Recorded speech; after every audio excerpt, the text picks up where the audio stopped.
Everyone is already waiting inside. Well, what are we waiting for? Let's join them! Please, wait a moment. Before attending the meeting, I hope you can promise me one thing. What do you need? Promise me that you won't commit to anything too reckless. What do you think?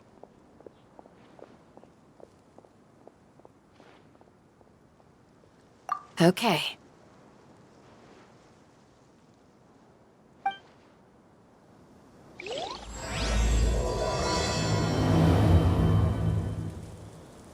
Hey, Sora! Or trade anything you own! They're all waiting for you.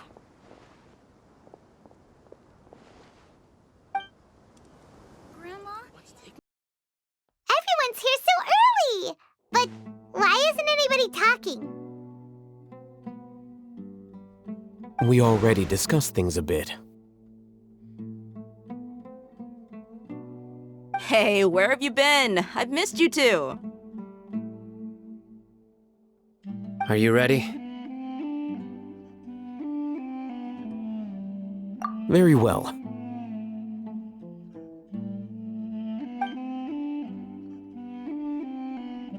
Are you sure this is gonna work?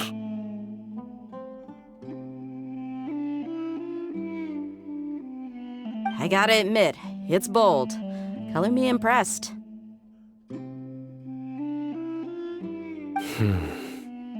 It's worth a try. The point of discussion is to arrive at a solution. Let's cut the small talk and move to the next point. You're making Paimon nervous.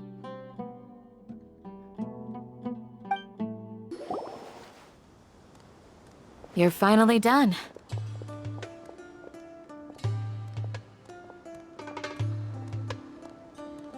I have some other stuff to take care of. Catch you all later.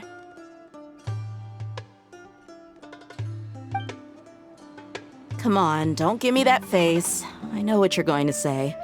I'll be careful. That's what I wanted to hear. Take care.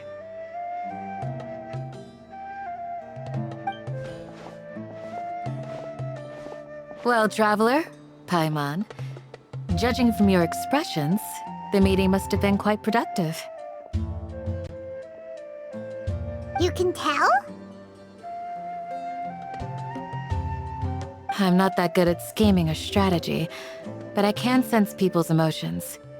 And based on your reaction, things must have gone quite well. Paimon's a little worried. Hopefully nothing will go wrong. To be honest, I feel the same. But you're already some of the most capable people I know, so you have my trust. Candace gave us a compliment! Your deeds speak for themselves. Candace, we stayed behind to tell you that, although you won't be coming with us, we'll be sure to remember your words. I'm very glad to hear that. I've said the same thing to everyone here today as I said to you when you arrived. Your safety is the most important thing. Only when you're safe can the plan be successful. So please, take care. You're welcome. And thank you for taking my advice. Good luck with everything. I'll be here in the village praying for you.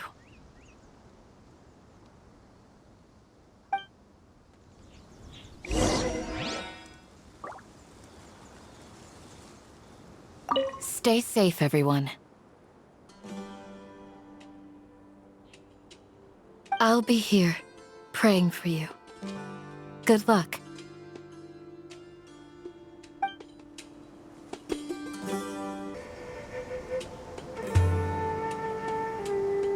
Sounds good. I'll go make some preparations. Okay. I'll hit them!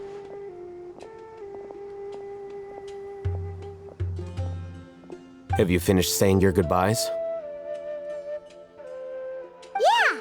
Also, Candace told everyone to be careful. Yes, she did. But I think my point also bears repeating. Our plan is not child's play. We won't be able to achieve anything if we're simply careful. We must go beyond that and fully commit ourselves to it. I hope this is clear to you. Huh? Shouldn't you be saying something more cheerful to boost our morale right now? Didn't we already do that during the meeting? You can never have enough words of encouragement. In that case, Candace can cuddle you to your heart's content while I continue to remind you of the seriousness of our situation. We all have our jobs to do, after all. It's like how some people can be put in charge of logistics while others will fight on the front lines. Speaking of the front lines, you don't look anything like a soldier. Of course. Compared to the mercenaries, I'm merely a feeble scholar. But the advantage of not being a mercenary is that I get to stay in a safer place and offer my strategic insight. Just think about that mercenary who lost his mind. Mercenary groups are facing constant danger every single day.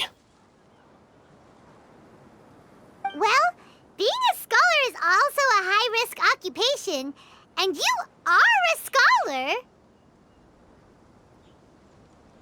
I'm not like the rest of them. Even among members of the same species, some will exhibit far more potential than others. This guy. Paimon still remembers when those mercenaries in Port Ormos called you a lunatic.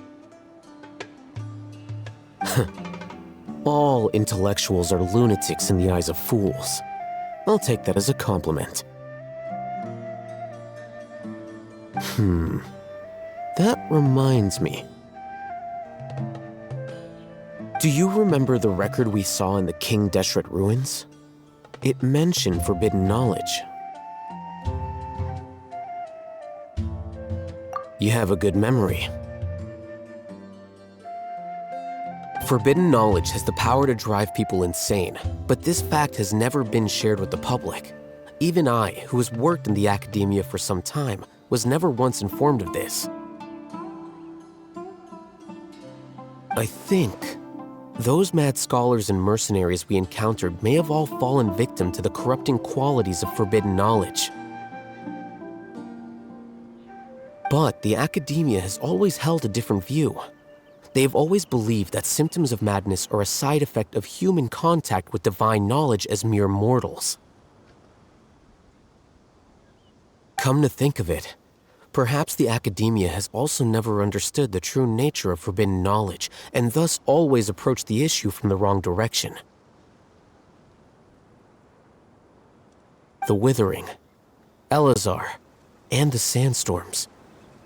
Don't you think what is happening right now across Sumeru is rather similar to the forbidden knowledge pollution that occurred in the desert thousands of years ago? But Paimon thought that Irminsul's disease is what caused the withering and the sandstorms. At least, that's what Tainari told us. Wait a second. Could it be that? Ah, you've connected the dots. The cause of Irminsul's illness may precisely be the pollution from forbidden knowledge.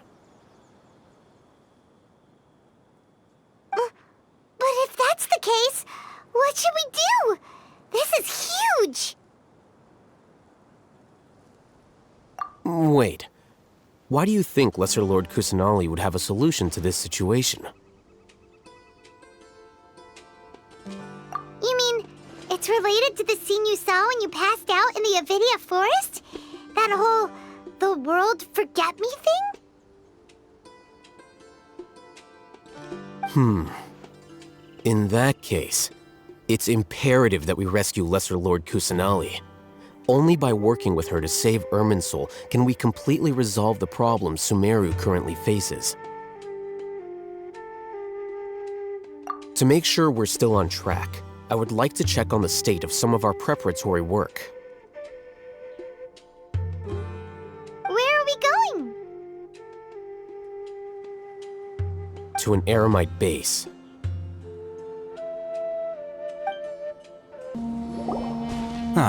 They're here. Huh? What are they doing here? I gave them some technical work to do. Ah, it's the scribe. And is that the traveler I see?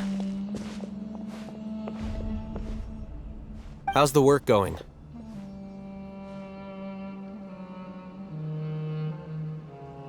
Ah, yes! We have fixed the devices according to your instructions. One of them is already ready for use, while the others are still under repair. Aren't those devices for can knowledge extraction? What are you doing with those? Look here.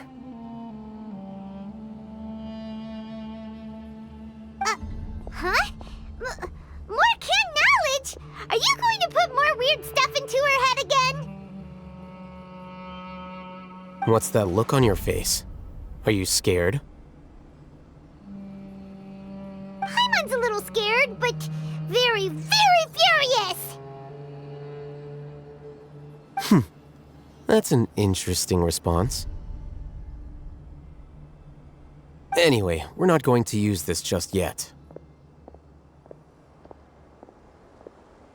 As I mentioned during the meeting, this knowledge capsule contains a decree I drew up in the past. The Akademiya should also have their own copy. And according to the plan we just came up with... Traveler, I want you to record something into this capsule. Do you believe we can save Lesser Lord Kusanali? Good. Conviction is the most important part of all of this. Now, please get ready and put on this device. You want us to record our conviction into the knowledge capsule? Yes. Paimon is still really worried. I understand, but trust me, Paimon, this is something we have to do. It's best if you can do as I say. Because, to achieve this impossible task, it sounds like you'll need to fool your own heart first. Although it may feel like a trick, self-encouragement may be the most important tool we have. Paimon can see the point you're trying to make. Imagine this. We have orchestrated our plan and successfully rescued Lesser Lord Kusanali. As a result, we have changed Sumeru's entire political landscape. Everything went without a hitch, and everyone recognizes and praises our achievements. Now, open your eyes.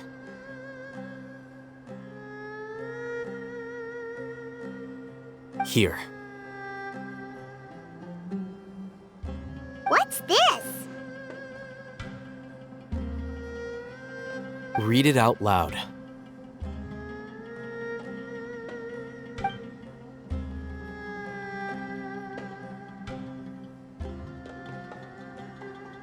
It's done. Is your head okay? Does anything hurt? It's just a recording. There should be no negative effects.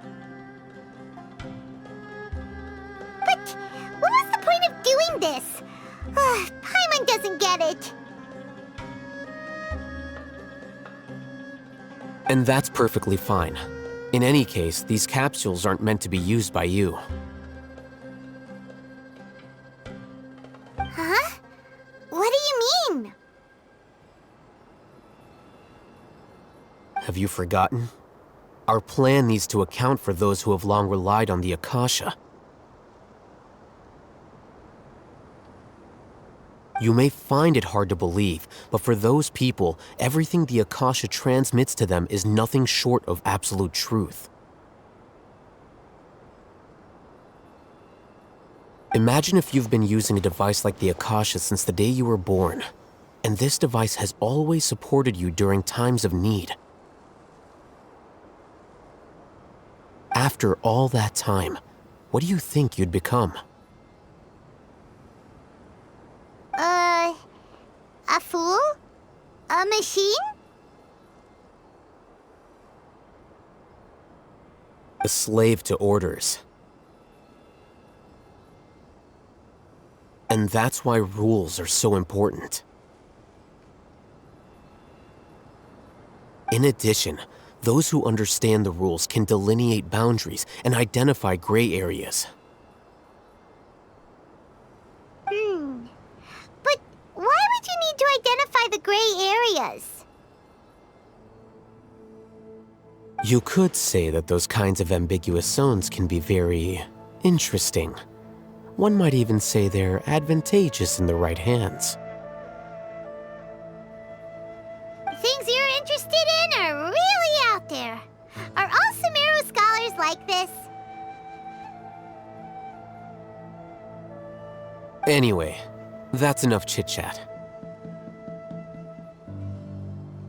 I'm going to take those two to work on some small projects. You can head to Caravan Rebot and start preparing for the next step. Small projects? We're going to tinker with the Akasha terminal and make a few modifications.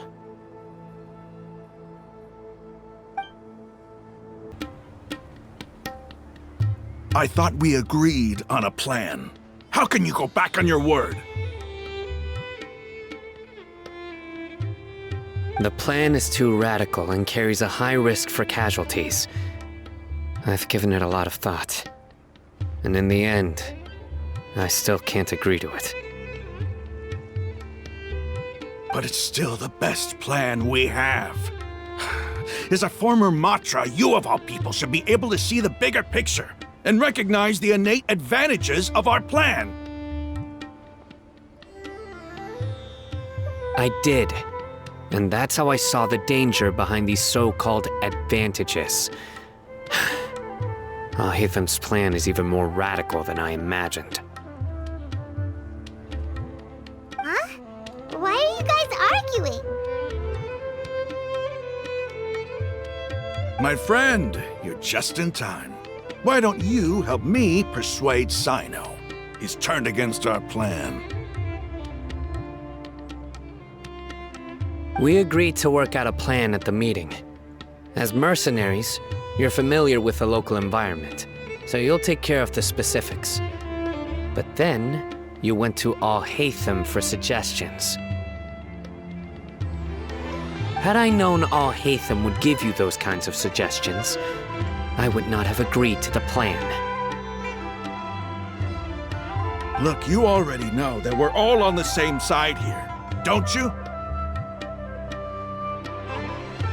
Mercenaries place a lot of importance on their bonds of friendship, but also will not hesitate to make sacrifices if they deem the situation to be sufficiently dire. I'm sorry, but as things stand, I can't accept your principles.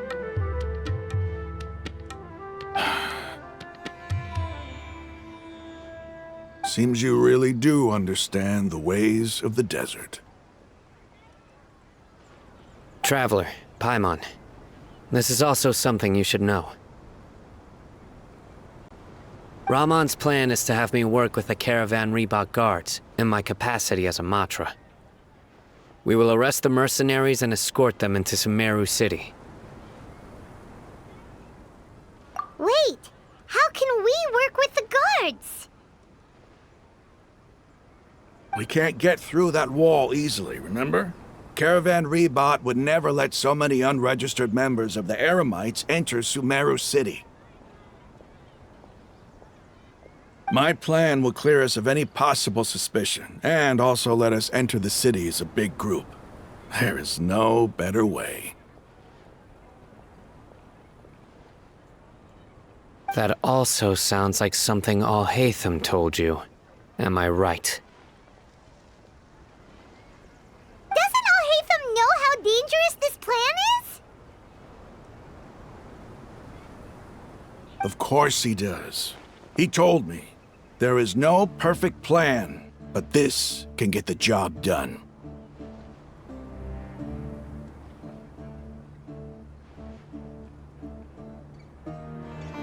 He also said that with the help of Cyno and the Traveler, our chance of success would increase significantly.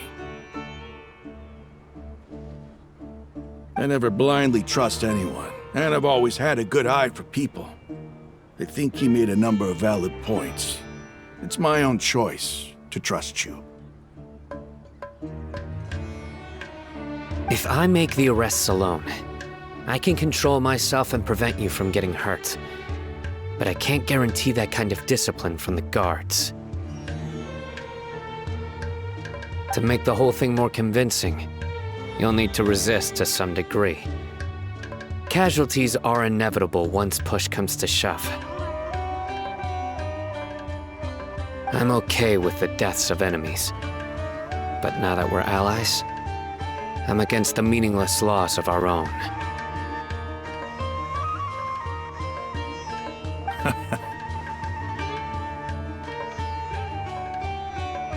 I can't believe a Matra would actually care about us.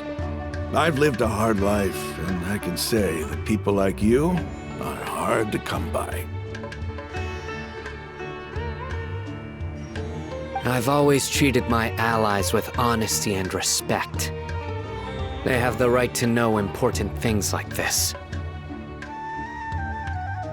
Now you're making this hard for me. Hey, is there something we can do to help?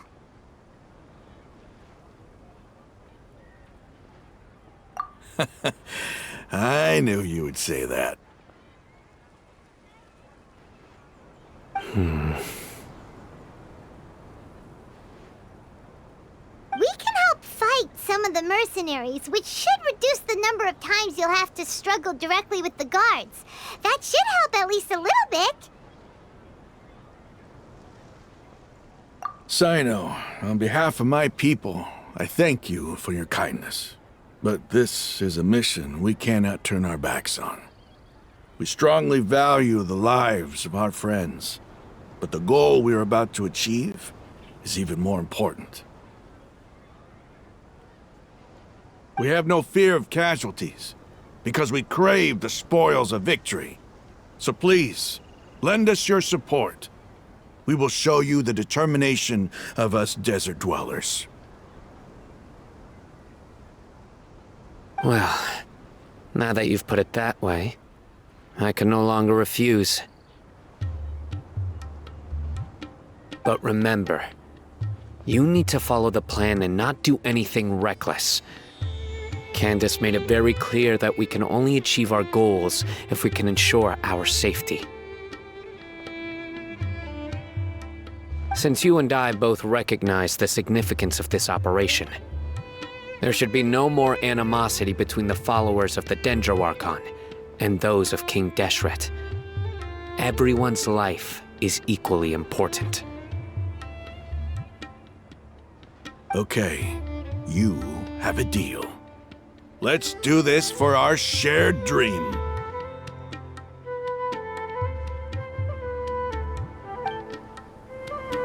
The guards should be stationed in the courtyard nearby. You can find them there.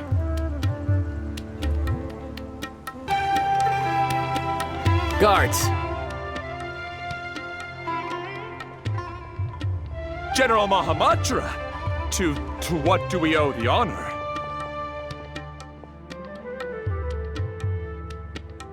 Keep your voice down. This is a secret operation. I'm going to arrest a large criminal gang near this location. According to the Akademiya's Guide and Regulations on Secret Operations, I have the right to ask for the cooperation of Caravan Rebot. Of course. Mahamatra Sino's order is the Akademiya's order. Just let us know what you need. But who exactly are you planning to arrest, and how many people are you expecting? Depending on the scale of this operation, we may need to report it to our superiors. They're a squad of Eremites whose number is comparable to Ain el Akmar in Port Ormos. They're involved in the theft and resale of supplies from the Akademiya. As many as Ain el Akmar? This should definitely be classified as a joint operation. Then I suggest that you report this to your superiors as soon as possible, and treat it as a top priority desert operation. I will need personnel. Got it. Please wait a moment. I'll contact them immediately.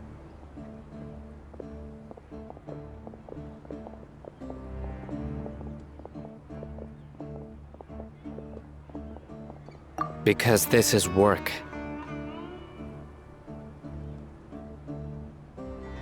Because I trust you. Paimon can't believe you're still in the mood to chat. This whole thing has Paimon scared stiff. Aren't you even a little worried? What if these guards already know that you have betrayed the Akademiya and are no longer their General Mahamatra? Even if that guard doesn't know, their superiors might, right?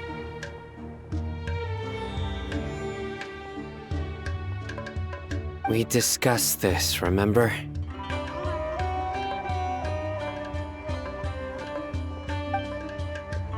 The Caravan Rebot operation is of great importance. But don't worry, the guards there shouldn't know that Sino has stepped down. How can you be so sure? First, the other Matra still don't know why Sino has left, which proves that the Akademiya has been covering up the matter. Second, this is a crucial moment for the Akademiya's God creation plan. If something were to happen to the General Mahamatra, it's bound to attract a lot of unwanted attention. No matter how you look at it, they don't seem interested in sharing the news of Sino's departure. A reasonable inference. I agree. Which brings us to our next issue. I'm sure some of you have been wondering if the prediction function of the Akasha will affect our operation. The Akasha is still in operation, so I must remain on high alert. Actually, considering the power of the Akasha, it's quite strange that it hasn't already tried to interfere with my actions.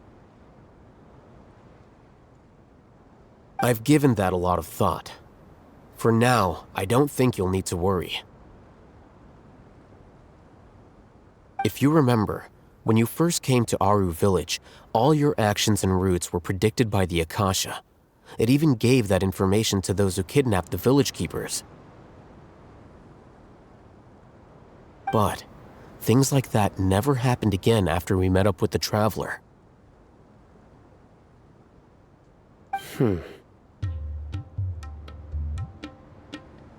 That's true. But why? Look at it from a different angle. Why do you think the Akasha will predict your actions? Because my personal data has been entered into the Akasha.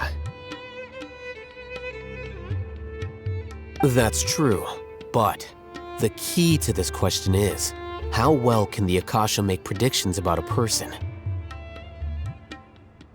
Haven't you ever thought about it? Just how can it do this in the first place?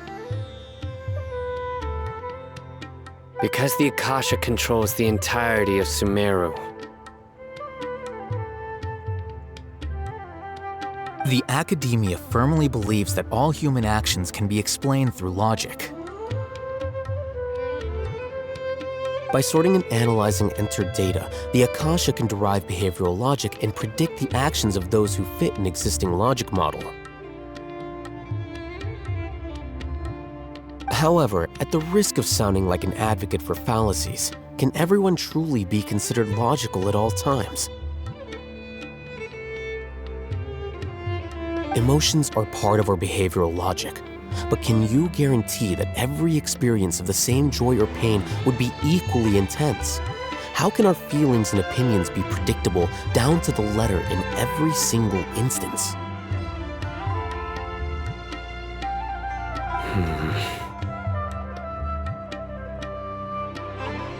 Sino, in the past, you've always worked alone. In the absence of another person who could sway you or your thoughts, the Akasha could produce predictions that were similar to your real-life behavioral principles. Decisive and principled, you were used to solving problems alone. That's why the Akasha could figure you out. But now, you've joined a team. And I believe the Akasha hasn't yet figured out the full composition of it. Our thoughts and logic have intermingled and weaved themselves together to become a complicated, chaotic mess. Any one of us could potentially disagree with another. The Akasha lacks data on these interactions, and it's impossible for it to predict your actions in the future based on your decisions in the past. After all, there's probably a limit to just how much we can be modeled or controlled by data. So, in my opinion, you're probably safe for now. Makes sense to me. I agree.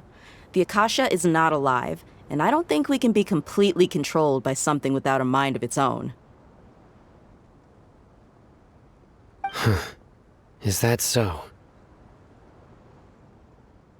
I guess there are things that even the Akasha cannot calculate, and people will not be forever trapped by the past.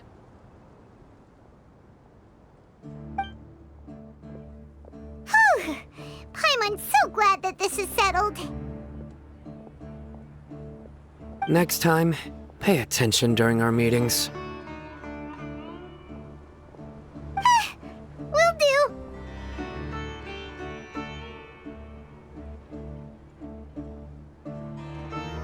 Just remember to stay vigilant.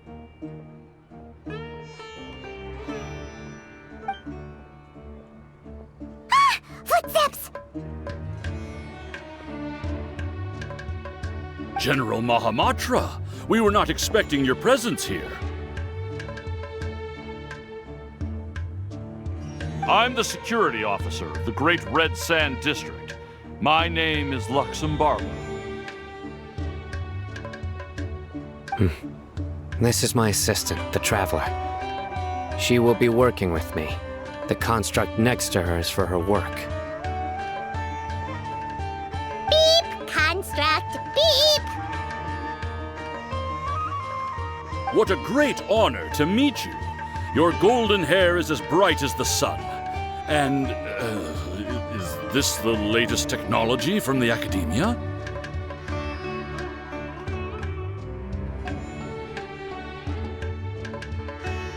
Have you made a decision regarding the matter I mentioned to your subordinate? It seems to be a dire situation, so of course you will have our full cooperation. To be perfectly honest, I've always longed to go on a mission with someone as well known as yourself. There's no need for flattery. Yes, sir. Take your most elite platoon and follow me to the eastern side of the district. We will carry out the operation there. Understood. Map. Hurry, bring the map!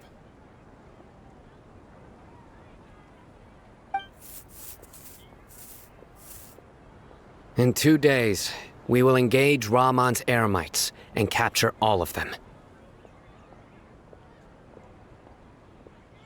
Any questions about the time or location? None at all, sir. Good. See you then. Yes, sir.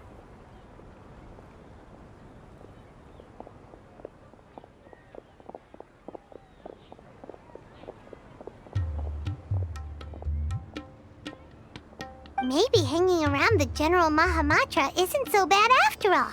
Everyone's so respectful towards us.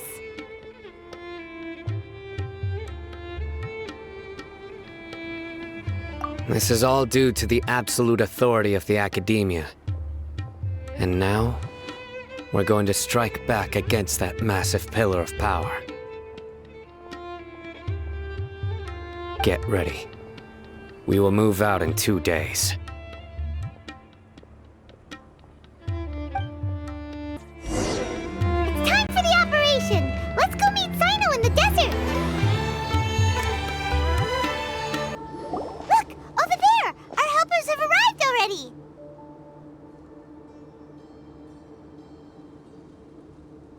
Let's hurry over! Wait a moment. Ah! Oh, it's you! You're my assistant, remember? Being my assistant, you must stay with me. Now let's head over there.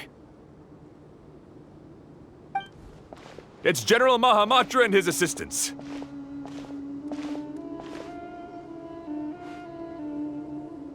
We meet again. You're here early. It's to show how important we think the operation is. Since this is a big case for the Akademiya, we are prepared to give it our best. I'm glad to hear your sense of resolve. Remember, we must capture them alive. They are our only leads for the case. If they die, we will be unable to continue the investigation. Understood. Everyone! The Eremites are approaching from the west! Make preparations and be ready for combat.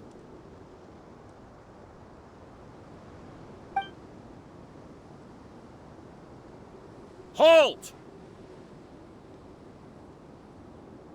Oh? What a warm welcome!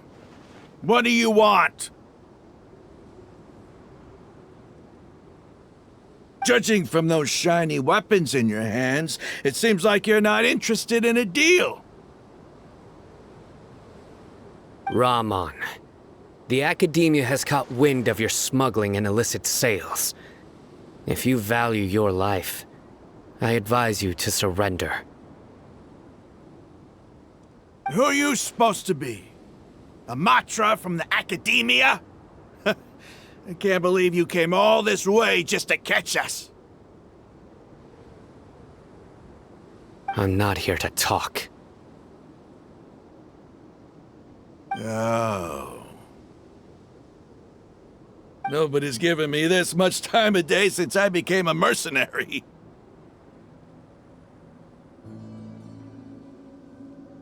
Brothers! For that slight, let's wash our blades with their blood. Let's show them we Eremites are not to be messed with. It's over. Ah! We have subdued them. The operation is now over. All Eremite mercenaries and related personnel in the area have been arrested. Ah, you pitiful Dendro Archon dogs! You'll regret this! I'm afraid you'll regret it first. King Jeshred will curse you, and you will all! Silence! Oh,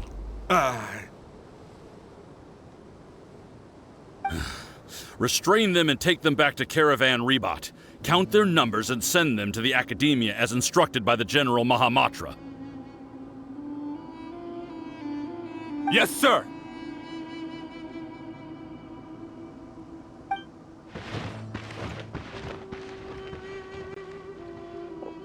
Mahamatra Sino, I will now take my leave. If you need further assistance, please come to Caravan Rebot and ask for me. Understood. You are dismissed.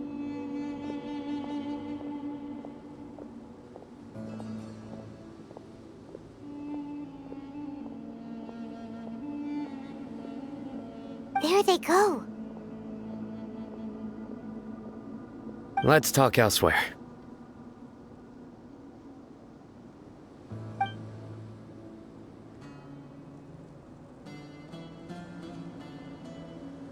This part of the plan went really well.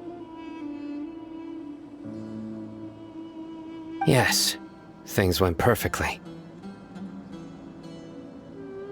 That's fantastic! And that punch you gave Ramon there sure looked convincing enough.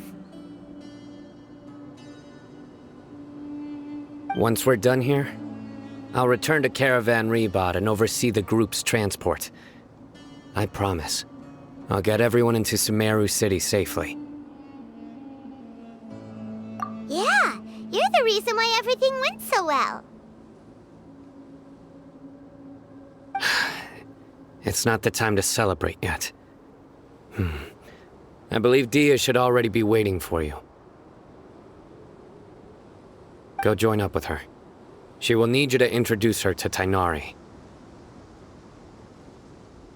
Speaking of which, is it really okay for us not to share the full plan with Tighnari? What if he'll feel miffed about it and refuse to work with us? I have a very close relationship with Tighnari. Given how well we know each other, I believe my message alone should be enough to bring him to our side. He knows I won't make jokes about things like this. If we need help, Tighnari is the best option. Get ready for the next phase of the plan. Don't keep them waiting.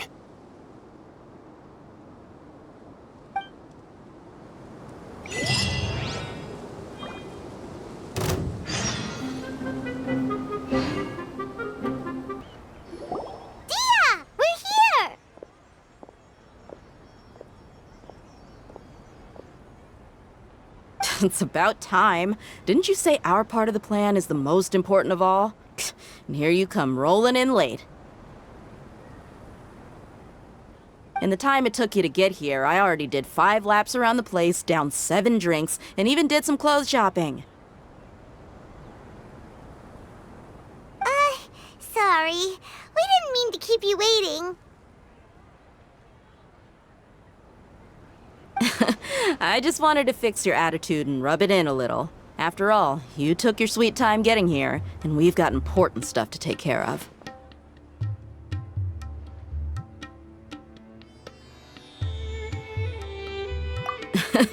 I just like seeing that serious look on your face. All right, I'll stop. All joking aside, I'm glad you're here. Let's get moving and take care of this as soon as possible.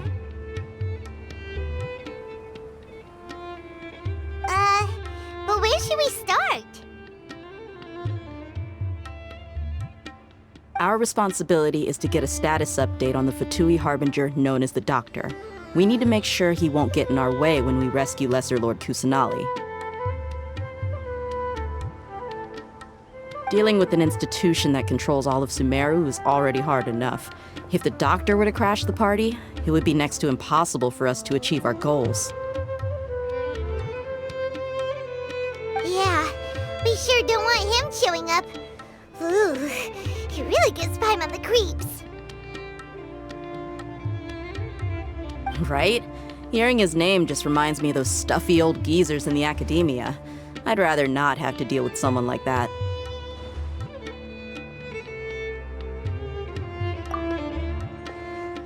According to the plan, we should first go to Pardis DI and ask for Forest Watcher Tainari. If all Hatham and Sino's sources are solid, then we can be sure that Tainari still has the Akademiya's trust. So, we'll find Tainari and convince him to get us the latest intel on the doctor. Then, depending on what we learn, we'll make any necessary adjustments to our plan. The sages have placed spies everywhere on the other side of the wall. I'll follow you as a bodyguard. You should be honored.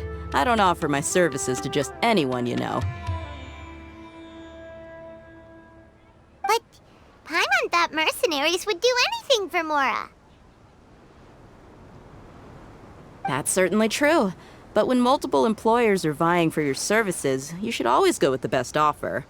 Let's see. If I were to charge you a bill, I guess I can apply a discount.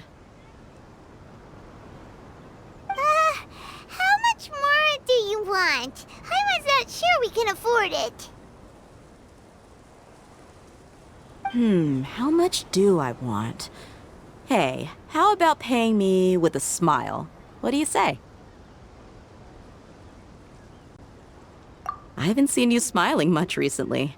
If you ask me, someone like you must look lovely when they smile. Come on, give me a smile so that I can be less worried.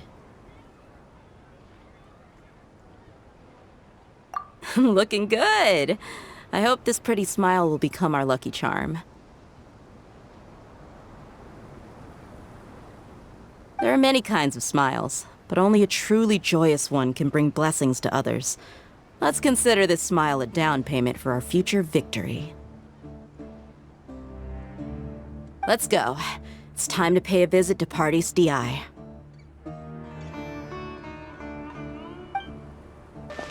He's over there! Let's go say hi!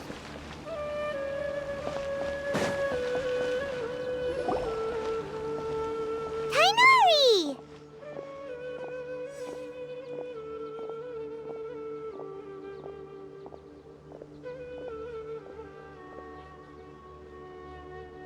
Traveler, Paimon. And you are? Hey there. This is our friend Dia. She's an Aramite mercenary. A mercenary? You must have some big news for me.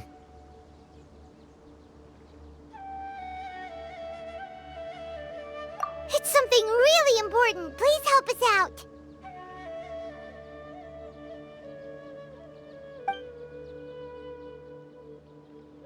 All right.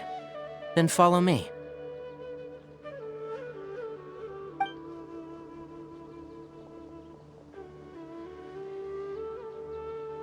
This place is better. We won't be disturbed by any passerby. Okay. What is this important thing you want to ask me?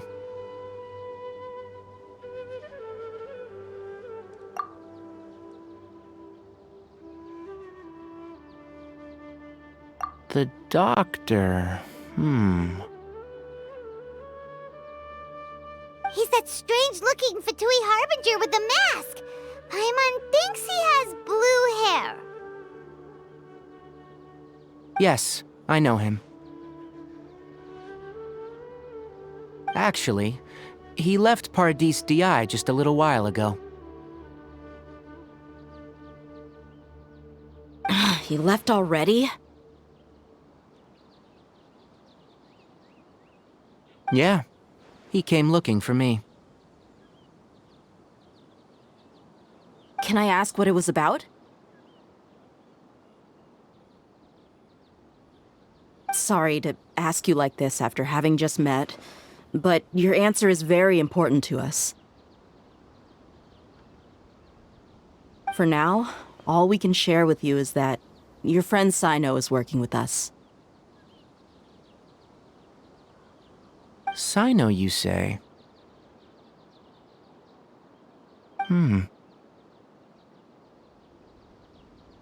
I see.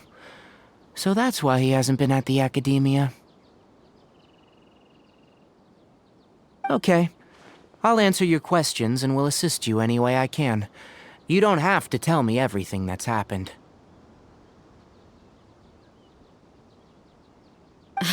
Sino's name really does work wonders. You're not even a little worried that we might have made it all up? Despite having just met you, I can sense that you're the serious type. Between you, the Traveler, and Sino, none of you strike me as the type that would conspire to deceive me. You don't need to tell me anything you don't want to. I'll also get straight to the point. The Harbinger you mentioned came to me because he wanted to take the scholar Hypatia away with him.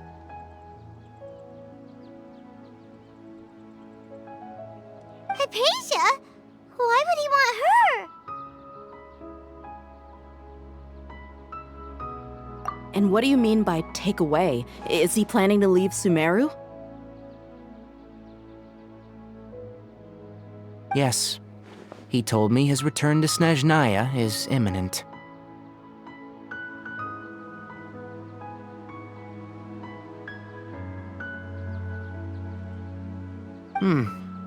So you mean you're leaving this place soon? Indeed. Otherwise, we could have perhaps talked a little more.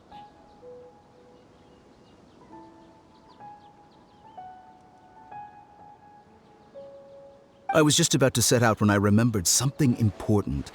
To that end, I made a final trip to Pardis Di. Let me ask, have you been taking care of a scholar by the name of Hypatia? Your sources are accurate. No doubt because you've recruited many informants.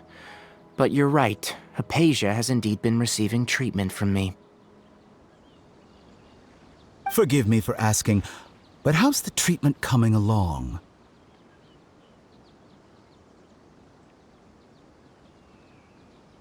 Given the way you're asking, I assume you have something to say. Since you asked, I'll be frank. I would like to take Hypatia to Snezhnaya.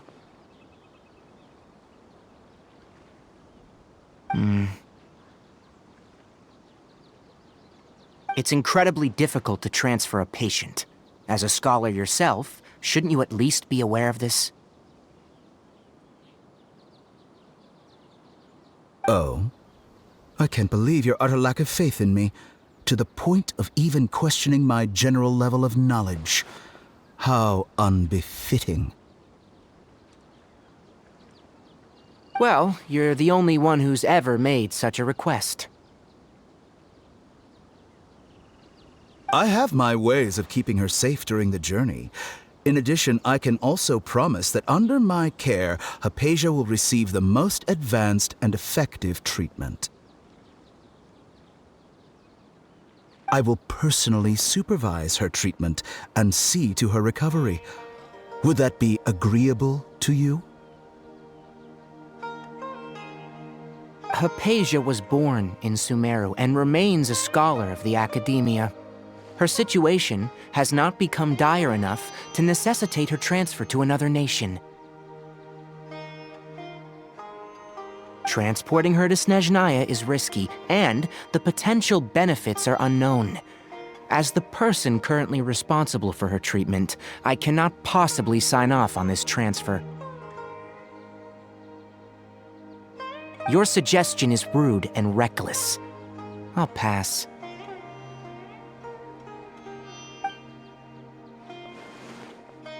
I don't know much about the doctor, But after talking with him, I realized that just like many other scholars, he possesses an aura of arrogance that I've come to detest. It's not so much that he's looking down on others, but more that he's confident in himself and his abilities to a point of near insanity. I would never refer a patient to someone like him.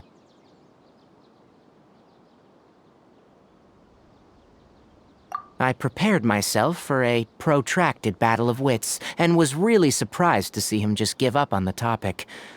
Still, his reaction really concerned me.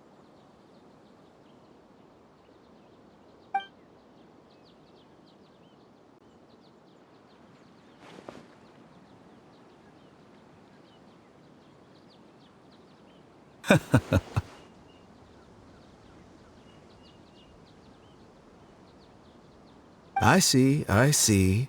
Of course, your opinion makes perfect sense. You're still young, but already quite stubborn. I must say, you are not like what I had expected.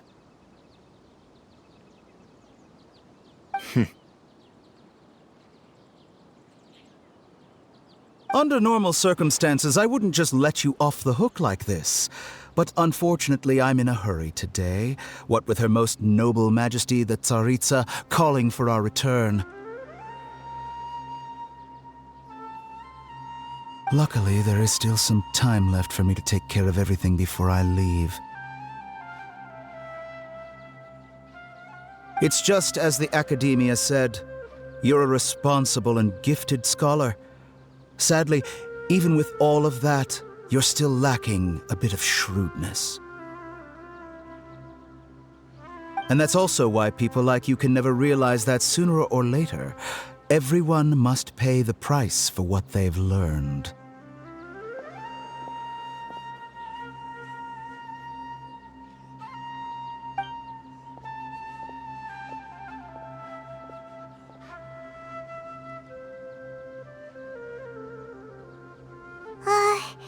Paimon can't help but feel like he's hinting at something unpleasant. He asked a question, yet didn't care for my answer. Perhaps I'm nothing but a talking rock in his eyes. He never came off as malicious, but an utter lack of compassion permeated throughout our conversation. From his tone, I can sense that he's always looked down on others.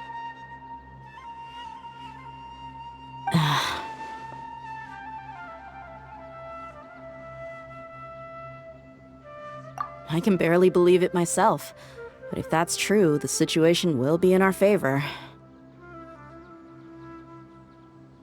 I don't think I missed any details.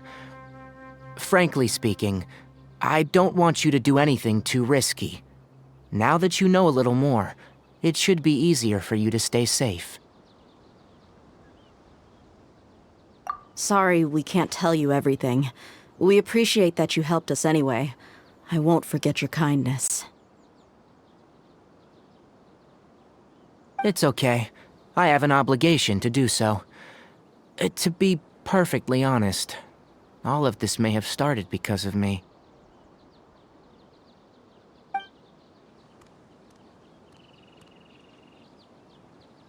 Recently, my master wrote several letters to me, asking me to return to the Akademiya and assist him with his research.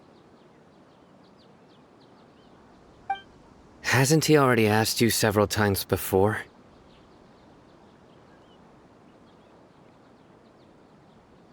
Yes, but there's something off about this most recent batch of letters. The handwriting and the tone are both familiar, but some details have been omitted. My master will occasionally leave a few dots on the back of the letter. 1 dot means that he wrote the letter on a sunny day, and 3 dots stand for a rainy day. This has been a habit of his for many years, but I didn't find any dots in his recent letters. I believe something may have happened to him. I get it. Since you are always at Gandharvaville, you would like me, someone already working at the Akademiya, to investigate this matter, right? I'd like to ask you to do that for me, if you can keep yourself safe. Please withdraw immediately at the first hint of danger. I can do that, but I have a feeling it won't be that simple. The Akademiya has been working on a big project. I'm not quite sure what it is, but your master might be involved with it.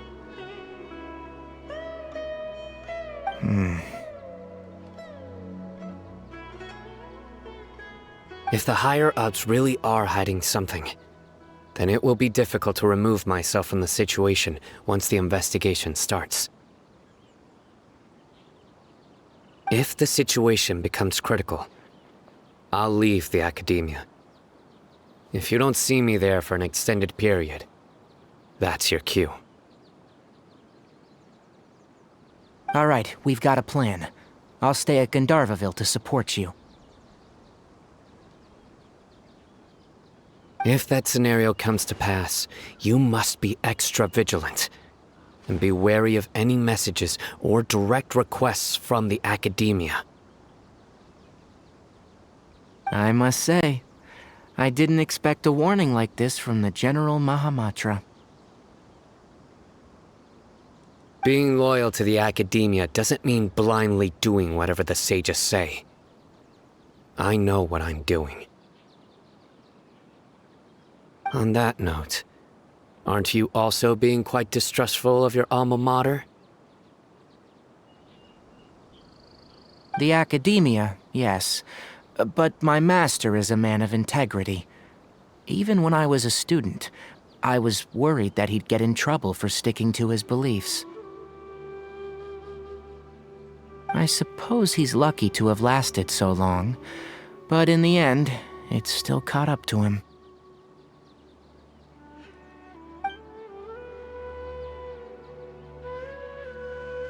I see. So you noticed something was up with the Akademiya from the very beginning. This may well be how Sino became involved in all of this. In which case, I must keep my promise and help you however I can. Also, if you run into Sino again, please help me pass on a message to him. Trust your own senses and experiences. I think this may be something he needs to hear right now. Okay, we'll find a chance to tell him. Thanks. Right. Now let's go hunt down this Harbinger. Oh, by the way, which way did the doctor go when he left Pardis Di? That way. Gotcha. Thanks so much. We'll be on our way.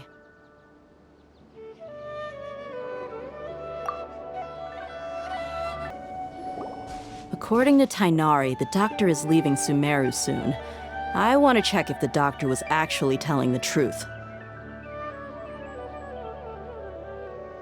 He also said that he'll take care of everything before he leaves. What did he mean by that? We need to be extra careful when dealing with a person like him. Just to be safe, let's chase him and see what we find. But we have no idea where he went! How can we start chasing him? We'll do it the mercenary way. I'll find leads as we go. All you have to do is just follow me.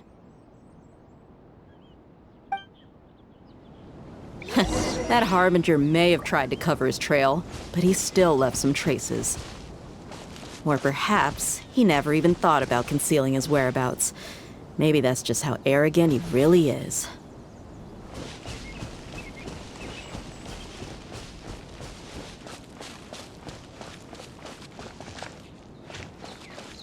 Yep, we're headed in the right direction.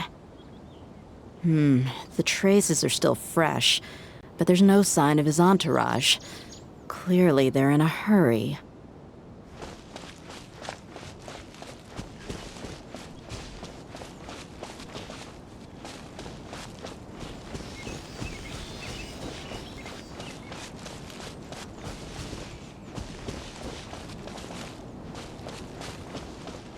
It's just as I thought.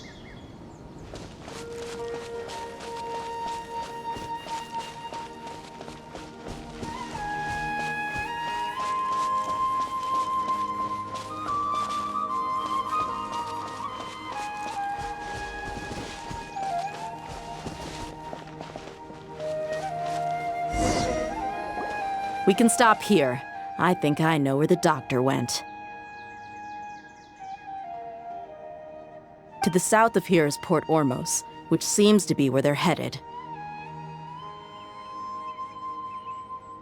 Port Ormos? They're going to leave by boat? That's right. Let's go to the port and have a look for ourselves. Look! Fatui soldiers! Thanks to Dia's tracking skills, seems we found the right place.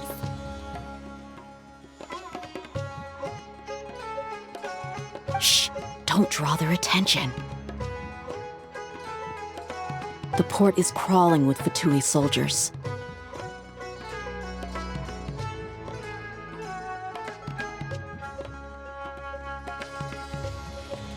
Let's keep going and see what we can find.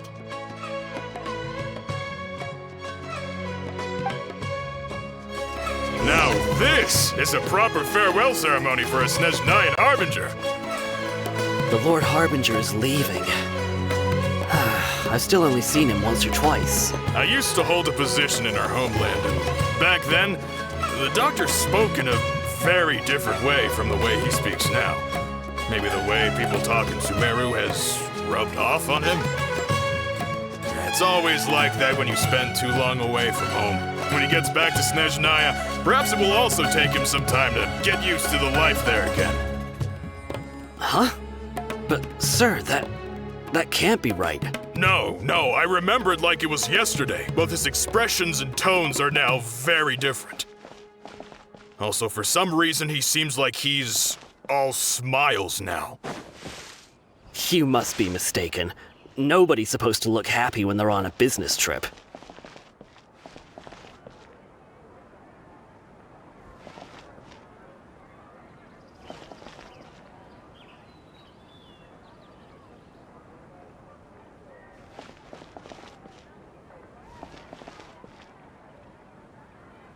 The doctor is on that boat.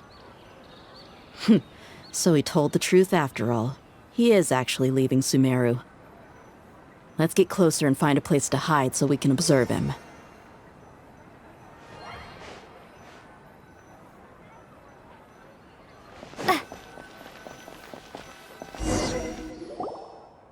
This place'll do.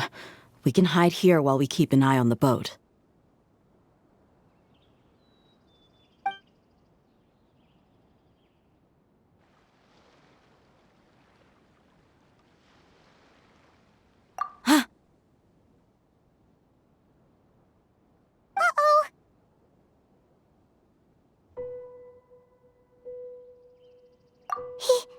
He saw us.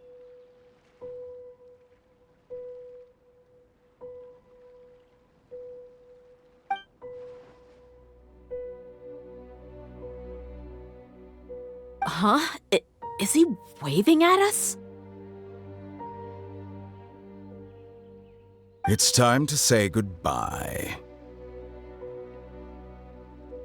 Wait, is he the only person on the boat? You mean there's nobody with him? And where are all the soldiers we saw in the port just now?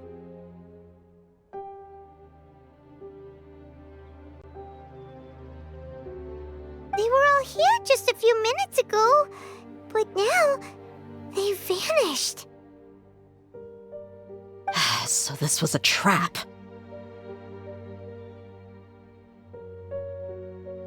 Wait, don't tell me that.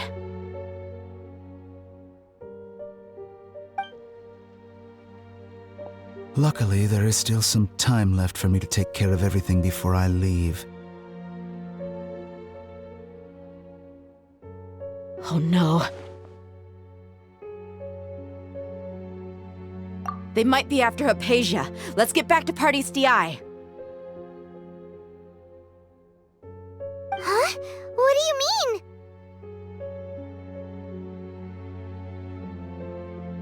I'm afraid that she's seen something that she wasn't supposed to see. If I were the Fatui, I would also try to take her away. And if I couldn't... Oh no! Are you saying they're going to kill her? Let's go!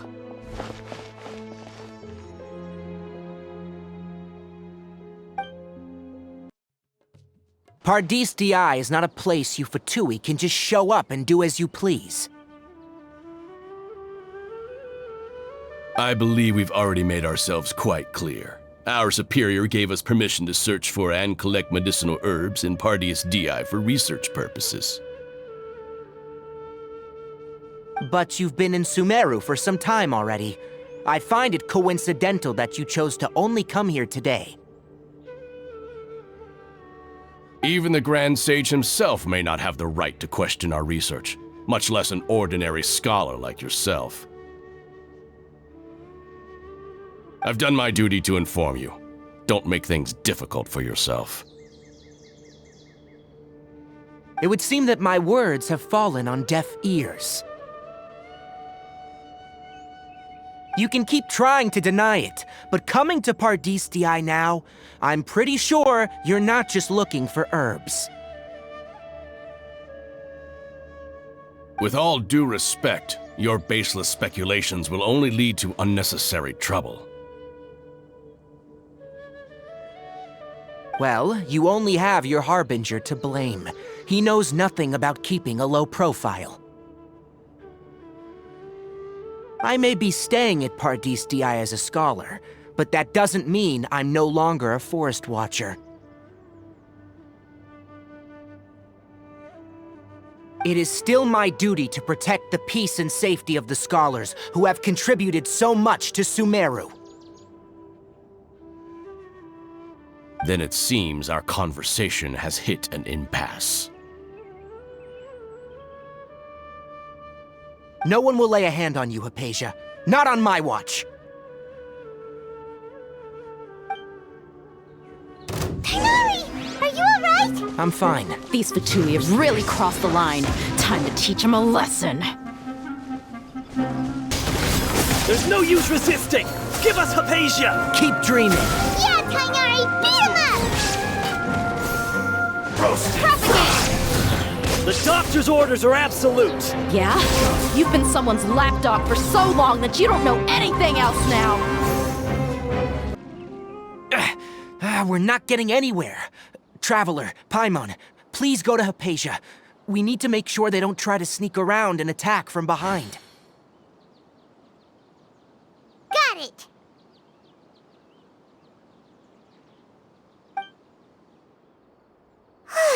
Hypatia's still here. Doesn't look like anyone's broken in.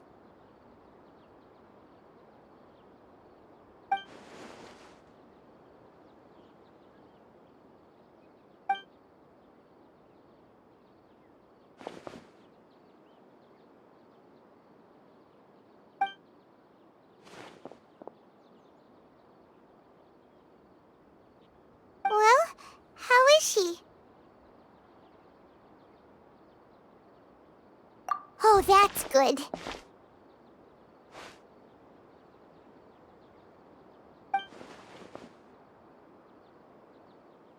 So, you think this is over?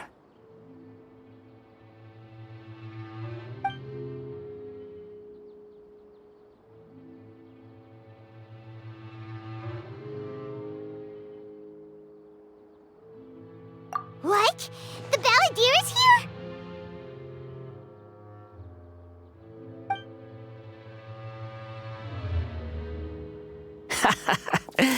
I've missed that look of abject horror. You've given me that look every time we meet. But, where is he?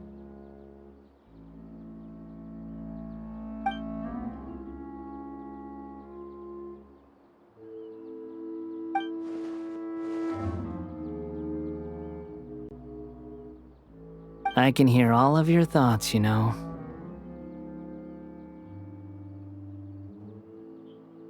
Don't you remember? I already saw you the first time you came to Party's DI and made contact with Hypatia. I didn't need to do anything. It is her honor to be able to connect her consciousness with me.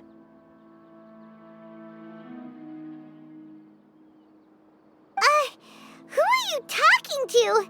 It can't be the Balladeer, right? That's impossible. I know you must be curious. I might as well tell you that I decided to enter Hypatia's consciousness the moment I sensed your touch. I wanted to observe you on a fool's errand.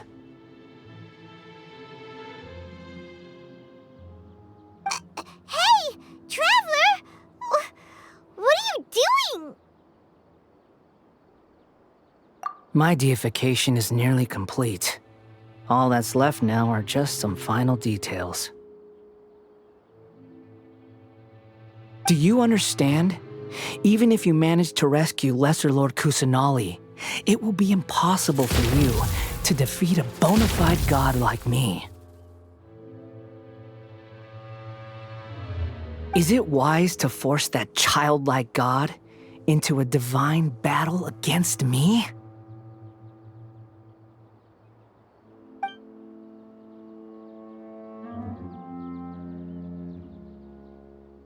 Scholars consider the God of Wisdom to be the sum total of their faith. It's how they can justify reverence for a god as they construct it. But this also shows that humanity's worship of gods is a combination of blasphemy and exaltation. It's truly laughable.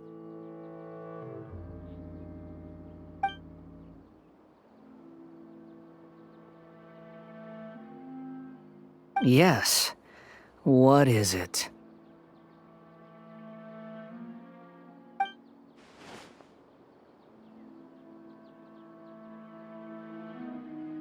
Yeah, I'm in a good mood, which is why I'm talking to you like this.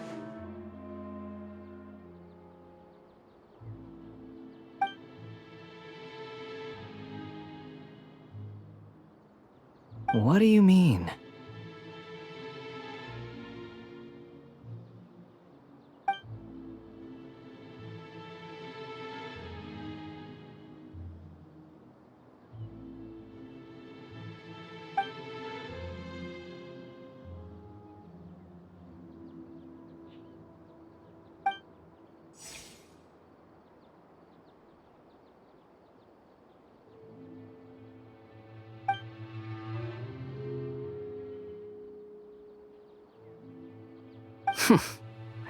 Those words almost make you sound like a friend who actually cares.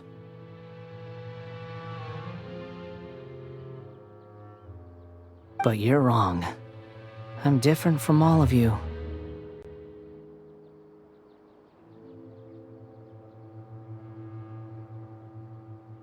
I was born to become a god.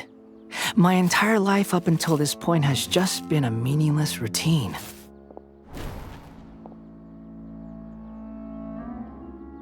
Just think about a sheet of paper.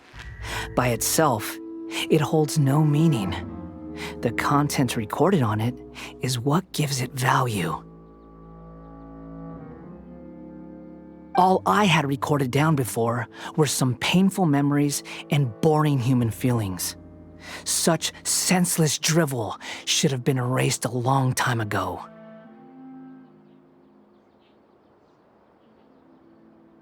Indeed, to me, the sight of you fools in your futile struggles is far more amusing. Tell me, just what has this world done for you to protect it with such zest and conviction?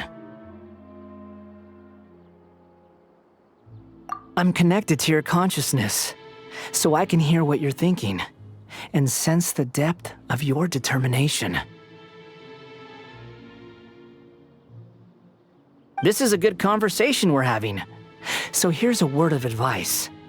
Let go of your misguided guardian complex. You know nothing about the truth. It'll be for your own good, as well as everyone else's. Humans are a species that can only find bliss in ignorance.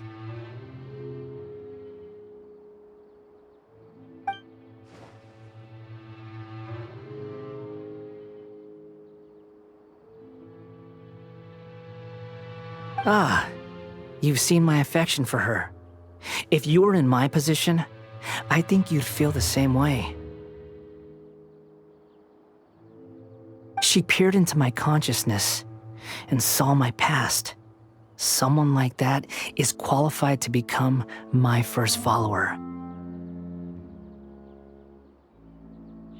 All gods need followers, so Hypatia has been chosen.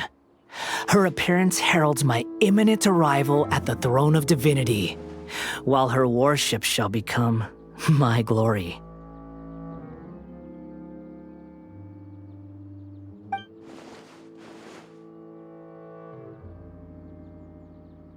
You're doubting me again? No matter. Soon, you'll know what kind of authority you're challenging.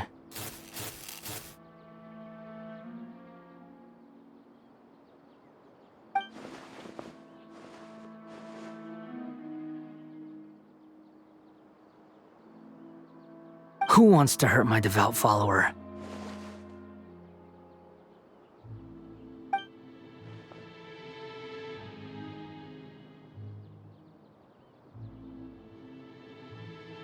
The doctor wants to hurt my first follower?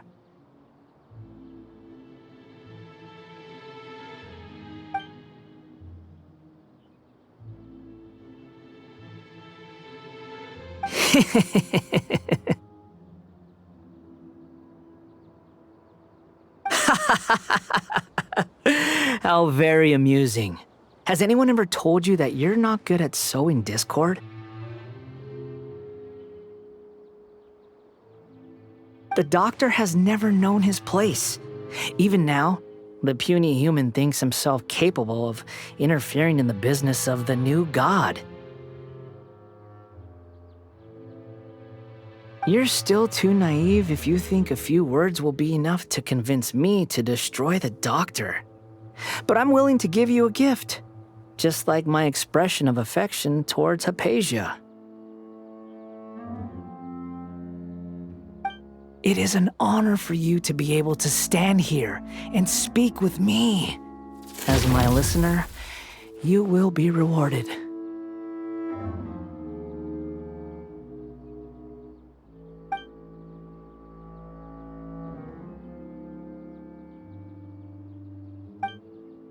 Both good things and bad things can be called gifts. After all, gods have never needed to be reasonable. Paimon hears thunder! That person Paimon couldn't see was the Palantir? Oh, he sure chatted with you for a while.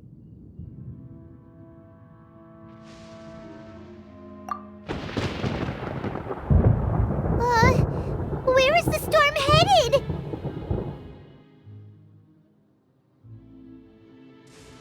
That means anyone outside is in danger! Let's go! Tainari and Dia still must be fighting!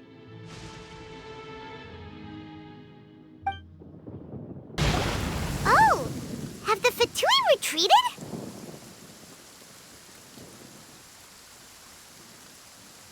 Hey! What happened to you? He's hurt. I'm fine. Ow! Don't move. I've seen eremites get struck by lightning before. You need to rest. Struck by lightning? We were fighting, and just as things started looking grim, the weather suddenly became extremely strange. Lightning started attacking everyone, almost as if it were alive. Luckily, there were only two of us, and both of us were nimble enough to dodge most of the strikes. There were a lot of Fatui, though, and they were being torn to shreds by the bolts of lightning. With that, all the Fatui soldiers were forced to retreat. It's all right. My wound aside, you look like you've seen something unpleasant. Is Hypatia all right?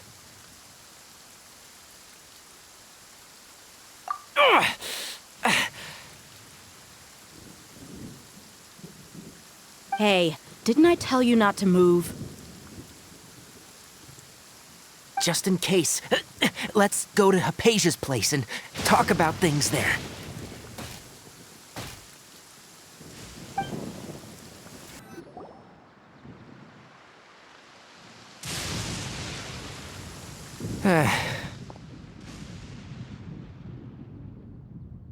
Thank goodness she's fine. Hey,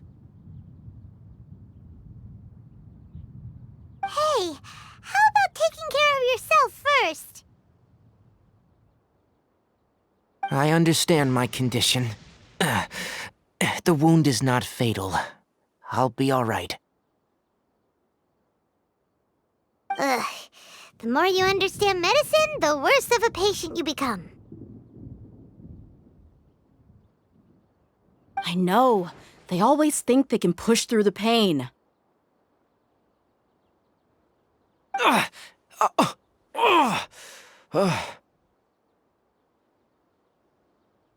he sat down. Let me rest for a bit. Sorry, traveler. Now you may start.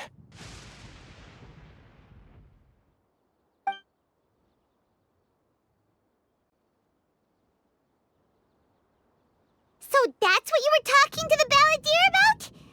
Oh, Paimon can't believe what he's thinking. The Akademiya's God creation plan. How ridiculous. That sounds, ambitious, I guess? Anyway, this is all way beyond me. As long as I can enjoy every day with a drink in my hand, tasty food in my stomach, and a good night's rest, that's enough. I'll only work when I have to. I must be the least ambitious person who's ever set foot in Party's DI. Don't say that. I haven't even thanked you for your help back there. Don't mention it. Well, if nothing else, all this proves that the doctor really did have some urgent matter to attend to, and left Sumeru in a hurry.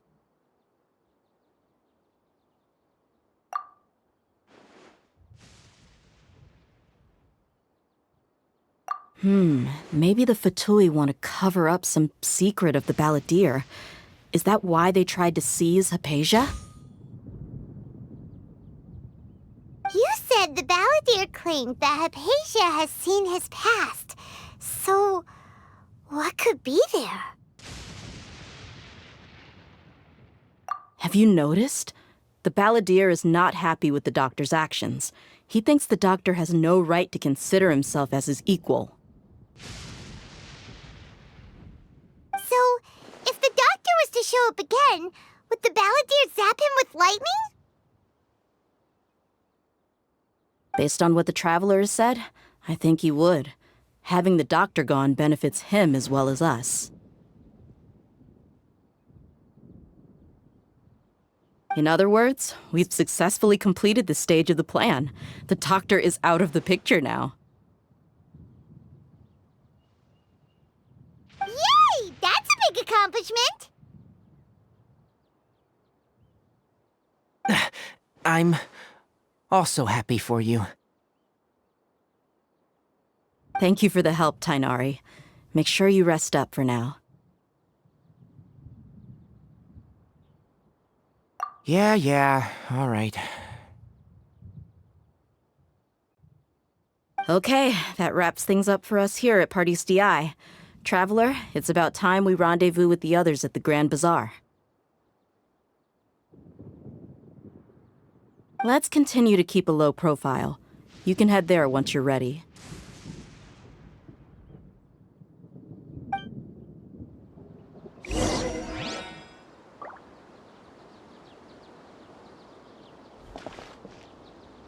You can just focus on your plan. Leave Hypatia to me. My wound is not going to get in the way. Okay. Guess I'll sit still for a little while longer.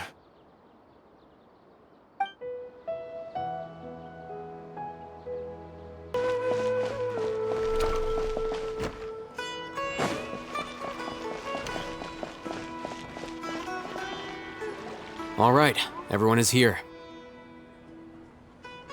How did everything go? Any luck with your missions?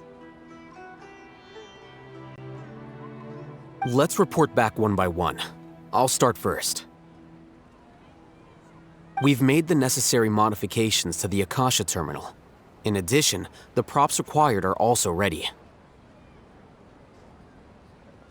I'll go next. The Traveler and I went to Party's DI. The situation was a bit complicated, but we found Tainari. Unfortunately, he was wounded during a fight. Who was behind it? Well, that's the tough part. What should I say, Traveler? The Fatui or the Balladeer?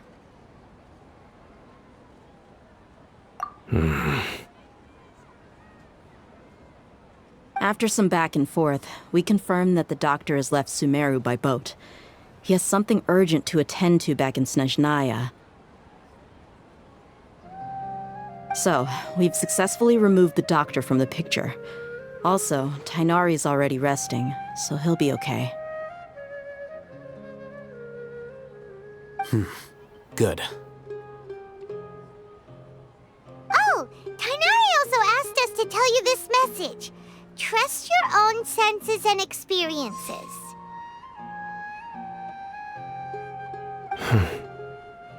All right. I'll remember that. Everything also went smoothly on my side. The Eremites should have arrived at their destination by now. To avoid alerting the quarry, they will stay there for now. I can't believe you actually got so many Eremites into Sumeru City. It's all thanks to Rahman and his brave team, as well as their bold strategy. It appears to have been very effective. I'm glad to hear it. Well, is that everything? Okay, this meeting is adjourned. Huh? Wait, you mean that's it? Well, what else is there to discuss? Shouldn't you end with some words of encouragement? You know, to fire us up now? Personally, I'd rather we all go home and get some rest.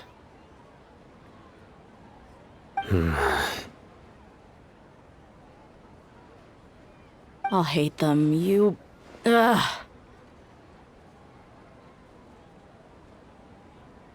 Oh, and if you wanted someone to say something to that effect, then I must reiterate that I'm here to strategize and not to lead. So you should find someone more suitable to do that. But I thought all of you Akademiya big shots were great speakers. Then I should remind you that I'm the scribe.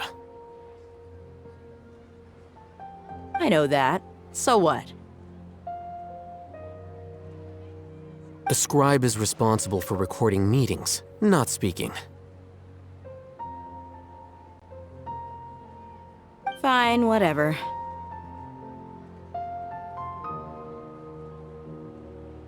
Well, Sino doesn't seem to be much of a talker either. I guess that leaves it to my employer. Employer? Yep, the Traveler hired me. That's right. So come on, boss. What do you have to say for the team? Yeah, say something to boost morale. Huh? What are you all doing here? Oh, it's Nilu! Hey, everyone. I'm not disturbing you, am I? Not at all.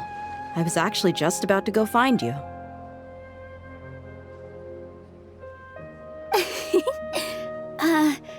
Judging from the group and all your serious faces, you were discussing something important, weren't you? But you also look like you're up to no good. Seems pretty interesting.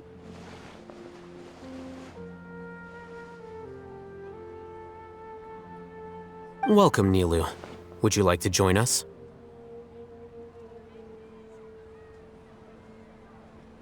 Huh? Join you?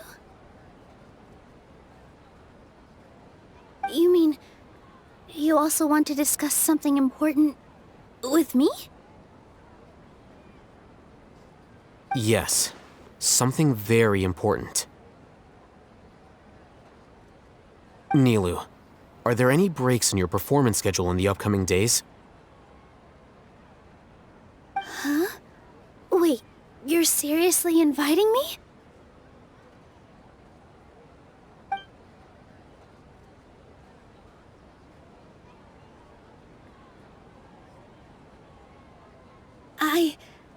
I can't believe my ears. You are truly the bravest and most passionate people of Sumeru, well, that I've ever met. Ahem. Oh, right. The Traveler and Paimon are not from Sumeru, but you are awesome as well. That's right!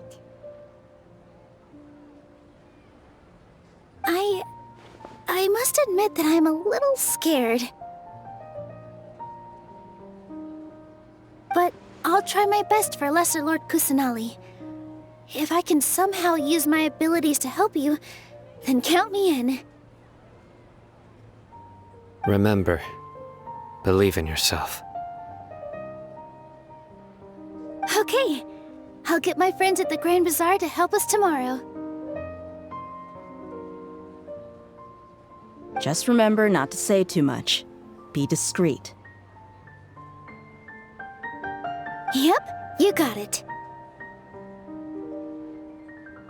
All the preparations are done. Now, can we finally conclude this meeting? So, have you thought up what you'd like to say, boss?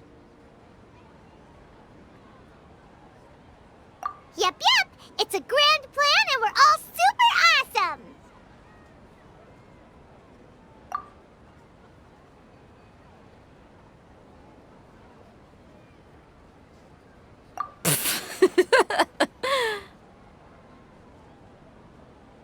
Well said. A good night's rest before an operation can be the difference between success and failure. Thankfully, I've had my place to myself recently. It's been nice and quiet. Huh? Oh, nothing. Alright, let's all go home and get a good night's sleep so we can be up early tomorrow! Okay, so I guess that means it's time to say goodnight now. Yep! Good night, everyone!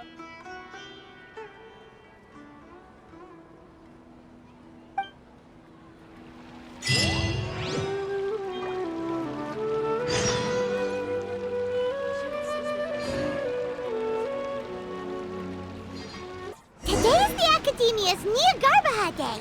We can finally put our plan into action! Alhaitham should be waiting for us. Let's go to the Akademiya and find him! Hello, you two. Sleep well?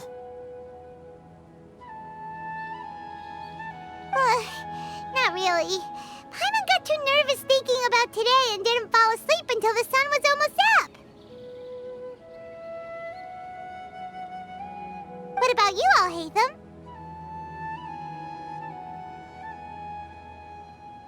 Naturally, I slept just fine. After all, a good rest should be considered part of the plan, since energy is an important resource. You just want to show off how calm you are! It's crucial to dissipate any tension before we execute our plan. The only thing you're doing is being annoying! Anyway, do you need me to go over the game plan again?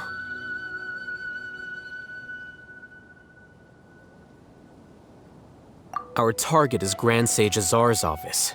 Everyone in the Akademiya knows that's where the Grand Sage's console is. Only they can operate it.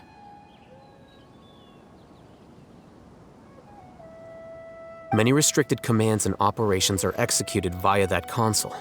I'm sure that console has a way to free Lesser Lord Kusanali.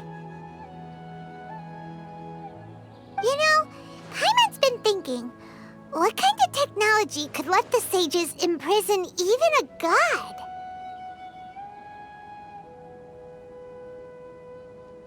That isn't something they could have accomplished with their scholarly talents alone. In the sanctuary of Surasthana, there's a device of Greater Lord Rukkhadevata's that she once used to isolate herself while meditating. 500 years ago, the Grand Sage at the time modified the device so that it could no longer be controlled from the inside. They were effectively trapping one god with the power of another. So, how are we gonna get to the Grand Sage's office? Don't forget, today is Nyagarbha Day, arguably the most important day to the Akademiya. The sages and core Akademiya personnel are busy loading the latest batch of research developments and legal decrees into knowledge capsules so that they can be entered into the Akasha. All the Darshan's researchers have their noses to the grindstone, and the Akademiya's grounds are flowing with all sorts of people. It's the perfect time for an infiltration. When the Grand Sage leaves his office to supervise the entering process, that's our cue to access the console and free the Dendro Archon.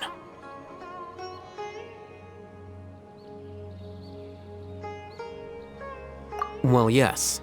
That's just the visible side of our plan, after all. If precedence holds, the Akademiya should have already started preparing for Nyagarbha Day. Everyone should be in position. All that's left is for us to lead the charge.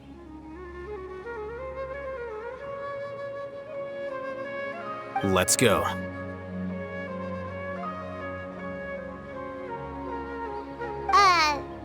So are we just gonna walk in through the front door, or...? Yes. Were you expecting a stealthier approach?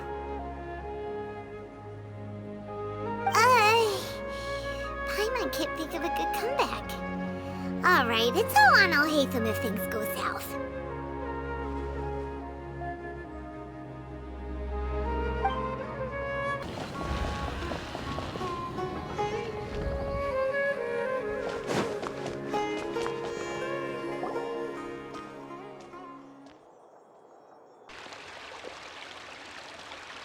Scribe? Please, wait. Are you Scribe Alhaitham?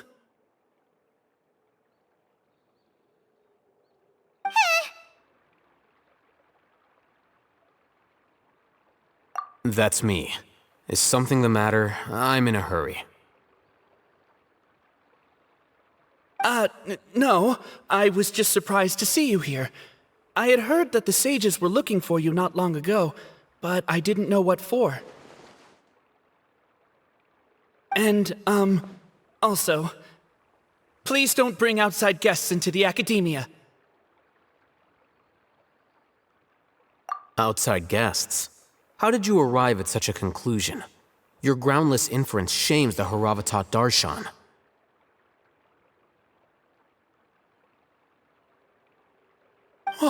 What did you say? I'm the top student in Haravatat, and I earned 3rd place at the last Inter-Darshan debate.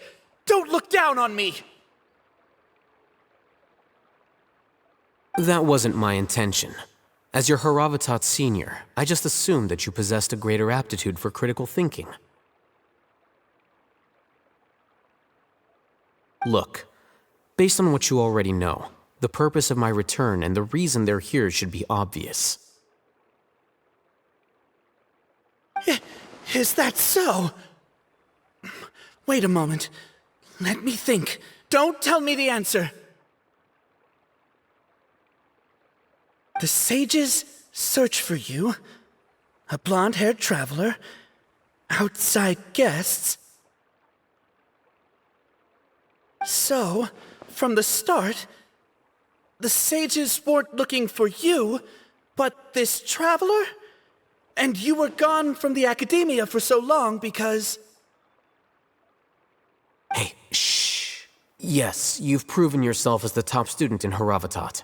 I surmise you've arrived at the correct conclusion. As I expected. Please, forgive me. I wasn't thinking clearly just now. Thank you for getting me back on track. It's nothing. We'll be on our way then.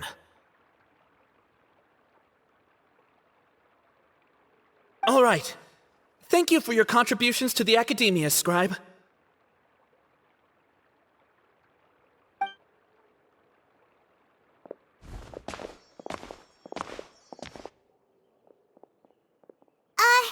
What the heck just happened now? What did he just guess? I'm afraid I don't know either. You have no idea? Mm-hmm. He convinced himself of whatever truth he came up with. That is the so-called pride of a scholar. If someone questions their academic facility, they will instantly feign understanding to keep up appearances. Nowadays, the Akademiya is rampant with this type of scholar. Their obvious farces of intellect only serve to highlight themselves as fools. Wow, so there are special ways to deal with smart people. We don't even need to make up our own excuses. We shouldn't waste any more time. It would be problematic if we missed our window of opportunity. Let's go.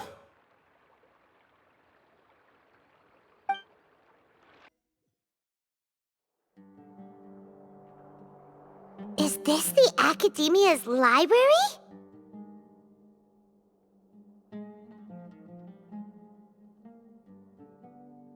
Indeed.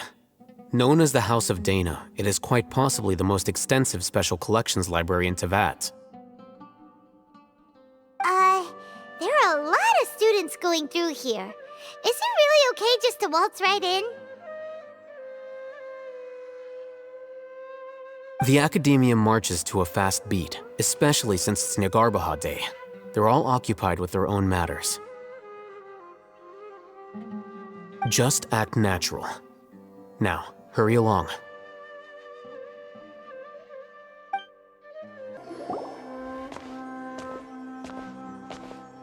What's this platform for?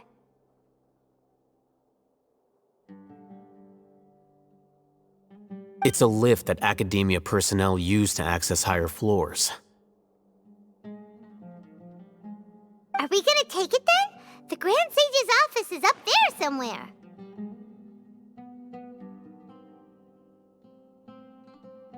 No, not right now. We can't guarantee that we won't run into the Grand Sage. Let's step back and observe for now.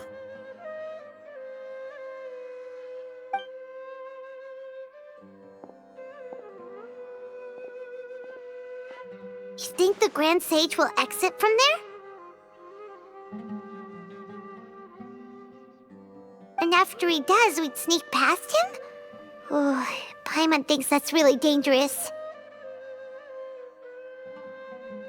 Who knows? However, if we can confirm Azar's current location, our operation will be much safer if we... Allow me to offer you a hint. If you wish to know his location, look behind you.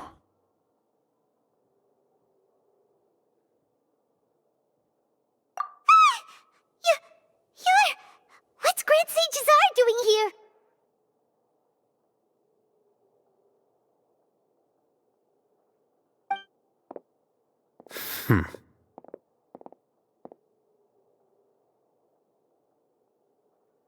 Do not tell me you believed the Akademiya would not grow suspicious of you after such a prolonged absence, scribe.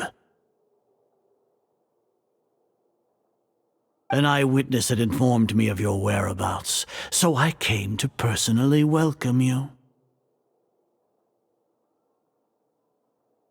Grand Sage, I didn't expect you to care so much about me. I'm truly flattered. I'm sure, but compared to you, I am far more interested in these two unexpected guests. You are the Traveler and Paimon, correct? It's a pity that only now have I been afforded the opportunity to formally meet two of Sumeru's most esteemed guests. I do apologize for my lack of decorum.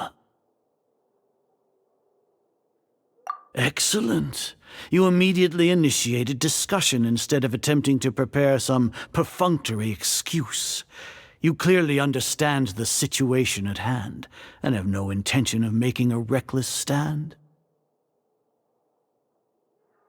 The foot traffic here renders this place unsuitable for discussion. Please, follow me to my office.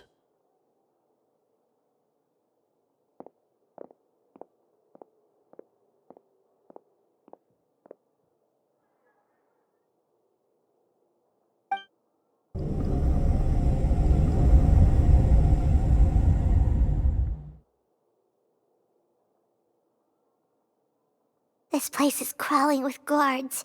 There's no way out for us.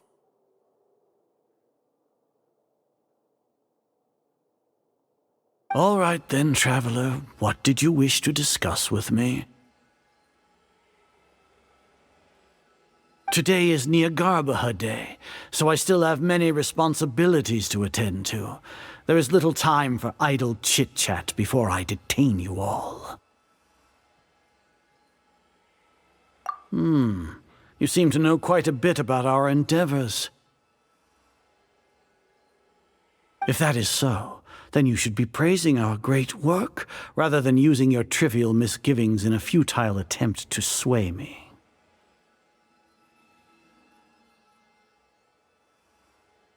Trivial? Then tell me, what do the Fatui want from me?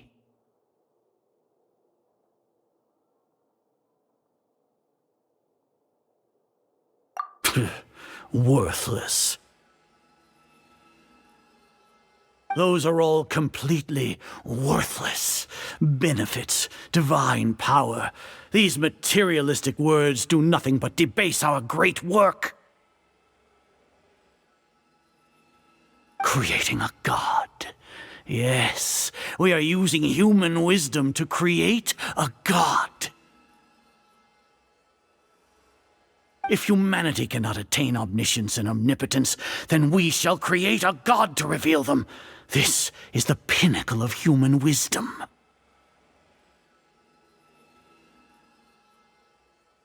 We shall regain a god's guidance at long last. No longer will we flounder in the interminable void of consciousness and knowledge. Even Ermin's soul will be freed from its plight. For our nation of scholars, this is the ultimate aspiration. No cost is too great to realize it. You will never understand the rapture of having a god be born within your very hands. With your degree of knowledge, you cannot even comprehend such an emotion. Gods exist on a plane that far eclipses humanity's. Lesser Lord Kusanali, what can she even do?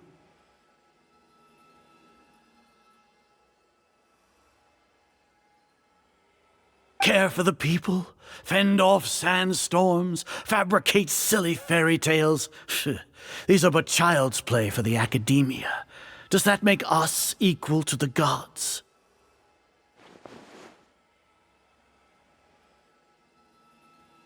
We are a people favored by Greater Lord Rukadevata. Though I may have personally not seen it, our forefathers bore witness to true wisdom.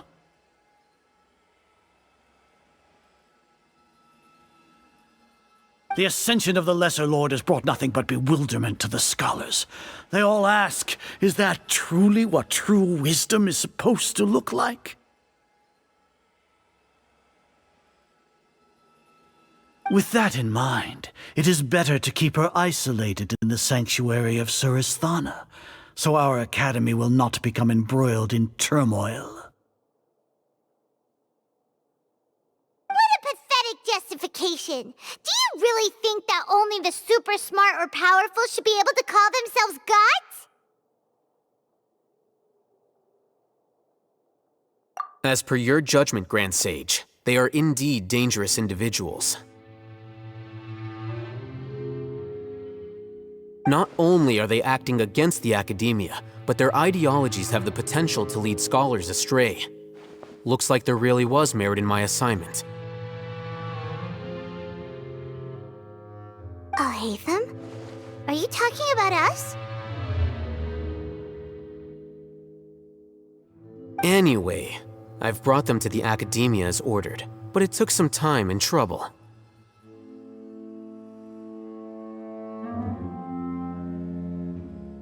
Oh, that reminds me. Here's the investigation report you had requested. It's a summary of my time spent with the Traveler. An array of information about her ready for your perusal.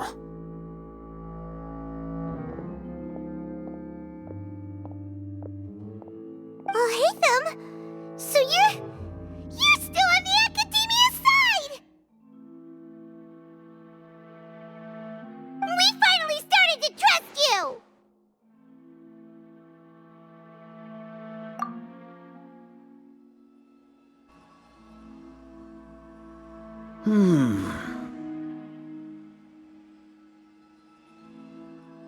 Excellent. Detailed contents with no errors. I would expect nothing less than an immaculate report from the scribe.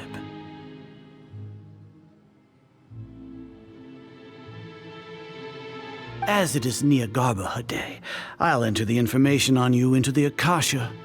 Surely you know what that means. We'll be monitored, just like Sino. With the Akasha's calculation prowess, all of your actions will be predicted with an accuracy of at least 98%. Furthermore, your data will be updated in real time whenever new information presents itself. To put it into words you can understand, wherever you go, you will be walking under an invisible leash. This is Sumeru's greatest penalty for dishonest persons.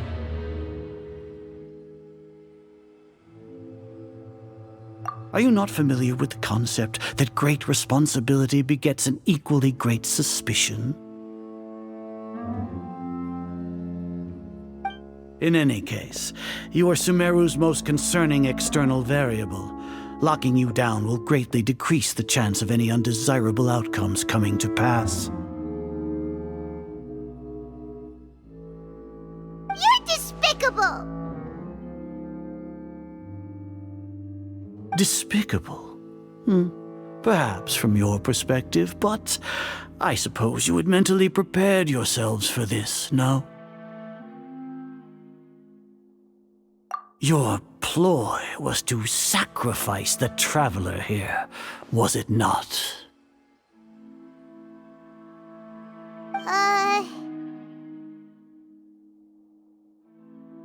Lord Azar, I know what you're trying to say, but I've been following your plan this entire time. Why are you doubting me at this juncture?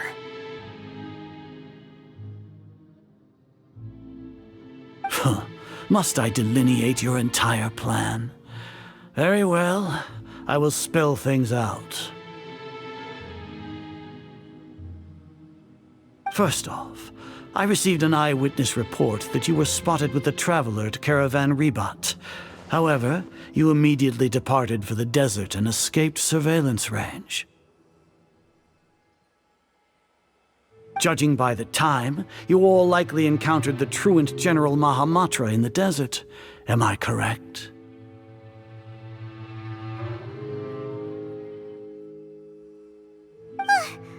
Maybe Paimon shouldn't have mentioned Sino just now. The Akademiya had not received correspondence from its scribe for a prolonged time. You were also in the company of the Traveler, a close associate of Lesser Lord Kusanali and General Mahamatra Sino, who had defected from the Akademiya. With their instigation, what was the probability that you would betray the Akademiya? Rationally speaking, 50%? 70%? What do you think? Regardless, that's only a guess. The facts are that I've brought the Traveler right before you, and I gave you my report. Indeed, your boldness deserves praise. To think that despite status as an outlander, the Traveler is still willing to sacrifice for the sake of your plan. If I'm correct, you have a contingency plan to save Lesser Lord Kusanali and ruin our great work.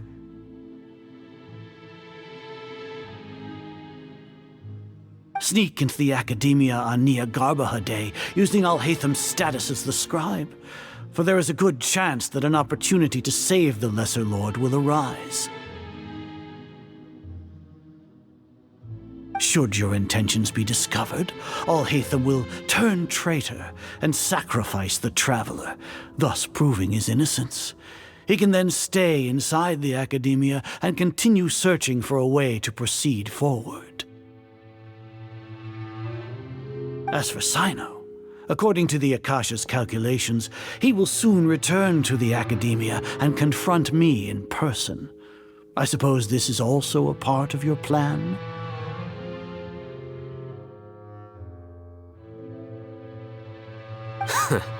You'll see me as a traitor regardless of what I say, no? Even if you impugn me, it would have little effect on you all.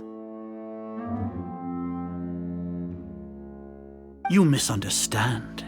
Losing our scribe would irreparably damage the Akademiya's regular operations and the development of Sumeru's future academic systems. However, under the current circumstances, even that is trivial compared to what we stand to gain from our great work. You said that I betrayed the Akademiya, but you, Azar, you've betrayed all of Sumeru, betrayed its Archon.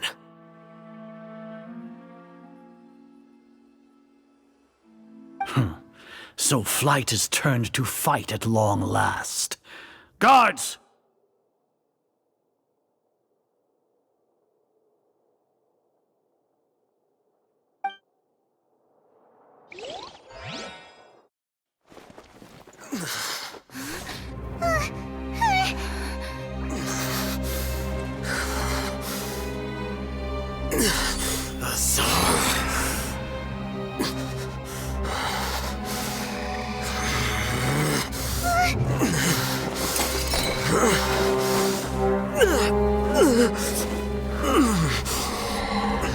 Well, what do we have here?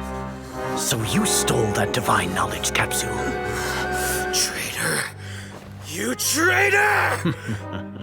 Even the most rational scholar will yearn for the power of a god in a moment of desperation. Aren't you doing the exact same thing as me, Alhaitham? Unfortunately for you, no god will lend you their power. Azar!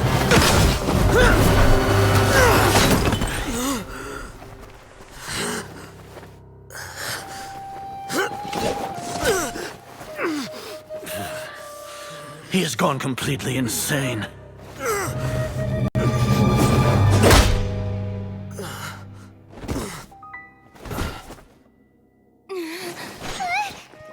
Take him to the Matra and exile him to Aru village. Then find someone to take these two to the confinement room. I'll deal with them later. Grand Sage, we've finished all required preparations for Nyagarbha Day. We may begin to enter the capsules now. Excellent. You may begin.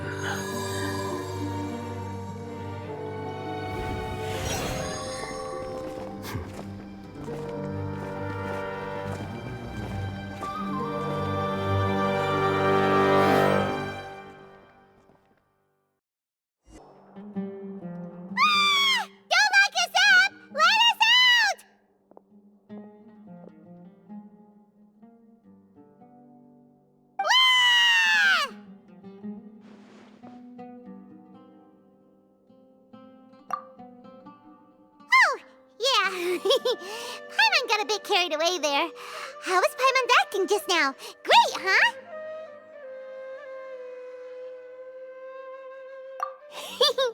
Everything's going according to plan so far. We made it into confinement, and Alhaitham's probably done with his part too.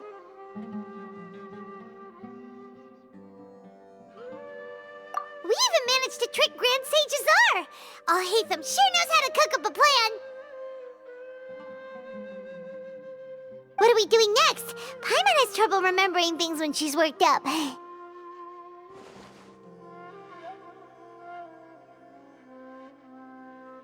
Right. Paimon thinks it went something like this.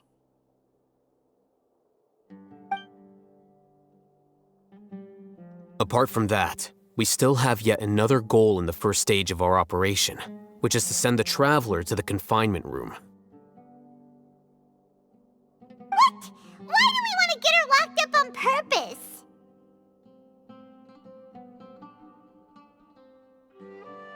She's always been the person the sages are most afraid of, as well as the greatest obstacle to the successful implementation of their plan. They are very aware of the risk she poses to them. Once the Traveler is imprisoned, the sages will likely think that everything is under control. And with their guard down, the next phase of our plan will have a much higher chance of success.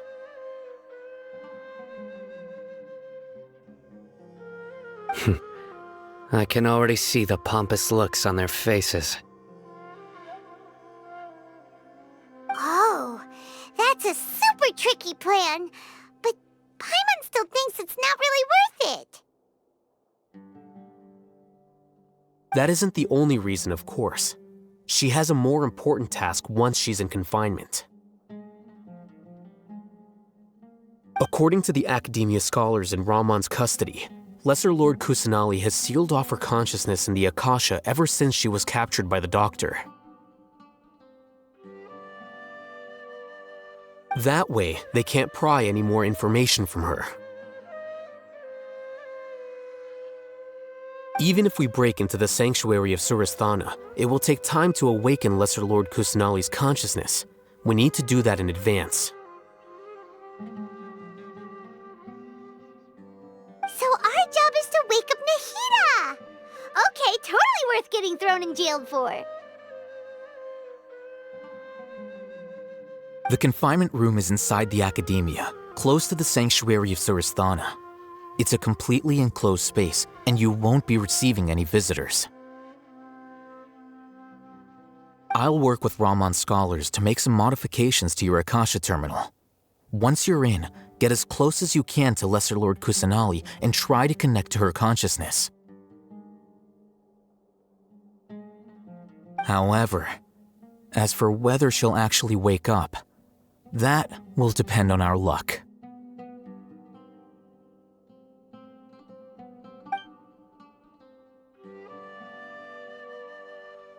Oh, no wonder you've been wearing your Akasha terminal today. It's the one that Alhazen modified. Paimon thought they'd take our Akasha terminals when they'd locked us up in here. Were they being careless?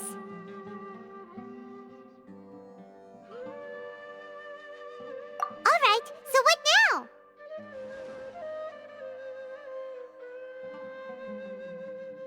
Sounds easy enough.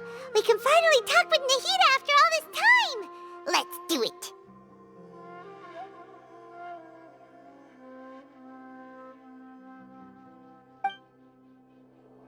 There's a light flashing on your Akasha terminal.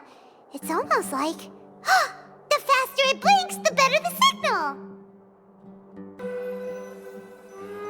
Here? No signal again. Is it getting jammed? Whoa, it's Mora! Ooh, Mora. No, Paimon, we're not here to hunt for treasure.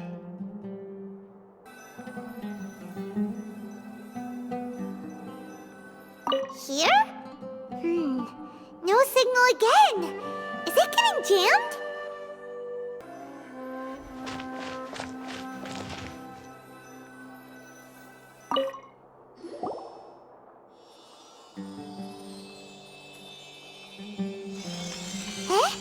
Is this the right spot? Are you getting anything?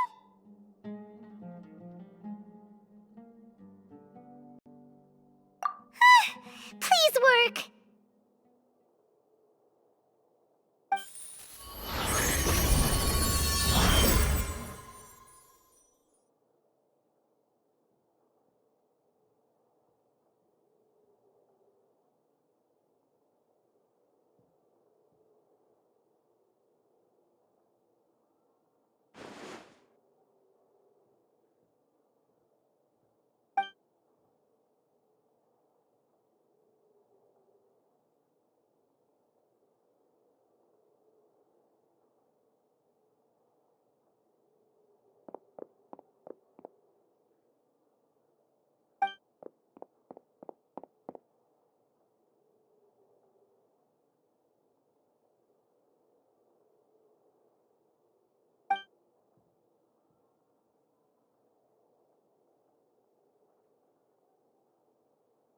Nahida!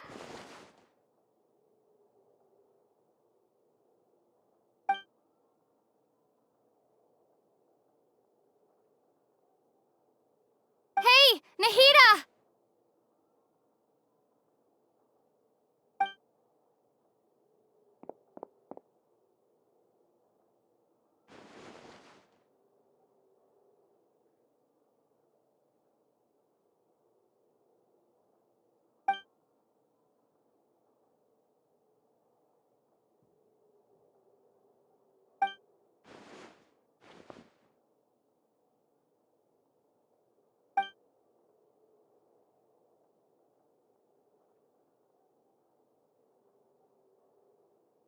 When did it first start?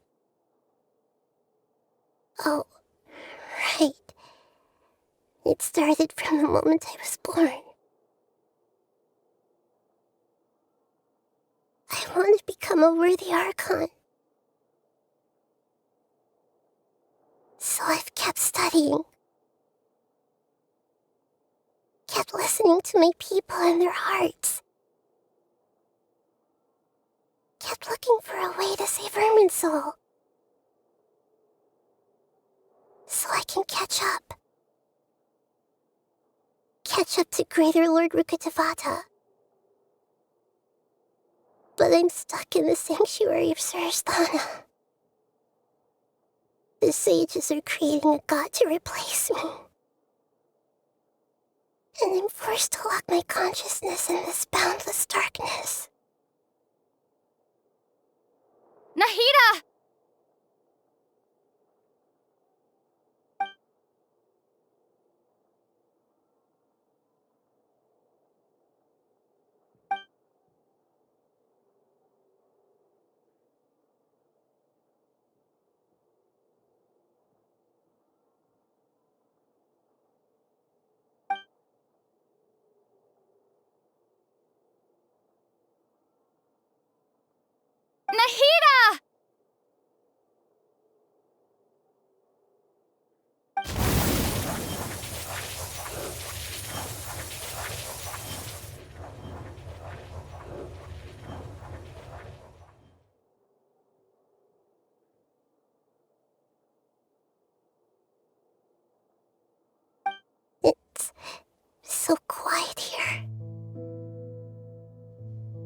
Now that I think of it, I don't think I've ever actually listened to my own inner voice.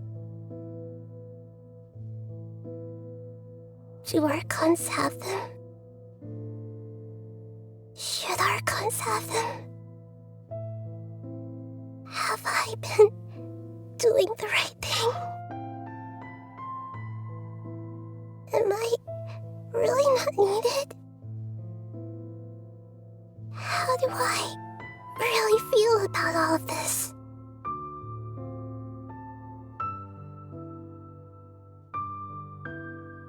It's so quiet here. Since you're the god of wisdom, you've known the answers to all these questions since the very beginning, haven't you? Who are you? Whose voice is that? It sounds familiar.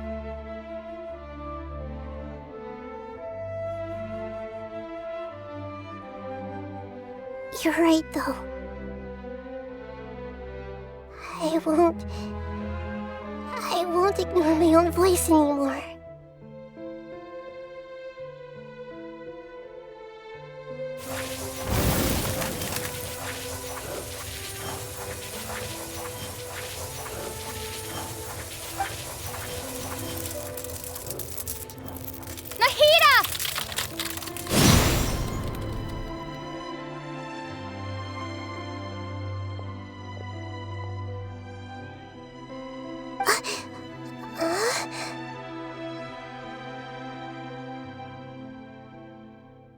Nahida?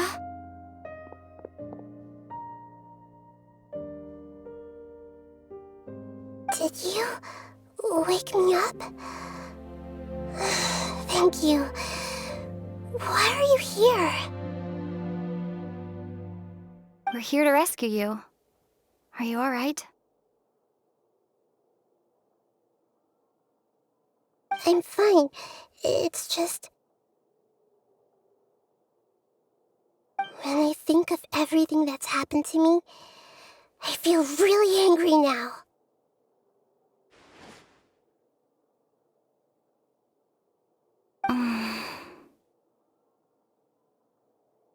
You should have been angry ages ago.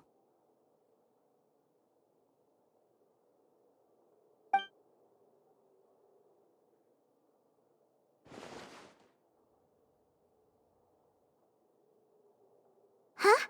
Oh, you're back! How's everything?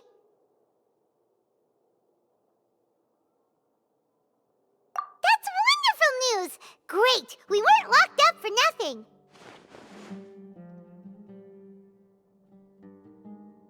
When you went to wake up Nahida, Paimon was listening for any sounds outside. You were out for a long time. There are fewer and fewer scholars going about now. You think everyone's done with their Nyagarba Day stuff? Yep, so that means our next act is Nilou's performance!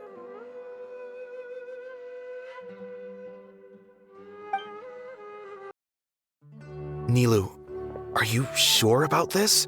You're taking such a great risk for them.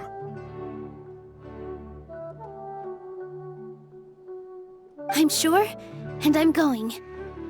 You know that I don't like to pass up any opportunity to dance, and this one is especially important.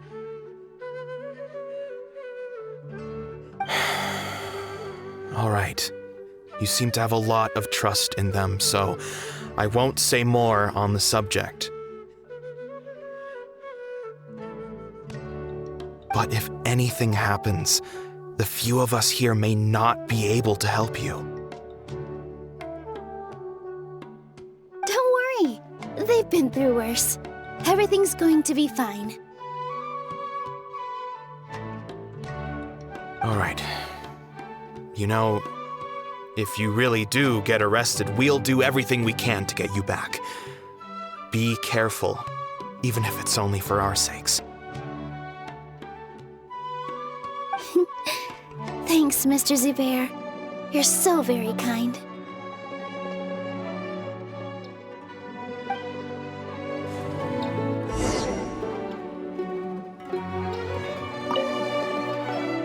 always remember that your safety comes first. And don't forget that you're the star of Zubair Theater! Nilou, how's it going? Nervous? Definitely more than usual. But it's because I'm worried I won't dance well enough.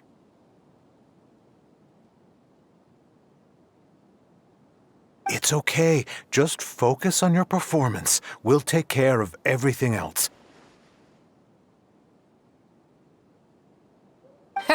You sure know how to talk. Taking all the credit, even though we came here together to help out. Well, thank you both.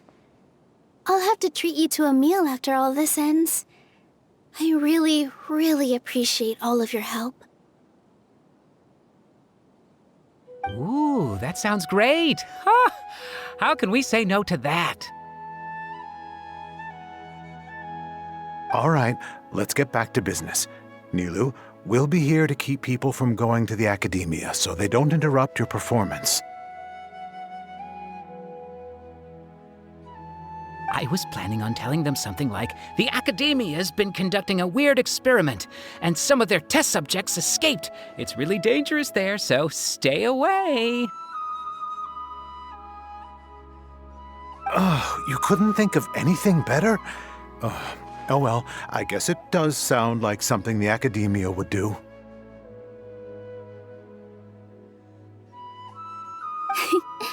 I think it sounds great. I'm counting on you guys. Don't worry, it'll be a piece of cake.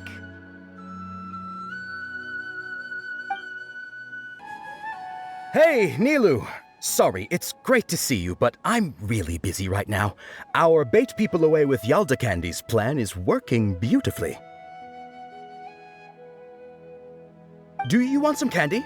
We have more than we can give out. Vihar, thank you so much for doing all of this. And even dressed up as the Knight of Flowers, no less. I'll pass on the candy, though. I cut back on sweets in the period leading up to a performance, and I'm about to start one.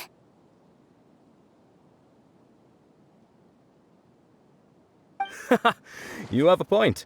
The stage is cleared and everything's ready, so you can start your performance at any time. Yeah, thanks to you. I'm really grateful. All right, time to hit the stage. You're welcome. The honor's all mine, since I'll have such a great view of the show.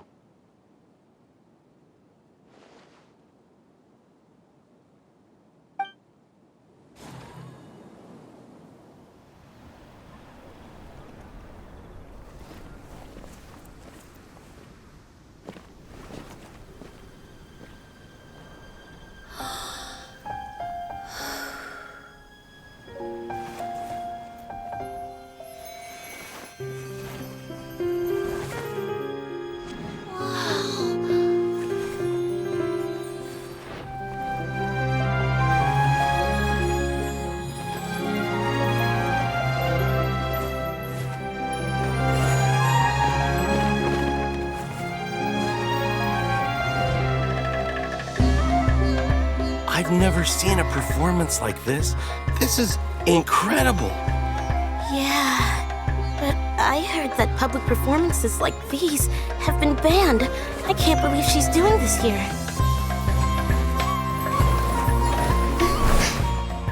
Grand Sage, there's some commotion outside. How uninteresting. Issue the new Prohibition Act from the Akasha to the guards. They'll know what to do. Do you think we should, stop her? Let's just watch for a little bit longer.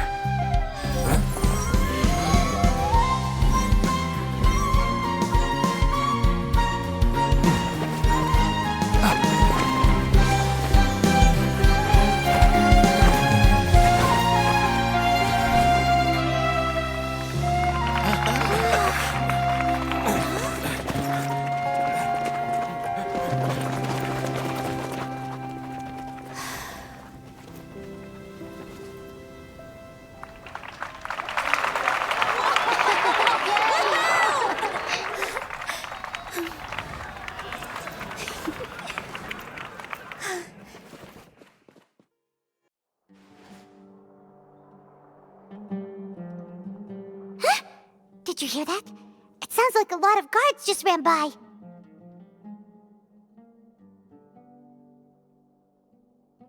Does this mean the plan has moved on to the next stage? Yep. It's great that everything seems to be going well. Come to think of it, when did Alhaitham replace the knowledge capsule that was about to be entered into the Akasha?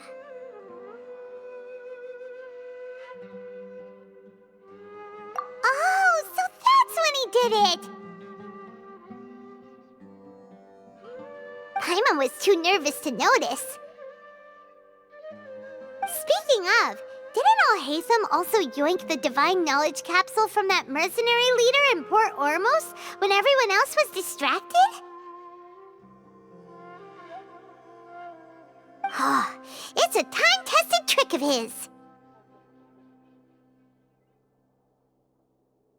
Why are we complimenting him? Yeah, he's smart and all, but he still makes Paimon's blood boil. Let's review our plan for this stage again. It's not like we have anything else to do right now anyway, and it'll help us feel more confident. Paimon remembers that Nilou's task was supposed to go a bit like this. Now that Lesser Lord Kusanali's consciousness has been forcefully sealed, the core figures of the Akademiya and their guards have started to wear their Akasha terminals again. With the Doctor's technological support, they think they have nothing to fear. How despicable of them to rely on such a person. But this is also our chance. I was originally asked to draft the knowledge capsule for the Artistic Performances Prohibition Act when I was still at the Akademiya. It should be on the Grand Sage's desk right now, and will be entered into the Akasha during the next Nyagarbha Day. Are they really going to stop all artistic performances? That's horrible! I'll make an identical knowledge capsule, but this time, I'll smuggle some misleading information into it. We only need to find an opportunity to switch the capsules. Once it's been entered into the Akasha on Nyagarbha Day, if someone were to be seen performing in public, the sages would definitely use that opportunity to announce the ban, and so the misleading information will be disseminated amongst the guards. Sure sounds complicated, but it seems like if everything goes well, we'll be able to get rid of all the guards in the Akademiya without any effort. That's pretty clever, getting right into their heads. I just have one question. Even if we manage to get the misleading info out to the guards, how can we be sure that they'll believe it? People who are used to relying on the Akasha become less inquisitive, and their ability to distinguish truth from misinformation is significantly reduced. They will view everything the Akasha releases to them as the unequivocal truth. The Akasha will turn humans into machines. I've seen it happen many times. Yikes. Good thing I didn't wear it for long when I was working in Sumeru City. At first, I thought it was a good thing too. By the way, this plan still requires a performer, right?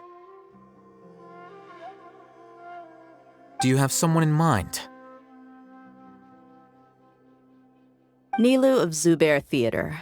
I know her really well. We can trust her.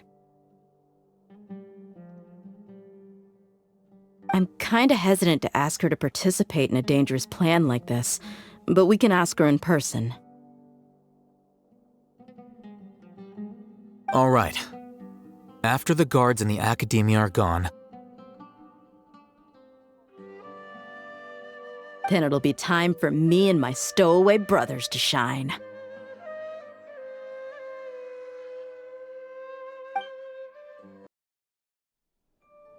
Here they come. Did you see that, Raman? They came out from the Akademiya in droves.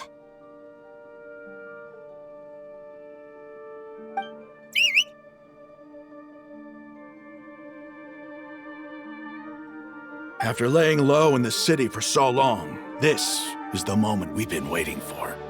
My brothers have already sprung into action. We couldn't do anything to them inside their coop, but outside the Akademiya, this is our hunting ground.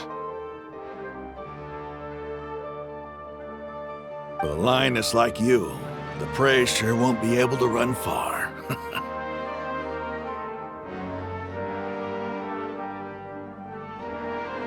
We still need to eliminate the guards as soon as possible. If we give the sages enough time to realize what's happening, the plan's doomed. All they've done is to sit on their cushy salaries and twiddle their thumbs all day while we fought and struggled every day in the desert.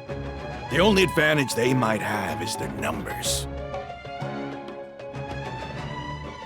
Speaking of which, most of the guards who report directly to the Six Sages belong to the Corps of 30, but they have a completely different reputation. Following those blasted sages every whim, throwing away all the principles of being a mercenary. As someone in the same profession, I'm obligated to teach them a good lesson today. Indeed, the trap has been set. All we need to do is lead them there. All right, let's each take a road and herd those scattered guards back into one place. Make sure to attract their attention. Isak will be the key.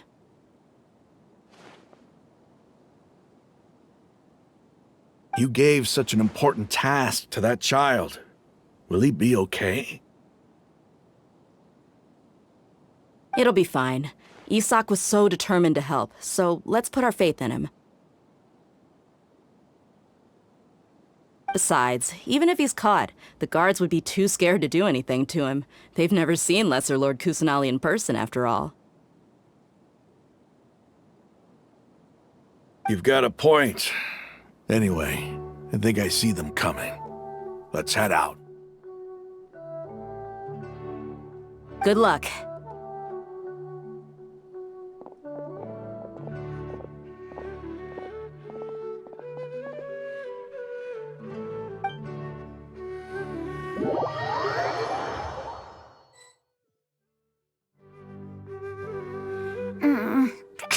This outfit.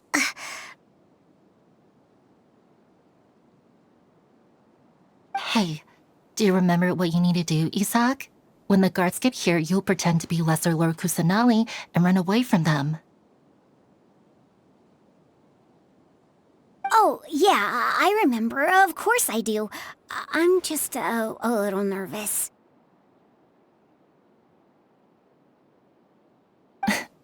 Relax. Don't think about getting caught. Even if that happens, we won't leave you behind. You only need to think about getting the guards' attention and leading them to the Grand Bazaar. Leave the rest to us. Okay, got it. I'm here to pay back Lesser Lord Kusanali for helping Grandpa. I won't get cold feet. Hey! They're here! I can see the Akademiya guards!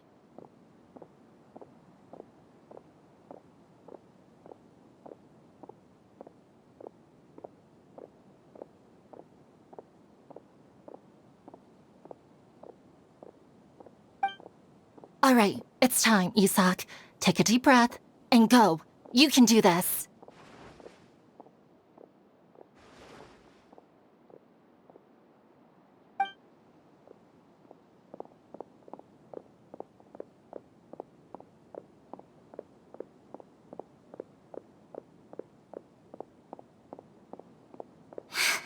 Why is there a guard over there? Did he already run ahead of me? This is different from our plan. But But there's no time. I need to make a choice.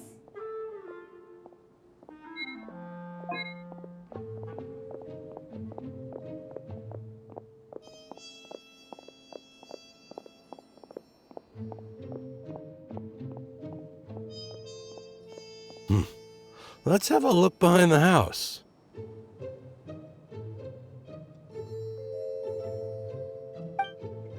What should I do next? Huh. Looks like nothing's here. A wasted time.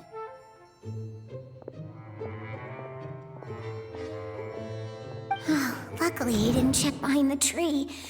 What should I do next? The guard looks alert. What should I do next?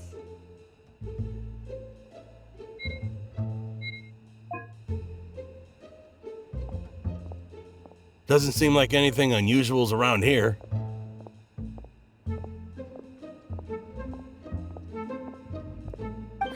Looks like the guard finally left. I need to go.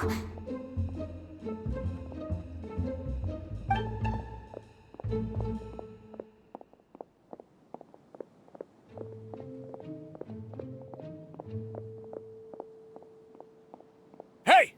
Lesser Lord Kusanali is over there! Stop! What? Lesser Lord Kusanali? How did I not notice that? They found me! This is bad. Where should I go? The target suspected to be Lesser Lord Kusanali has escaped into the Grand Bazaar. Assemble and arrest her!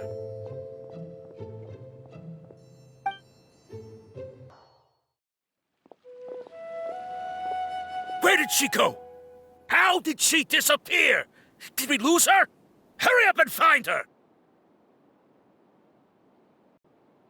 Hey, why is your team here? Didn't we say to split up our search?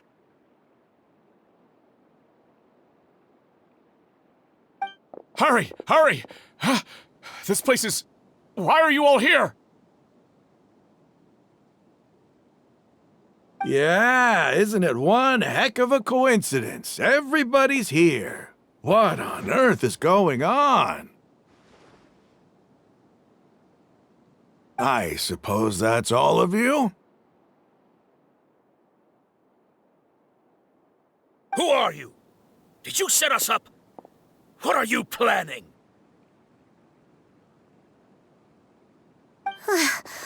Phew, that was rough. I almost got caught.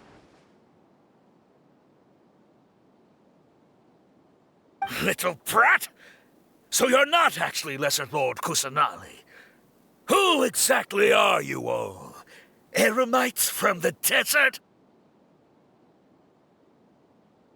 Just some colleagues. Think of this as a business competition, or a personal grudge.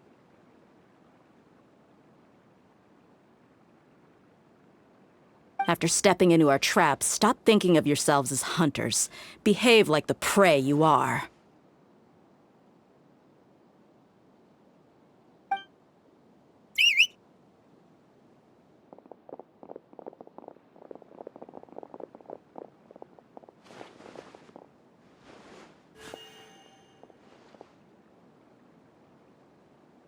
An ambush?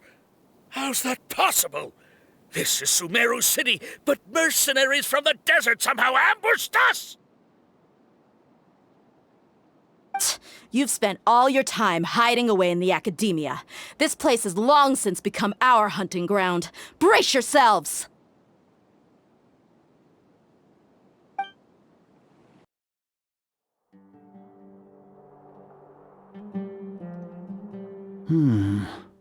This is odd.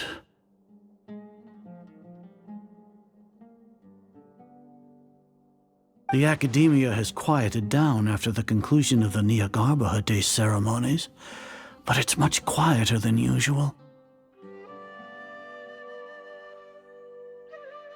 Where are the guards? Why have I not seen a single one?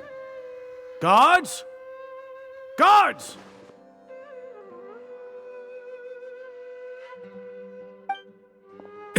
Grand Sage, how may I be of assistance? I called for the guards. Why did you come?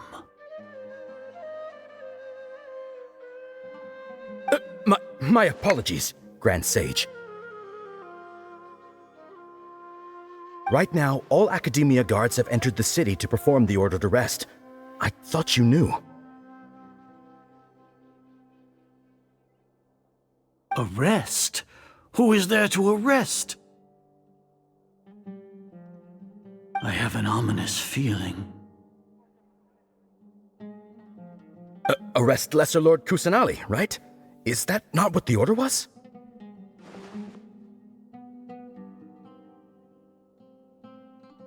Lesser Lord Kusanali? You mean she has disappeared? Yes. I wouldn't dare make up something like that.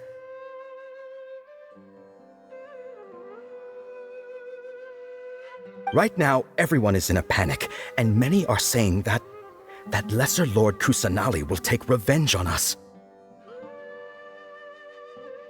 What happened? Just what is going on?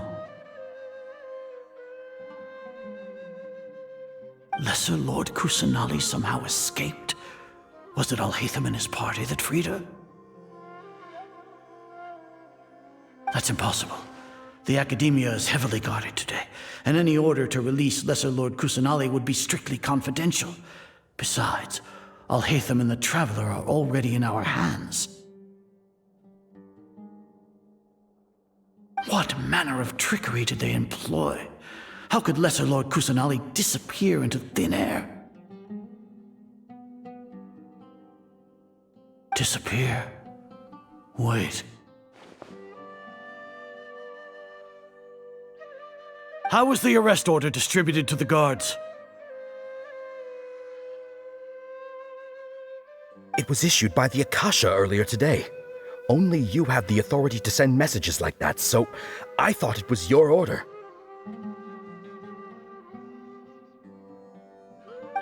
Let me check.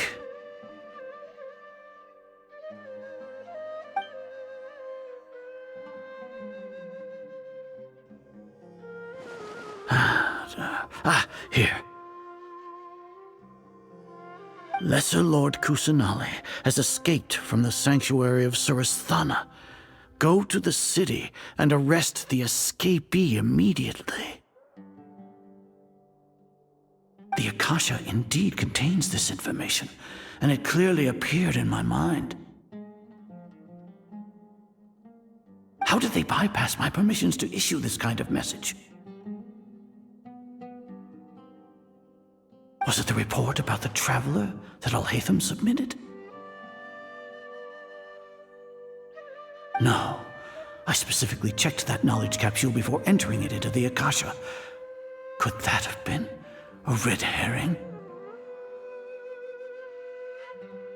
Well, even if I figure it out now, it won't make any difference. The important thing now is to confirm Lesser Lord Kusanali's status.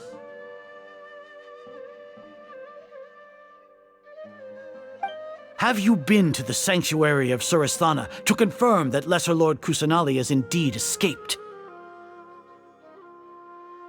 Confirm? No, I haven't. It may be a bit offensive to say this, but Grand Sage, what you're saying doesn't make any sense.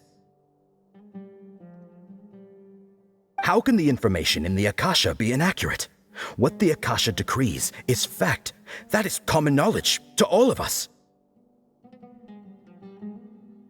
If we have to confirm the information and knowledge from the Akasha ourselves, then how is that any different from us learning that information ourselves? Wouldn't Greater Lord Rukkhadevata's legacy lose its meaning that way?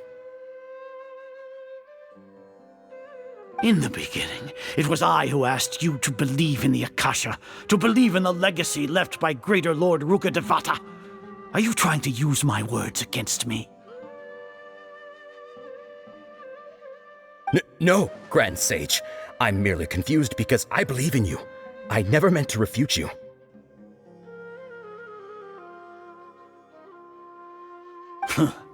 Stay here and see if there are any suspicious people around. I'll go to the sanctuary of Surasthana on my own.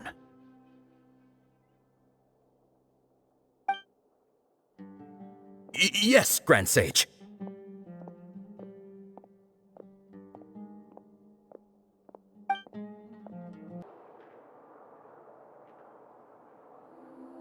Lesser Lord Kusanali has escaped from the sanctuary of Surasthana. Go to the city and arrest the escapee immediately.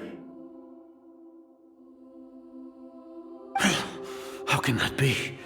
Stop thinking about it. Stop. It must be a trick of theirs. As long as I personally confirm it.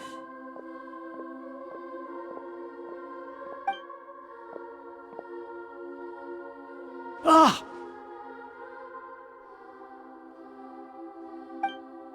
Impossible. That's impossible. There must be something wrong with my eyes.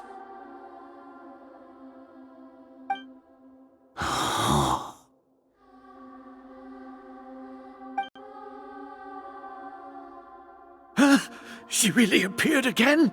What is the meaning of this? What a comical sight, Azar.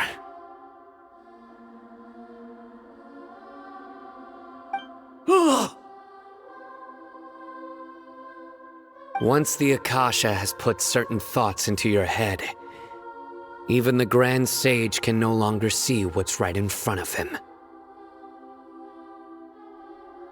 You all can only see the world in your mind, the one you think you know.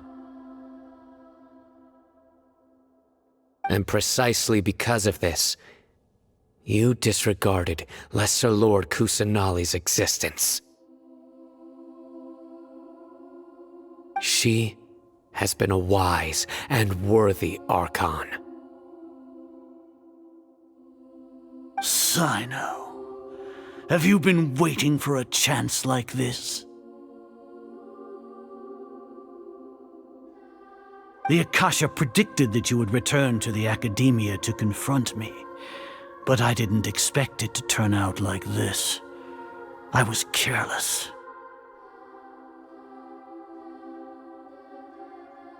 No, you were blinded. Your faults stem from your reliance on the Akasha. You're still the same as always. I truly did not expect a proud person like you to cooperate with Alhaitham and the Traveler.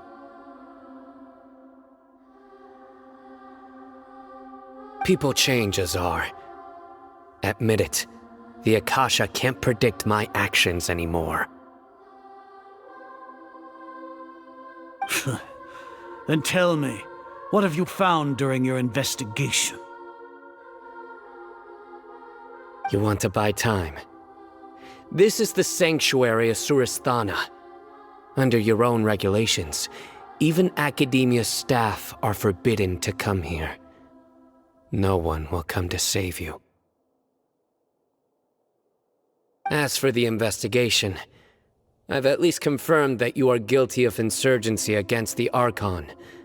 A serious crime. So what? Did you do all of this so I would plead guilty in front of you, General Mahamatra?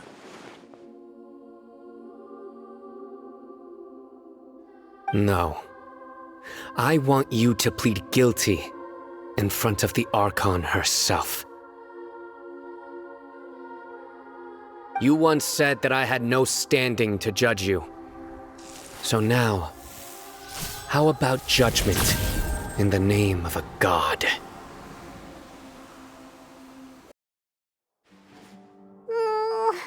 How long do we have to wait? Paimon wants to know how things are going out there. Paimon hasn't heard any sounds outside for a while. Hopefully something bad didn't happen.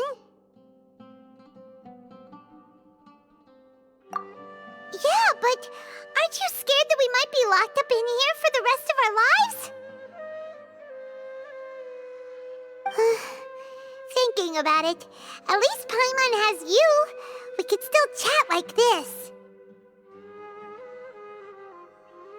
When Paimon thinks of Nahida being imprisoned alone in the sanctuary of Surasthana, Paimon can't help but feel sorry for her.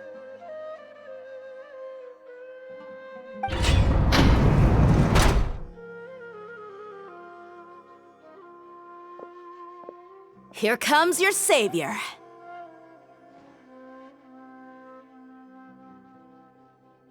Dia! Paimon just knew you would come to rescue us!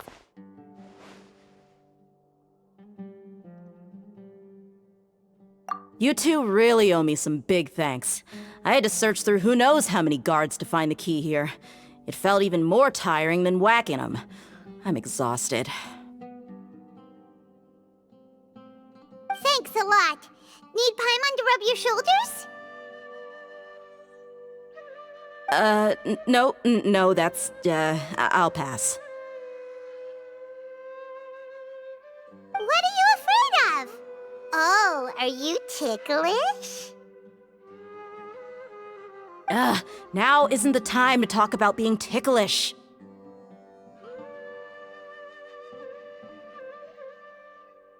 Things in the city and on Sino's side are both going well. The guards that stormed out of the Akademiya are all taken care of. The Corps of 30 is in charge of the city's defenses, but we already talked to Asfand. They've been fed up with the sages bossing them around. As long as it doesn't break their employment contracts, they'll turn a blind eye.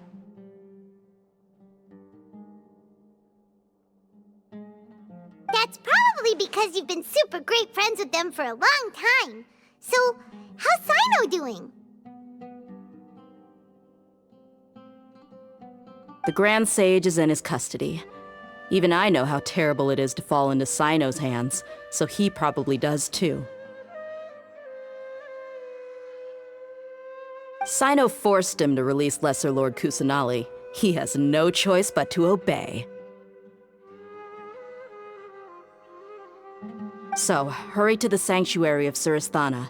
Assuming nothing weird happened, we should have already rescued our Archon.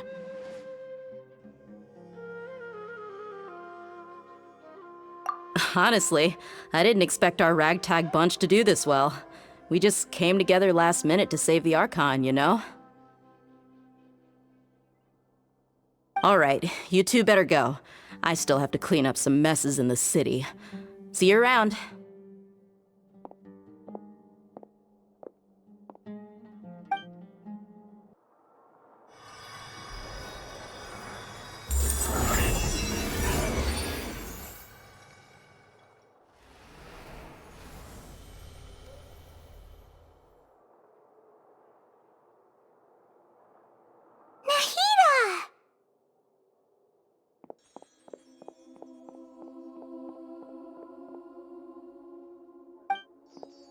Should I say it's nice to meet you? This is the first time we've met in real life. Before, we've only met in dreams, consciousness, or when I was in someone else's body.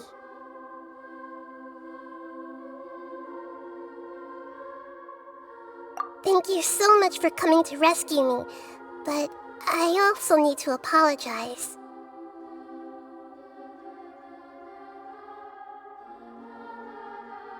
During this time, I did some self-reflection. My sense of inferiority and yielding to the Akademiya led to all of this, and created so much trouble for you all.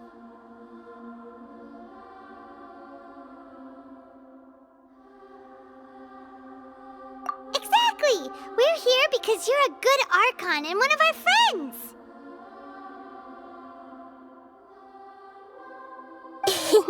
Thanks, you too.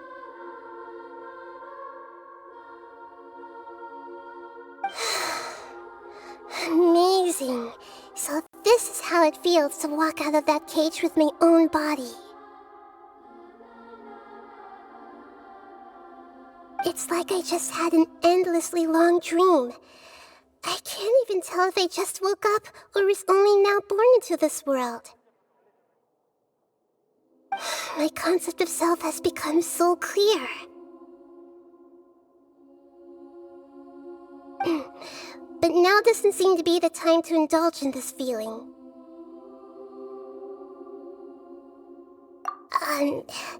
This is really embarrassing. You all just rescued an Archon, and now she needs your help to save her country, and even the entire world. It's okay. With you here, Paimon's sure that everything will work out. There's one more thing. What is it? For all the things the Akademiya did to me, and for all the folly it committed in the name of wisdom, as their Archon, I will make them pay.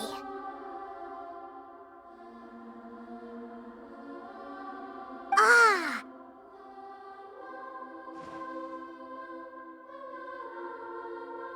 Wow! That's the spirit! You're finally standing up for yourself and not letting people walk all over you! I understand now. To be a better Archon, I first need to better myself. If you haven't even figured out how to be a caterpillar, how can you be a butterfly? Yes, true. That reminds me. I wonder how far along the Akademiya is with their god creation plan. We need to hurry and prevent the birth of that false god. I need to make some preparations. Since I'm now free, I can establish a direct link to the Akasha and control it.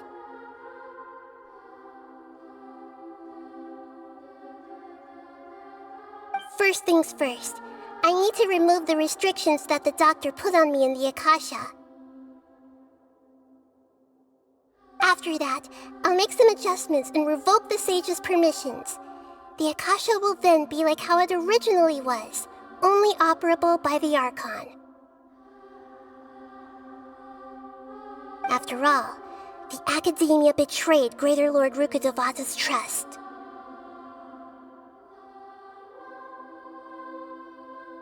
This might take some time.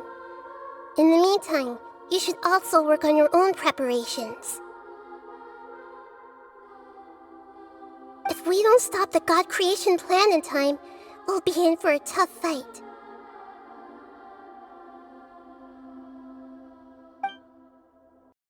You might as well prepare for a fight. When we're done, we can take a walk around. After all, we missed out on a lot of stuff when we were locked up. How's it going, Nahida? I'm done with the parts that needed my involvement to complete. Although it's my first time working with the Akasha like this, its internal structure and operation procedures are easy for me to understand. Greater Lord Rukkhadevata's design is truly brilliant. Oh, also, this is for you. Huh? What's this little floaty thingy? It's a small device I put together just now. You can think of it as an upgraded Akasha terminal. You may not need it right now, but it should be helpful in certain situations. Wait! This thing has the same characteristics as Paimon! We're both small things that float! Oh, all the things that make Paimon special got copied! When Paimon appears with the Traveler from now on, people won't remember Paimon because she isn't unique anymore!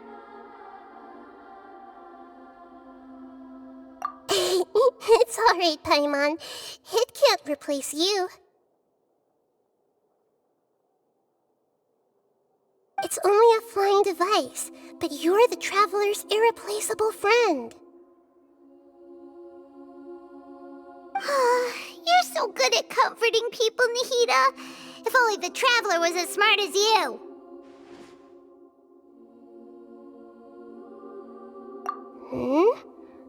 I was simply telling you what I feel to be the truth. I wasn't trying to comfort you. Nahida, you're a natural at this. What you just said made Paimon even happier. By the way, there's something I need to confess.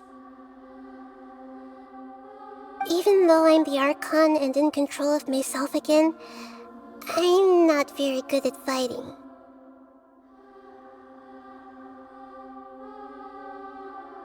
You may have heard that an Archon's power is derived from their people's faith. However, I'm not as well loved as Greater Lord Rukkhadevata. If we get into a situation where combat is our only option, I'll have to count on you, and I'll do my best to provide support.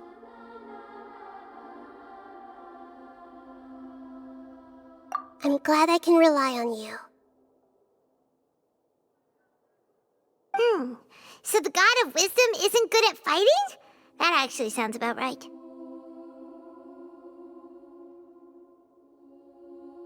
I've located where the false god is. Time is of the essence, so let's skip to it.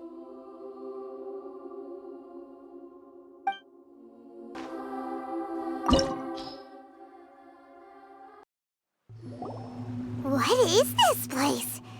Is this really the way we need to go? Wow. Who would have thought there'd be a place like this hidden right slap bang in the middle of the city? The sages wanted to realize their god creation plan without being discovered. The safest and most convenient way would be to build within the Akademiya itself. That's true. They were already hiding one god, so why not two? Judging from the structure here, the project is a huge undertaking. The sages really saw the god creation plan as their ultimate goal. But this place doesn't look like it could have been constructed by the Akademiya alone. The Fatui under the Doctor sure didn't hold back. They provided a lot of technological support. Yeah, or else they wouldn't have been that generous. Is that it, though? I've always felt that this Doctor is different from the Akademiya sages. He doesn't seem to share their sense of urgency. Instead of being interested in the end product, it's like he's enjoying the experimental process. The Fatui Harbingers are all such weirdos. So, the Doctor being weird is actually normal. So, this Fatui that they're trying to turn into a god is called the Balladeer? We had previously come into contact with his consciousness. He harbors particularly strong obsessions. One is the desire for a gnosis, since he was created to be the vessel for one. The other obsession is probably related to his past. I can't quite explain it. Paimon knows that he was a prototype puppet for the Raiden Shogun before he became a Fatui Harbinger. That's why he wants a gnosis so badly. There's no way he'd willingly be a test subject. Not with that temper and ego of his. It sounds like you know the Balladeer quite well. I see. Tell me more about him and what he's like.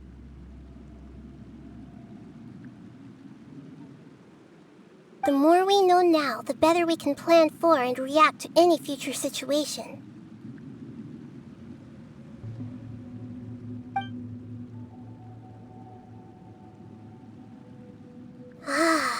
see. How fascinating. Alright, time to go. Let's get through here and meet him in person.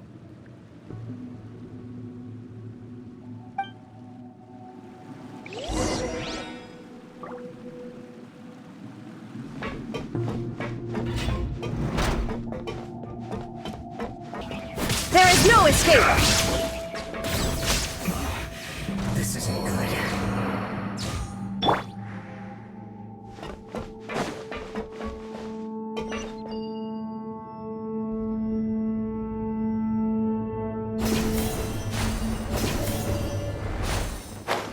It looks like we can climb up these pipes.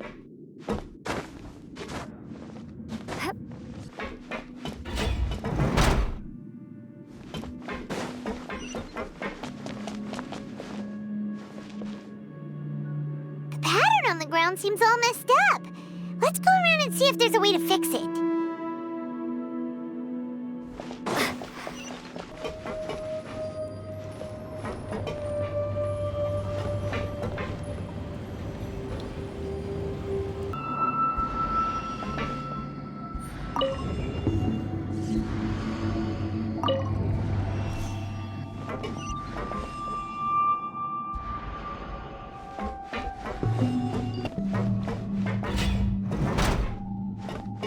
You'll get frostbite.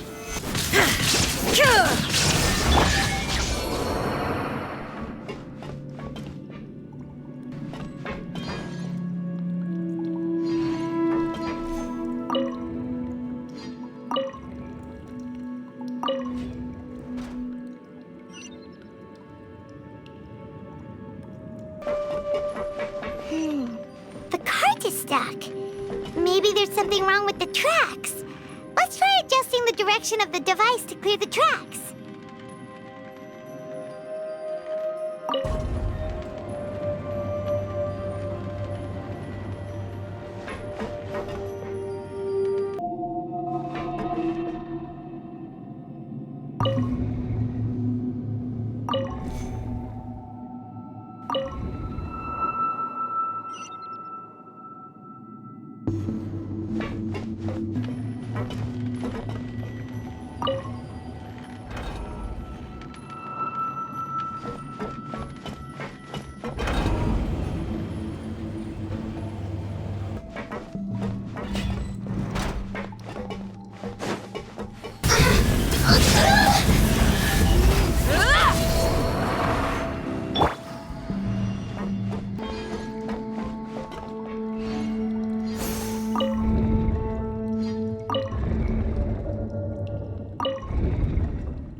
Looking at its operational status, we must prepare for the worst. The god they wanted to create is likely close to completion or already completed. Oh no! What should we do? Paimon can't imagine how hard it would be to fight against a Fatui Harbinger with a Gnosis! Are you nervous, Paimon? If you really want to know, of course Paimon's nervous! Aren't you too, Nahida? Yes, I am. This is probably the first time I faced with a calamity of this degree since my birth. I feel not just nervous, but curious as well. Curious? Curious about what? Curious about her fate. To me, everything we perceive in this world, everything we learn, and everything that happens to us is considered knowledge. And if it's a form of knowledge, then it can be understood. However, only fate is about that which has yet to occur, so it has always drawn my curiosity. So to me, fate is the ultimate knowledge.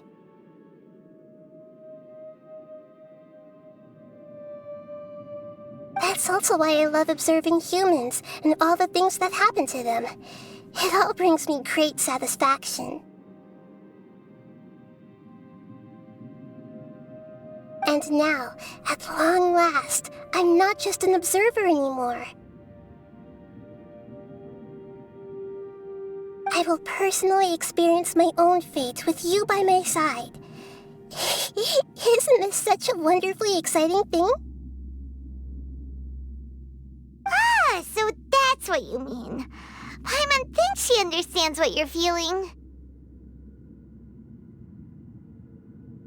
Agreed. Okay, let's continue on. I can sense his aura from here.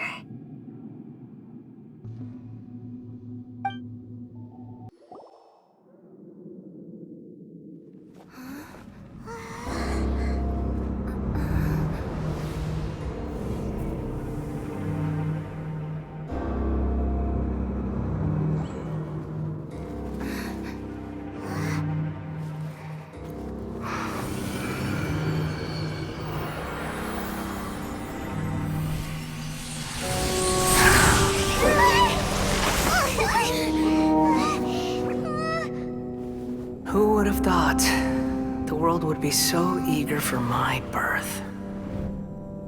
I remember you, Booer, the god of wisdom, and standing beside you, the traveler. Is he all-knowing and powerful now like Greater Lord Rukkhadevata? No, I can't feel the same kind of divinity I felt from the Greater Lord. It seems that the sages didn't get the chance to infuse the divine knowledge capsules into him. But even still, he has undoubtedly become a true god now. So we're too late? The Balladeer has already become a god? The Balladeer. A long bygone title.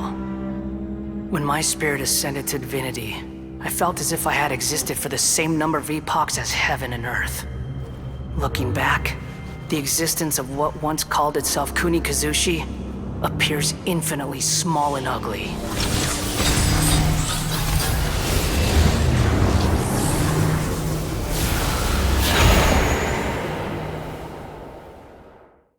This imposing aura, it really feels like the gods! A body that capitalizes on the Balladeer's original construction as a mechanical puppet, with the Gnosis serving as a constant power supply.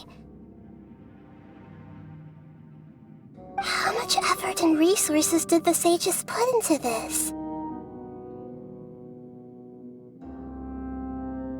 From a purely technological perspective, it's a commendable achievement indeed. It's no exaggeration to say, this is the culmination of human wisdom. You sure are something! Dishing out compliments at a time like this? But I don't think he's reached the spiritual height of a god. Strife is engraved upon every god and every gnosis brought forth into this world. Can you feel it? The exhilaration of such power, and the thrill of anticipation for our contention. Nahida wouldn't feel the same things as you! Do you not realize that you are interrupting a conversation between gods? Lowly creature, know your place!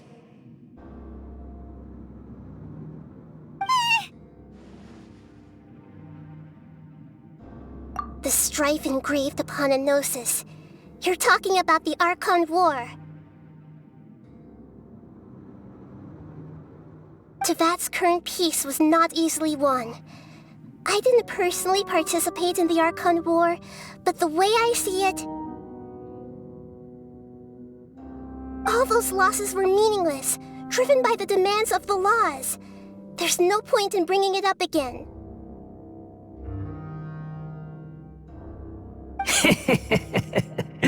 Is that so? Yet I am deeply disappointed that I was never allowed the fortuity to personally participate in the Archon War. This is a first. Encountering a god in this world who does not crave power. No wonder your own people have abandoned you, God of Wisdom.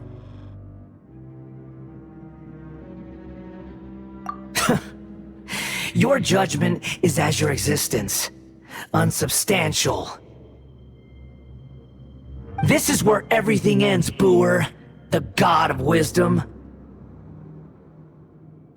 You should know that wisdom cannot solve every problem. Like now, where your only option is to face me in combat.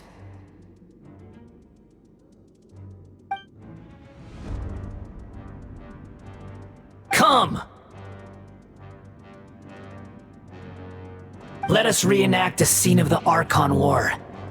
Come and inaugurate my birth as a god.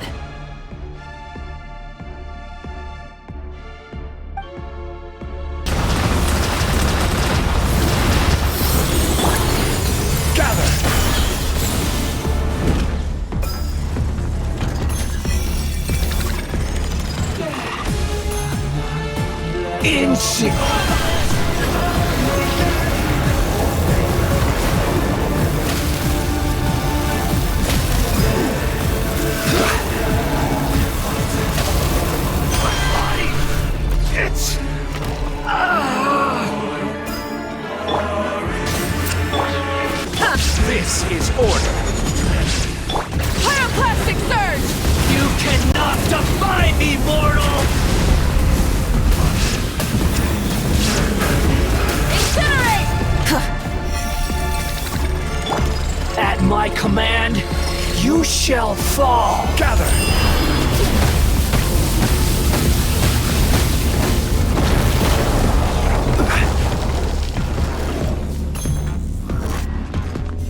Feeble human!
This is supposed to be a battle between gods, yet you choose to hide behind a mortal. And now, you're acting like you'd sacrifice yourself for a human. Are you having fun proving a false sense of heroism to yourself, Booer?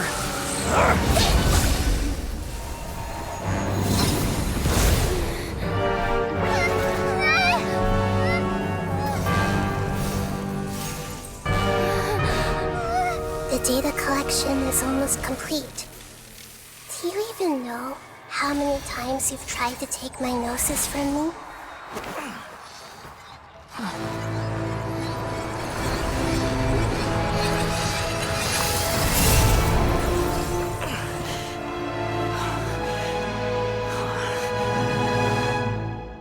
We just concluded the 168th loop.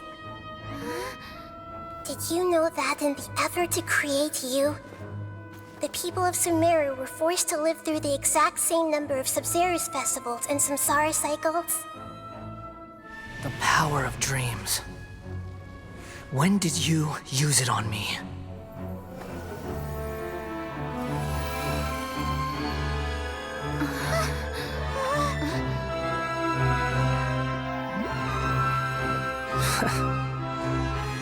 You can't even defeat me in a dream. What do you hope to achieve with this little trick? Come, Traveler. Just like before. Allow me to awaken the memories in your dreams. All that battle experience! It's more than that. Compile everyone's wisdom in the name of the Archon. That is the original function of the Akasha. I've sent everything that happened just now to the people of Sumeru in the form of knowledge. I've asked them to help you find a way to defeat the false god.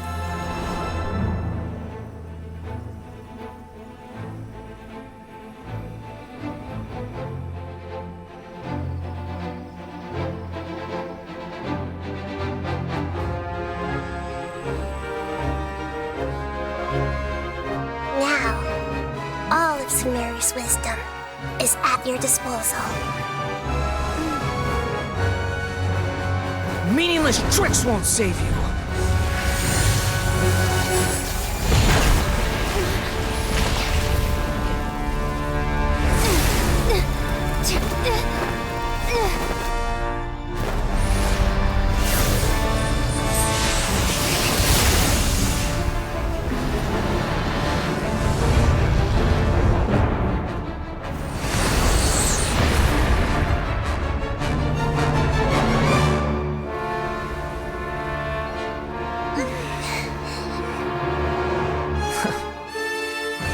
Are you done with your tricks?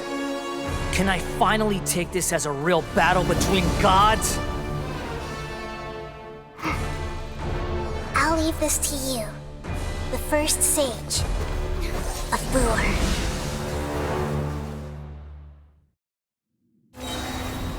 I am the all-knowing God!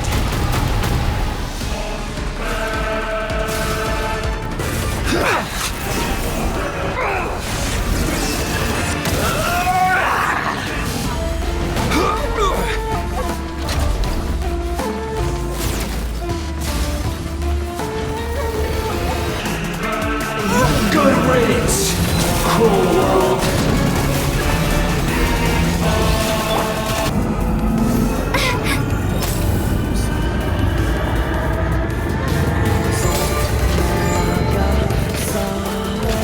Your new god awakens! This is not the end.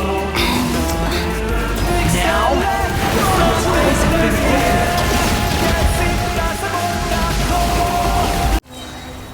1,000 eons, mine to dominate!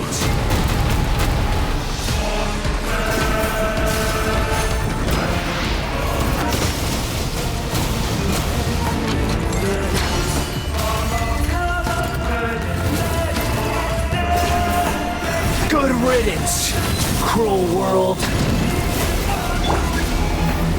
Rise with the sun!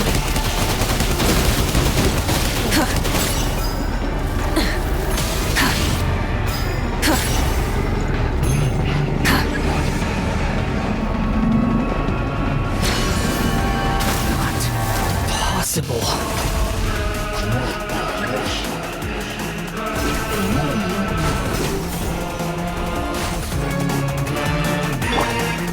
Sharing my knowledge. Committed to memory. Light at the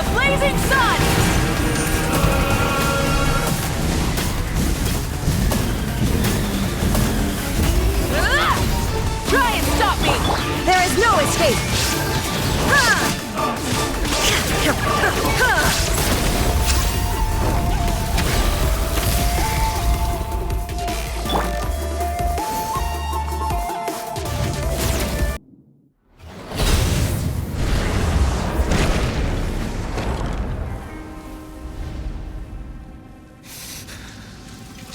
Humans. Filthy humans.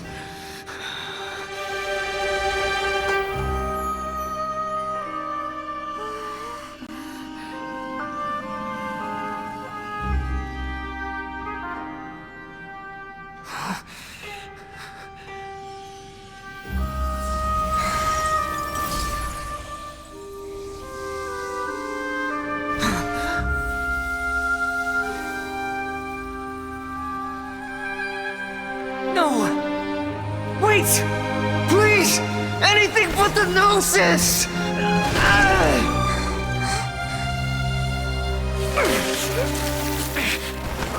That's mine! Don't even try! I'll never go back!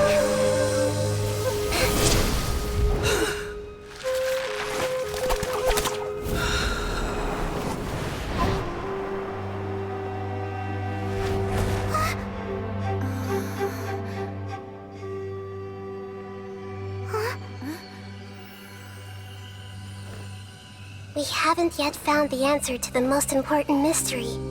Irminsul is still waiting to be saved. With the power of another Gnosis, we may now finally understand the last memory of Greater Lord Rukkhadevata.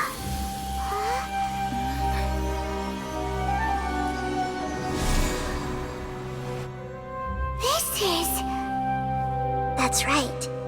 This is the last memory of my predecessor.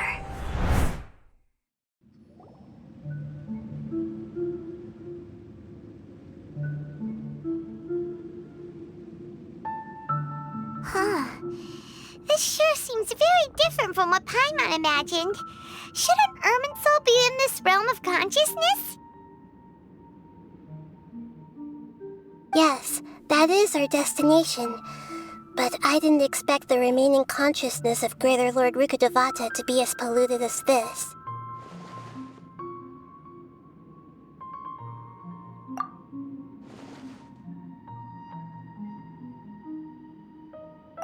Forbidden knowledge? It seems you know about a concept that even I don't completely understand. Could you tell me what you know?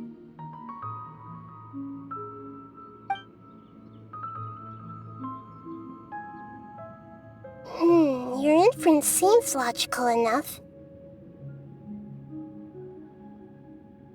Forbidden knowledge once polluted the desert thousands of years ago, but was successfully repelled thanks to King Deshret's self-sacrifice, and Greater Lord Rukkhadevata nearly exhausting her power. Then, a second instance of forbidden knowledge pollution occurred during the Conria Cataclysm 500 years ago. But I'm afraid it is much more serious this time, with Irminsul itself already in danger. So, if we're in the remaining consciousness of Greater Lord Rukkhadevata, and it's also been affected by forbidden knowledge pollution, then does that mean, in order to save us, Greater Lord Rukkhadevata? Yes. It's very possible that she sacrificed her life in the fight against forbidden knowledge. She didn't completely eradicate forbidden knowledge, but if it weren't for her actions, the pollution would have been far more rampant over these past 500 years. The way that everyone, including me, has forgotten everything about forbidden knowledge may very well be due to her restoration of Irminsul.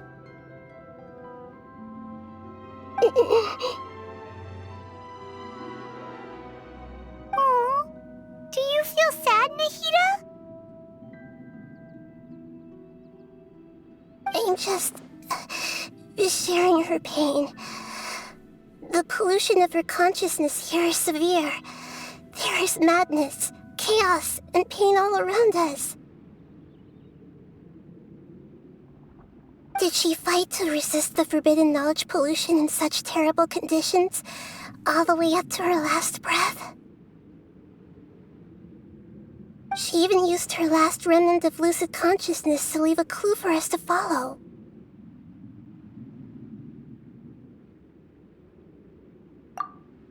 Yes, her words were distorted by forbidden knowledge, so that's all we could hear.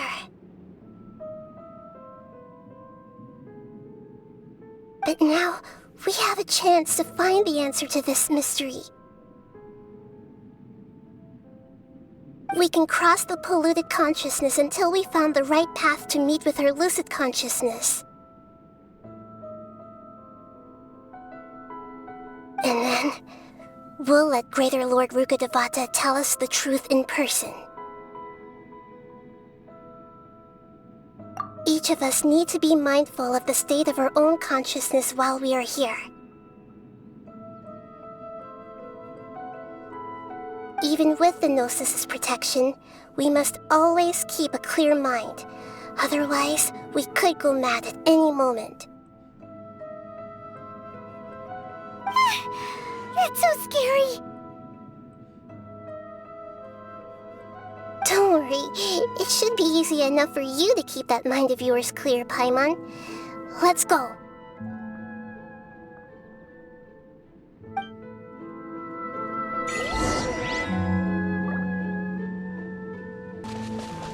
Are we in the air? And why is there a huge boat? That's the boat of consciousness, which symbolizes reason here.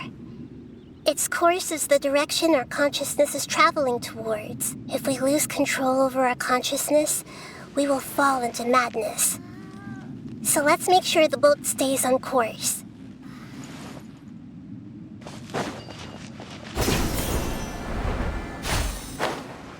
Wow! What are these? The monsters seem to have been affected by them. Look! Four-leaf sigils have appeared in the sky! To control the boat of consciousness, we need to find the helm first.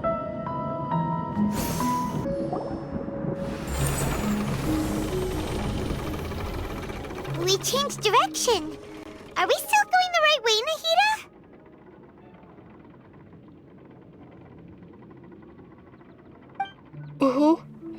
Judging from the current route, the boat of consciousness will soon take us out of here.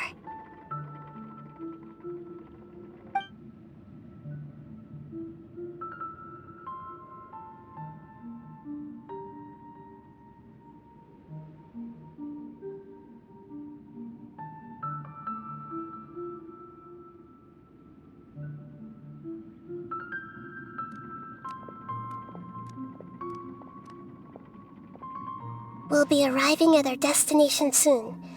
How are you feeling? Are your minds still intact? Huh? But everything's been completely normal for Paimon. Hopefully there won't be any more interruptions. This time, we should be able to meet Greater Lord Rukkhadevata.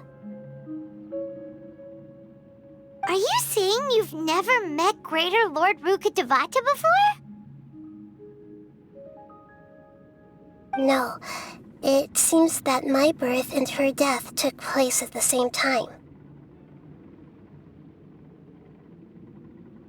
Otherwise, I think she would have given me a little more guidance, and I could have done a better job. Hey, you've done a great job, Nahida. Let's get out of this creepy place and go meet her.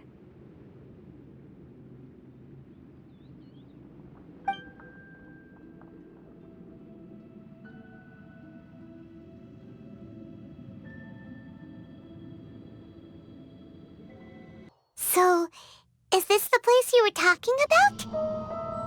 The base of Irminsul?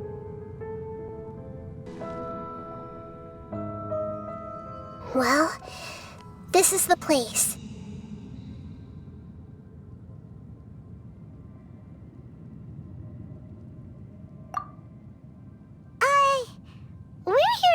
Greater Lord Rukkhadevata, right? But the one standing over there is... Is that... me? She looks exactly like me.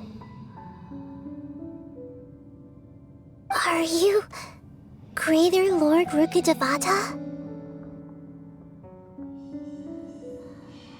Yes, that's me. Are you surprised by my appearance?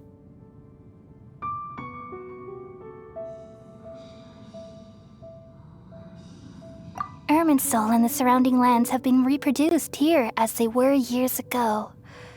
But this is just a realm of consciousness. We are manifestations of the same nature, hence why we would appear exactly the same.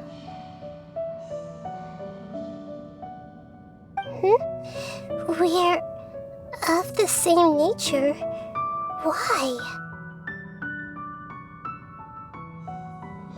Because you are me, and I am you.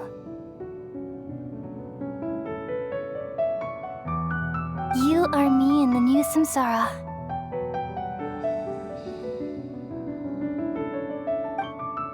The new samsara? As Greater Lord Rukkhadevata, I'm the avatar of Irminsul, and you are the purest branch snapped from Irminsul. Imagine it this way. Even if a tree dies, its branches will eventually take root and grow, continuing the tree's life in another form. I'm merely the remaining consciousness of Greater Lord Rukkhadevata. The real me has presumably died a long time ago.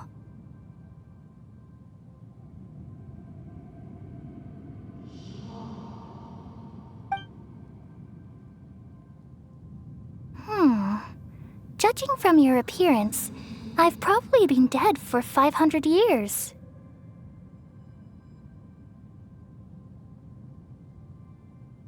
But you're finally here. My new self in the samsara.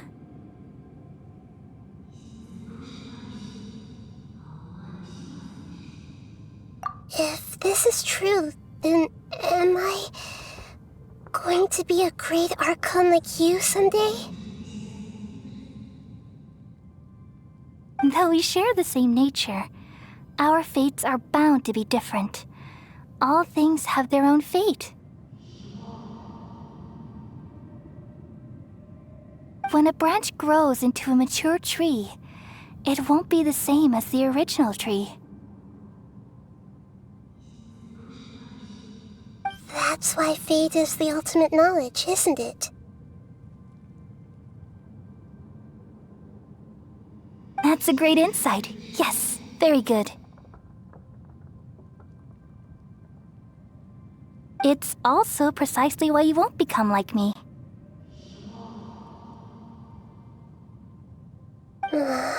Really? But perhaps you may become an even greater Archon than I. I already see a determination in you that I didn't possess in my time, and the future that it leads you to will be yours alone. Along with the blessings from your past experiences.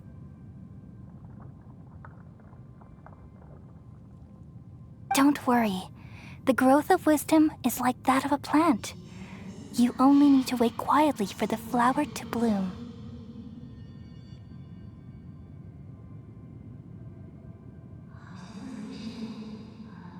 Come to think of it, the sages never had the faintest inkling of the meaning of wisdom.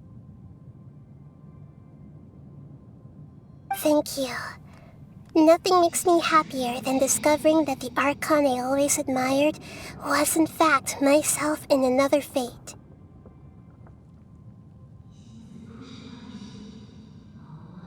It's so nice to speak with you, Greater Lord Rukkhadevata.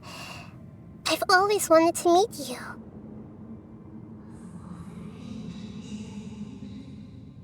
The feeling is mutual. From the moment I snapped the branch off Irminsul and created you, I've also looked forward to talking with you.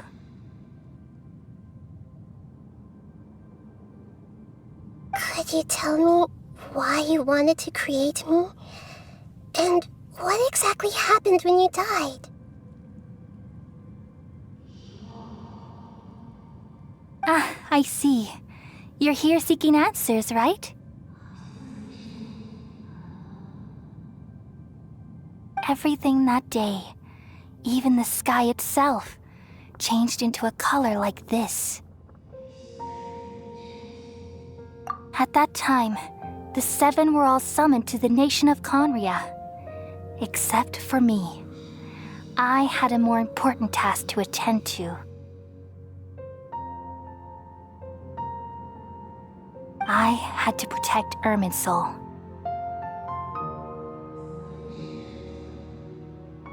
The disaster occurred together with the pollution of forbidden knowledge. At that very moment, with my consciousness connected to Irminsul, I sensed something was wrong. The pain started to torment my mind. By the time I reached Irminsul, it was already displaying signs of corruption. Had I not repelled the pollution of forbidden knowledge with King Deshret thousands of years ago, I might have felt even more hopeless and lost. So what exactly is forbidden knowledge? It's a kind of knowledge that doesn't belong to this world, and a form of truth that can't be understood. It came from the very bottom of the abyss. Even I could never understand it. The world is constantly rejecting it, leading to all kinds of bad phenomena. If we allow forbidden knowledge to pollute Irminsul, I'm afraid the entirety of Teyvat could fall apart. So, there's knowledge that even the God of Wisdom can't understand? At that time, I knew I couldn't repel the forbidden knowledge with my strength alone. Which is why I created a device that compiled human wisdom and named it the Akasha. It's truly the world's most amazing invention. Thank you. For a long time, I thought dreams were the fruit of human wisdom. Though it was selfish to do so, I borrowed people's dreams using the Akasha. Then I compiled their wisdom and all of my own power. Well, did it work? Thanks to the wisdom of the people of Sumeru, almost all the forbidden knowledge was cleared from Irminsul. But things didn't go as smoothly as I thought. I had a terrible headache, which gave me an uneasy feeling. And then I remembered that my consciousness was also connected with Irminsul. It brought me knowledge and wisdom, but vile corruption as well. From the very beginning, my existence had been polluted by the forbidden knowledge. Oh no! How could that happen? I've experienced that pain in your consciousness. It must have been a horrible experience. Yes, but my feelings weren't important. The important thing was that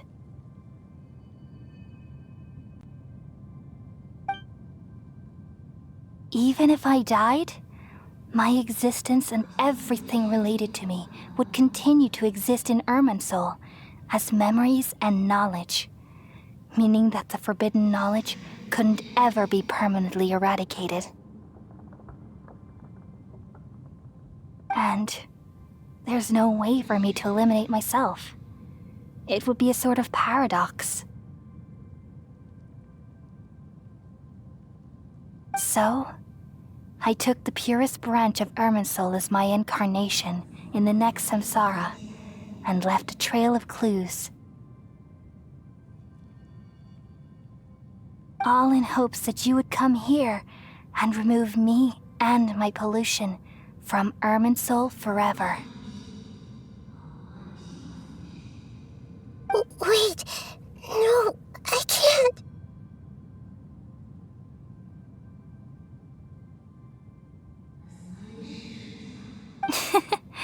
So you realize what that implies. You are very smart indeed. Irminsul has all the knowledge and memories of this world. And as you've realized just now, removing me from Irminsul means I essentially will never have existed in this world. But this is the only way to save Irminsul. People love you so much, and they've missed you so much over the past 500 years. I am exactly the same. So how can we just forget you like this? Is there really no other way? There must be something else I can do. You're the god of wisdom, Booer. You should know that there is no other way.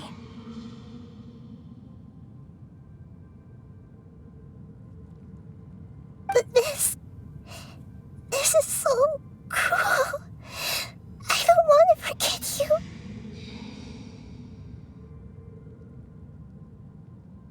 No need to feel so sad, Booer.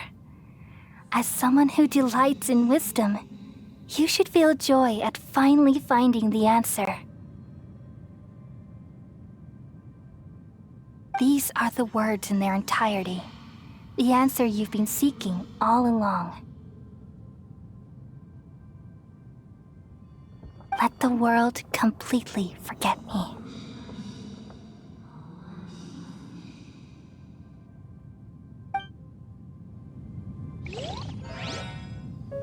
We all nestle under the great tree of wisdom, peering out to perceive the world.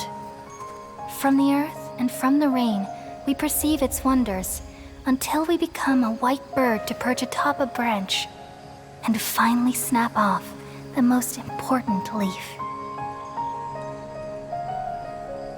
Once upon a time, I alone dreamed in this world. In my dreams, everybody would also dream after they fell asleep. Wild and wonderful thoughts would emerge from their minds. Some tumbled to the ground, and others floated to the sky, connecting all things in the world into one dazzling net.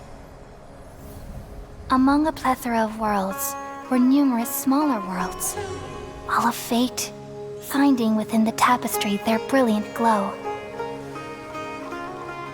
I gradually understood that these indescribable and constantly changing things are the most profound things in the world. Only they can completely repel the madness. Only dreams can awaken consciousness from the deepest darkness.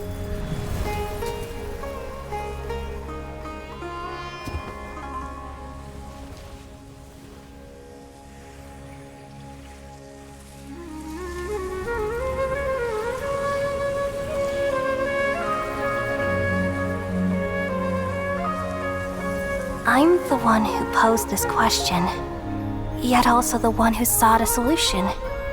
Saving the world with the dreams of the people used to be my answer. And now, you've also found your own answer, and I shall return all the dreams to the people.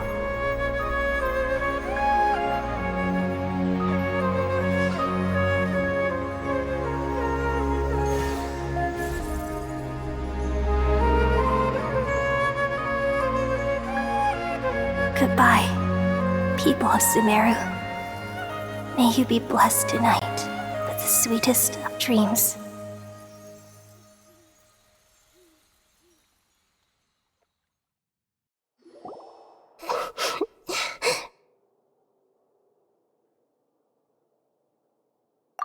I'm alright. I'm just a little confused. We've just saved the world, right? So why am I crying?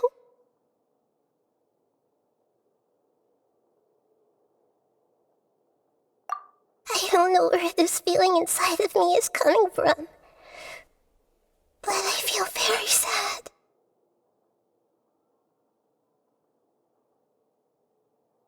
Just now, we used the power of two gnosis to successfully connect with the Ermin soul consciousness from 500 years ago.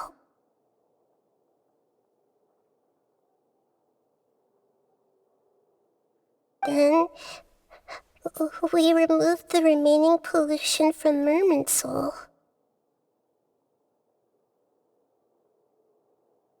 Yeah, what's wrong? Weren't you there just now?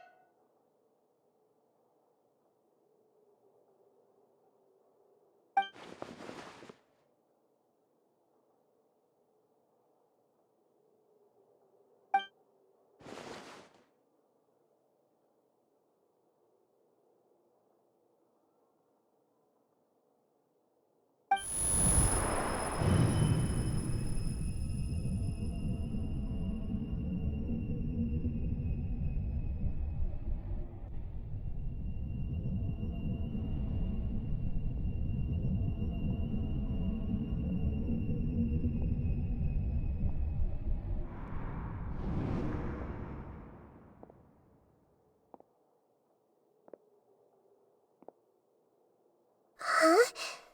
That sound. Traveler! Paimon!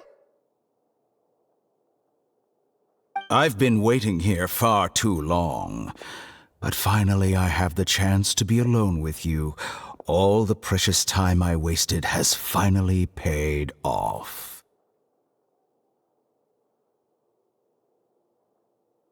The doctor! What have you done? Just a type of sound wave that can quickly put defenseless people into a dream. As I expected, it doesn't have any effect on gods. This is the only thing of interest I found among the sage's research. I thought I'd take it for a little spin.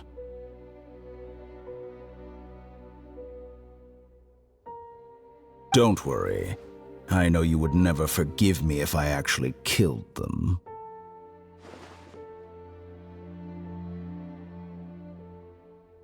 I'm here to negotiate with you.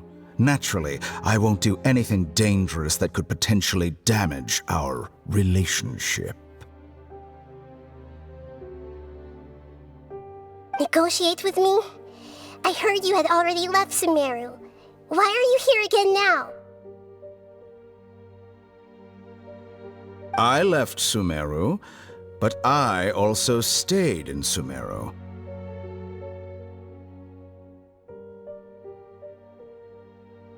Even the God of Wisdom is restricted by the habits of cognition. How disappointing.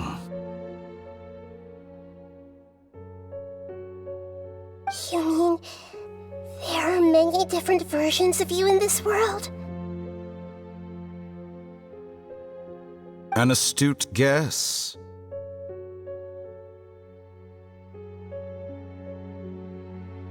Even the same individual will have different cognitions at different ages. A long time ago, I made a major decision in hopes of preserving all my perspectives of how I observed the world. Observation is the first step of any experiment, but observing the current world doesn't satisfy me. It lacks an important dimension, that of time. So I saved segments of all my ages and made them into independent individuals.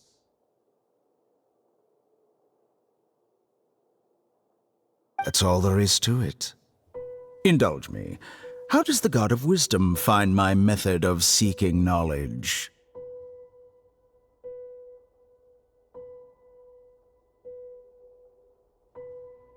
It's an insult to the very concept of life. Life inherently has many rules and restrictions, each with its own significance and reason to exist.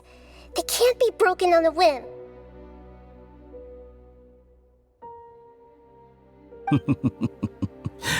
Good.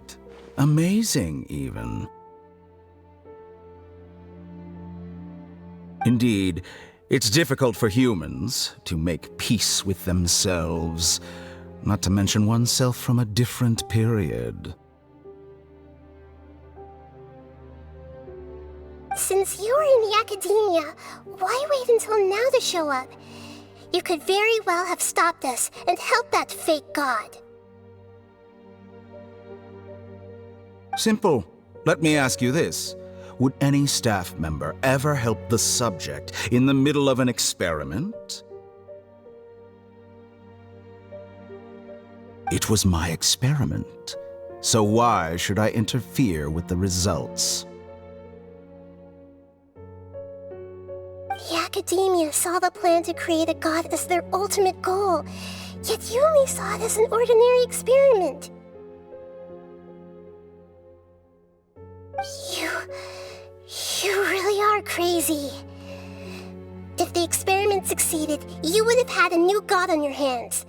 How would you have faced your own god then? Would you still take the same stance? Would you still hold the same view of yourself?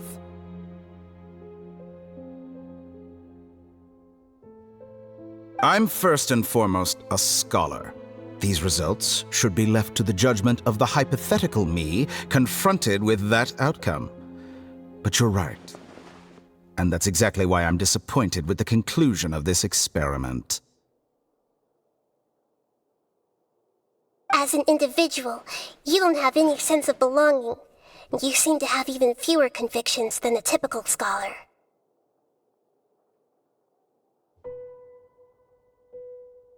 Oh no, I certainly have my own convictions.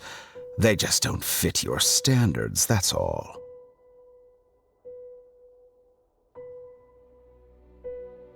All right, that's enough conversation for today. The experiment is over, and it's time to tidy up the equipment and reclaim any useful materials. For example, the Gnosis.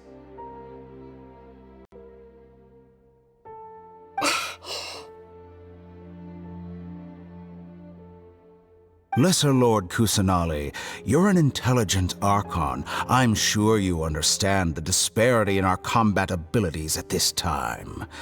Besides, you have no way to use that electro-gnosis in battle. Didn't you say you were here to negotiate with me? Somehow, it's starting to seem like you intend to take it by force now.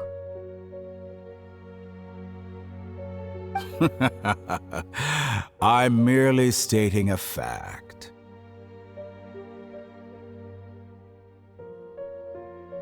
After all, I'm also a scholar. Naturally, I hope to show proper respect and dignity to the God of Wisdom. Your hypocrisy is built on absolute confidence. I understand your scheme, but...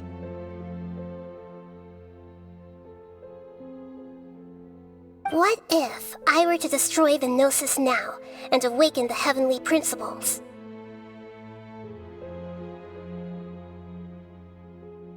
Awaken. The heavenly principles? Do you think that's really possible? The heavenly principles have been silent for many years, but the Gnosis are symbols of their control over Teyvat and all the laws. Will the destruction of a Gnosis attract the attention of the heavenly principles? And if so, how do the Fatui plan to deal with the consequences? Do you dare to gamble such a possibility with me?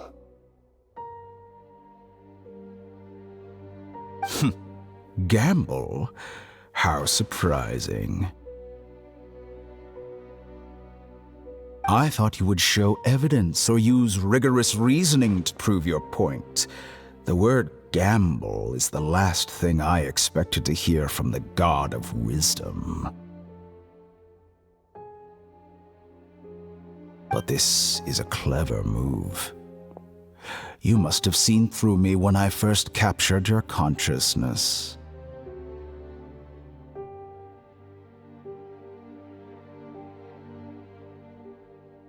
As a scholar, I respect all possibilities. This has always been my principle and is an essential trait as an experimenter.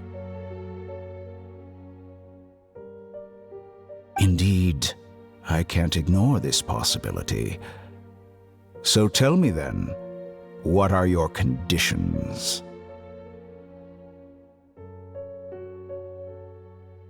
This foreign Gnosis will only lead to disaster if it stays in Sumeru. But this Electro-Gnosis is the prize I obtained after defeating one of your fellow Harbingers. Now, as the one who initiated this cascade of events, shouldn't you pay the corresponding price? Price? Interesting. What price would you have me pay? How about erasing all your other segments?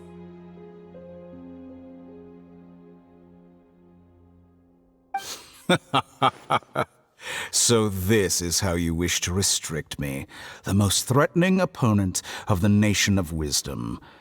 What you request of me is like plucking out the eyes I have placed in the dimension of time. Segments are extraordinarily difficult to make. They require extremely rare resources and enormous amounts of time and effort, requiring me to destroy them all here and now. Bravo. A suitably wise decision on your part. Yes, how very interesting. Can I assume that you have long been wary of me? Among all the versions of me, this segment you see now is the most selfish. If it weren't me, your idea wouldn't have worked.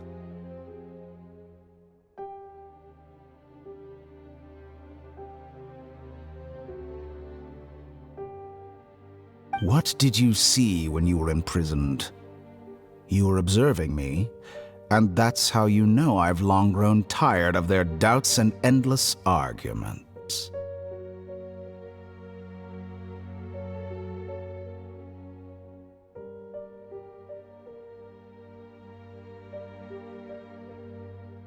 Like you said, it's difficult to make peace with yourself. Being as smart as you are, have you managed to do that?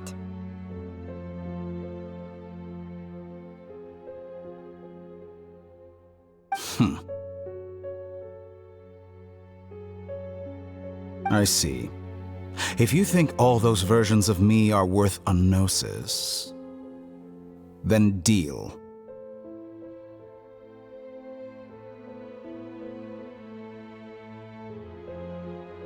You sure didn't hesitate much. Is the relationship between all the versions of you really that bad? I don't think there's any need to dwell on that. The surplus versions of me can be exchanged for a gnosis. Do you think anyone can offer themselves at a higher price?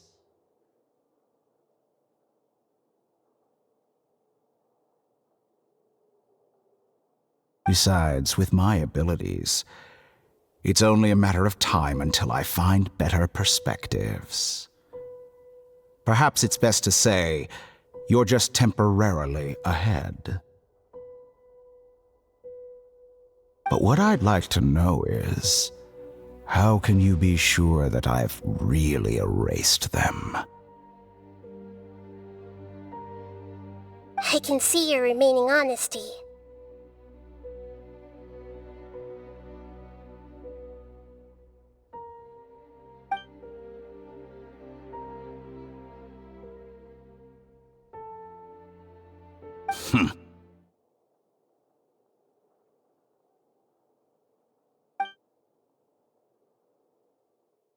What a ridiculous decision! You can't be serious!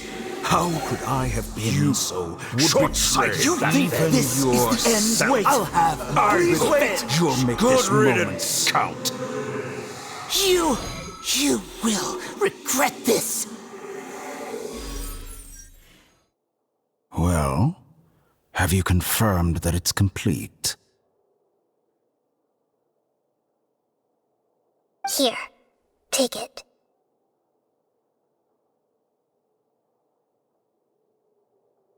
The future of Sumeru City will be in my hands alone. I will shut down the Akasha and let curiosity and the thirst for knowledge drive the realm of academics once again. There won't be any further gaps for you to exploit. It truly pains me that my academic achievements have never been appreciated in my homeland. Of course, I have no interest in being rejected by this city for a third time. Another chess piece. And where is your dendronosis? Don't be greedy, Harbinger of Snezhnaya. No, this is a different transaction. If you intend to turn off the Akasha anyway, then there's no further use for the Gnosis of Sumeru, is there? Besides, isn't it the Archon's duty to deliver what's desired of the Seeker?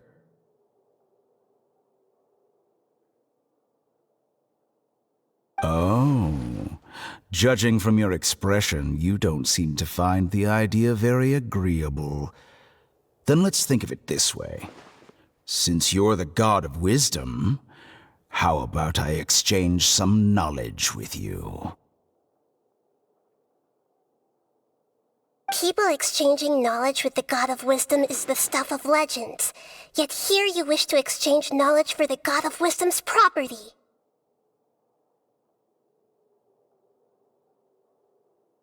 Arrogant as that is, it has piqued my interest. Let me ask you, have you in all your mighty knowledge ever heard the rumor that the skies of Tevat are fake?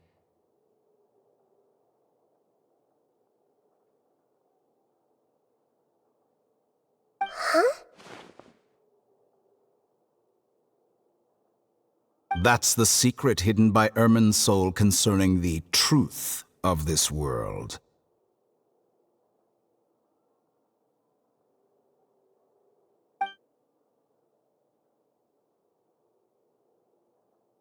Once I finish telling you about this, it will be time for me to say goodbye. With negotiations, we've all gotten what we wanted. I'm very glad I got to meet you like this.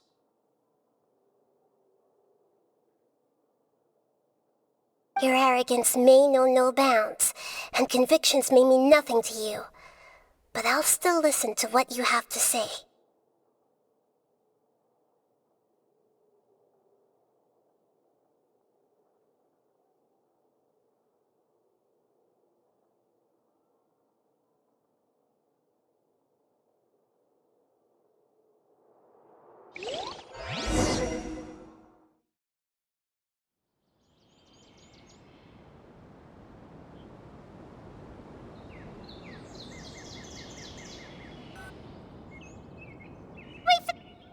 Together! Okay. Wake her up.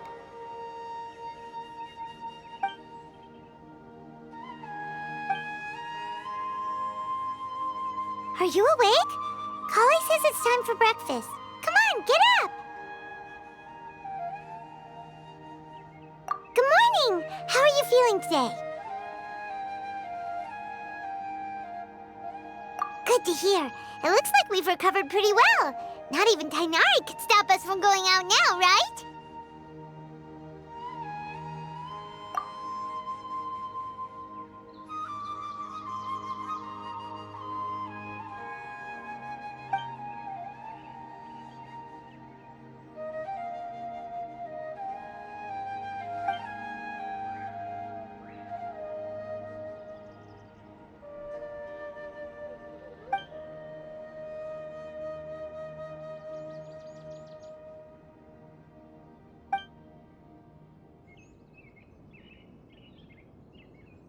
Come on, Traveler, let's go!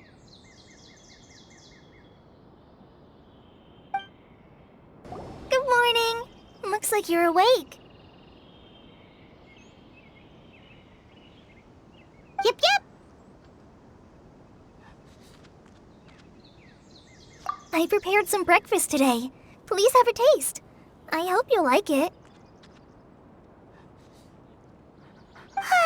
It's nice to have you here so we can eat something yummy. Well, now that I've recovered from Elazar, I'm feeling better than ever. I can even prepare 4 or 5 meals a day now. And Paimon bets they're all delicious.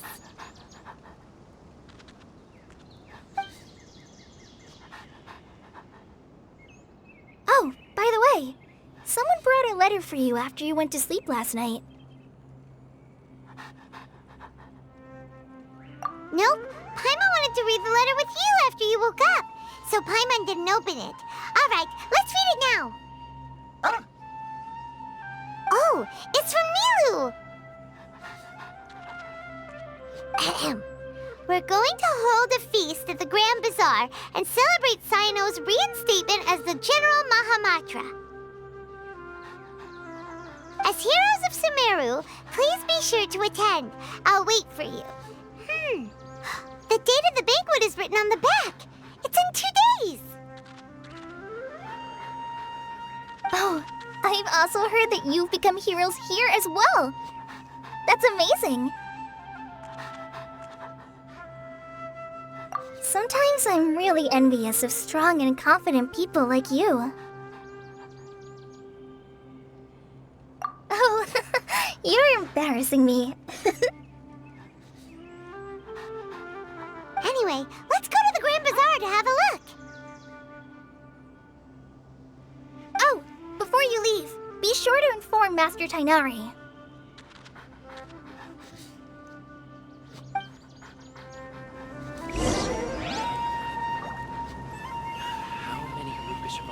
Everything has been getting better lately, and my mood has been improving as well. You can come find me anytime if you need anything. You're welcome. I was just doing my duty. Remember to talk to Master Tainari before you leave.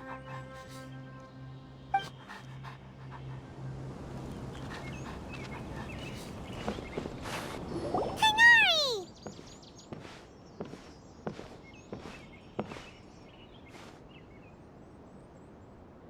Ah, good morning. How do you feel today? We feel much better. How about you? I'm recovering well, Thanks for asking. But from the looks of it, you seem to be already busy with work again. It's fine. I'm not that busy, really. The Elazar patients have recovered, as well as Hypatia. For now, I only need to tend to my Forest Watcher duties. It seems once Irminsul started getting better, everything else started to recover too. Yes, but there are still some residual effects. The withering is one example. Though it won't spread anymore, the existing zones won't just disappear. We forest rangers will still need to do the work. By the way, we have some good news. Sino got his position back. This news is hardly new. He had already mentioned it to me before. Huh? You mean he was already here? Why didn't he come to say hi to us?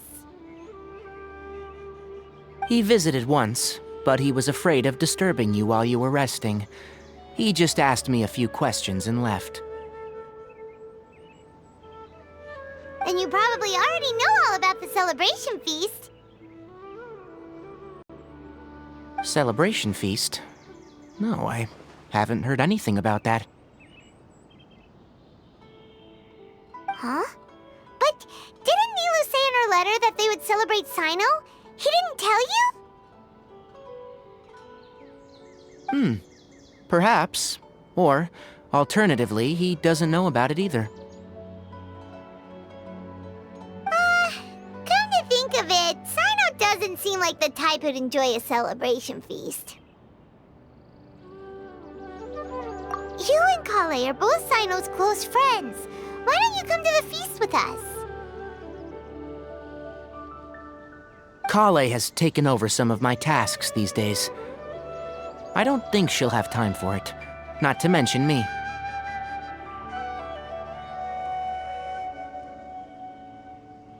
You see, some VIPs have come to the forest recently. Huh? VIPs? Very important Paimons?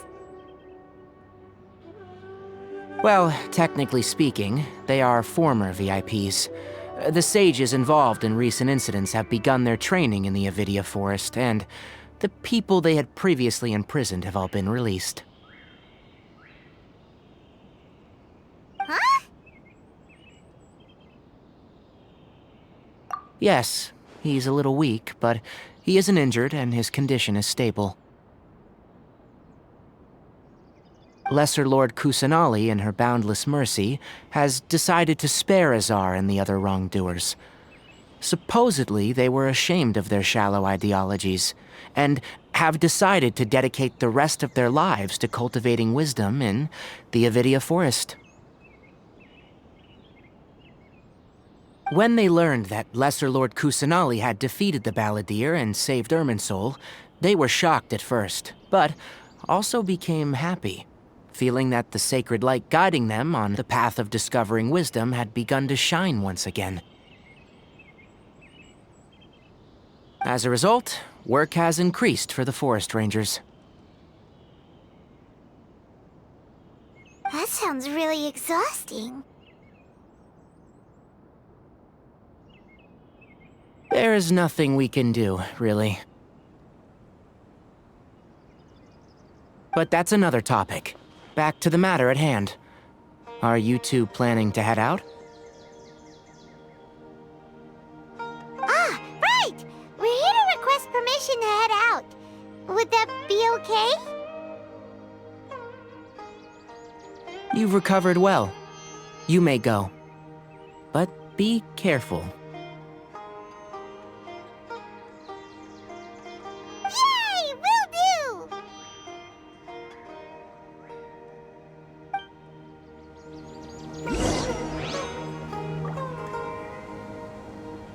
Is there anything else you'd like to ask about? Ah, yes. Thank you for remembering her. She continued her training in the forest after she recovered. As a scholar, she never slacks off. A lot has happened lately. Kale and I have been busy, but don't worry. We'll take care of ourselves. As for Sino's reinstatement, the more I think about it, the more I suspect that he just doesn't have a single clue about this feast. But this does remind me that Kale and I should find an opportunity to celebrate him as well. He has helped me a lot during this time. And you as well. Thank you. Take care. Please, find me if you need anything.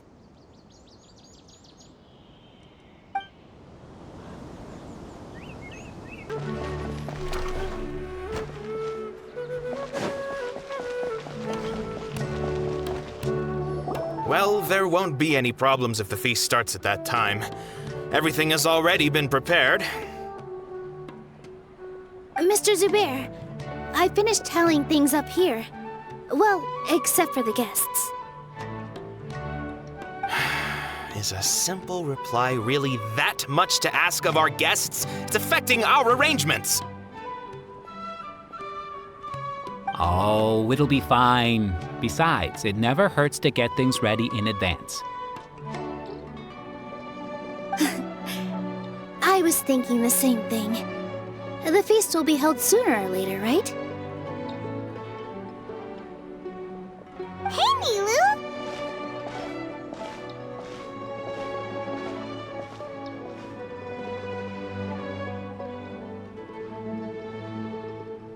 Traveler, Paimon! We got your letter, so here we are! You're the best! The other guests haven't even replied yet. Huh? Are we the only ones that have arrived? Yeah, I had someone deliver letters to all of our guests. But maybe everyone is still busy with other things. Look, I get it. Sumeru is in an extremely important period of transition right now, but even if your friends are important figures, they shouldn't just ignore your request like this. Nilou is Sumeru's #1 celebrity, after all. You have no idea how happy I am to talk to people with good taste. If you consider enjoying Nilou's dance as having good taste, then almost everybody has good taste. Because Paimon thinks everybody will love her performance. That's right. We all think she's amazing too. Nilou is an absolute favorite among those of us who frequent the Grand Bazaar. For Outlanders, you have a great eye. Master Zubair, let's have a vote for the most outstanding audience members next time. I think these two may win. Nonsense! It is not for us to determine the value of an audience. But indeed, we could try giving gifts to people with particularly good taste. I heard there's a device in Fontaine called a camera that can record people's appearances as pictures. Such pictures would make superb gifts. Ooh, good idea. I wonder where we can find one. You guys are so funny. There's really no need for that.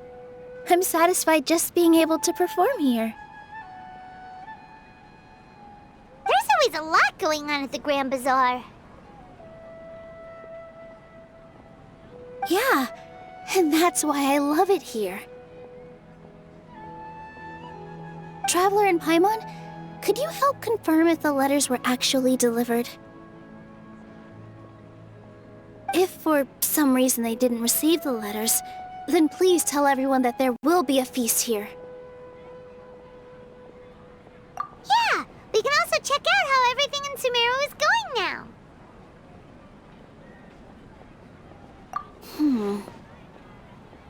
When I wrote the letters, I heard that Dia was in Port Ormos, and Alhaitham was at the Akademiya.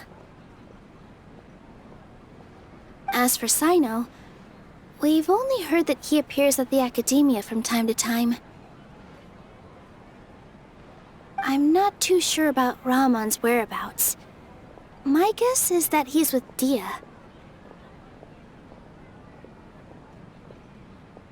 As for Dunyarzad, I just hope she's feeling better. I sent her a letter, but I was afraid of disturbing her. If you have time, please ask about her for me. Okay, got it. Let's go, Traveler.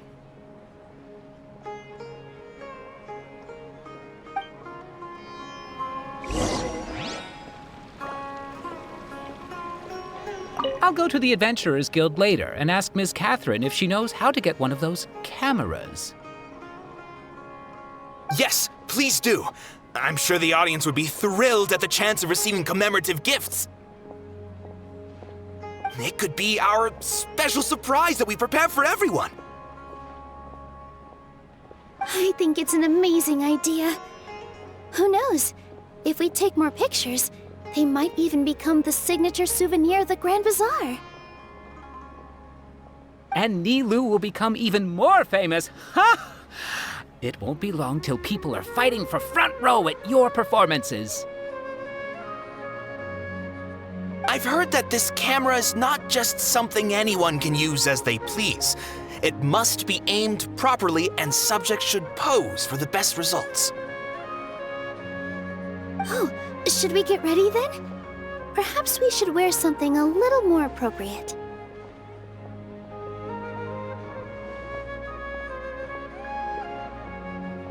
No. I think we look absolutely fine. If anything, when we pose for this, clever invention, we should just be ourselves,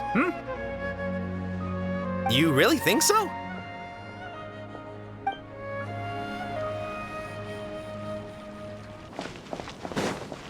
Welcome to the Akademiya.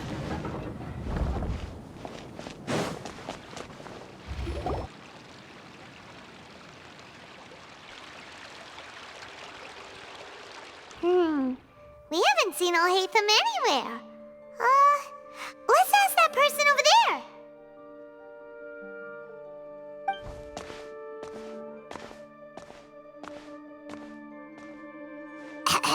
Hey there, have you seen Alhaitham around? Yes, it seems Scribe Alhaitham has gone to the House of Dana. You should be able to find him there. But you're already the second group of people I've seen looking for him today. He must be quite the busy man. Oh? Who else was looking for him? Mr. Cave was just here asking about him. You wouldn't believe how terrible their relationship is. And now you two are here. Don't tell me everyone's here looking for gossip about the sages. No way! We're strictly here on business. Ah, I see.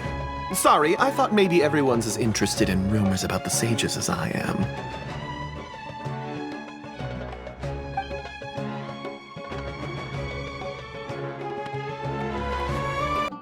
Alhaitham should be around here somewhere, right?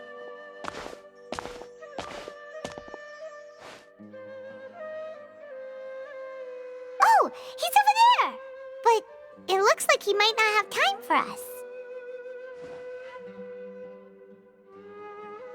Just put down that worthless book and tell me what happened in the Akademiya. This is not just some worthless book. Do you have any idea how difficult it is to find a physical book like this in Sumeru?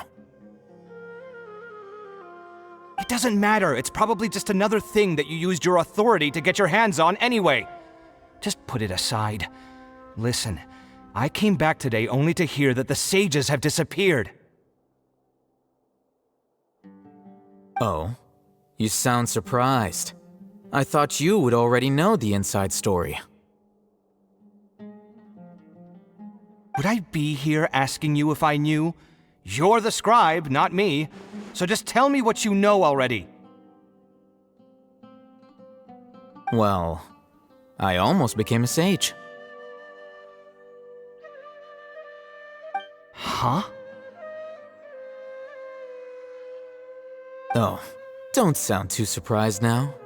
You're the renowned Kaveh, light of the Ksharawar. Besides, as a master builder and craftsman, chances are you'll be appointed as a sage too. Why do I feel like you don't really mean it? Huh. What makes you say that? Why would you question my heartfelt sincerity? Maybe it's because you've never said anything good about me before.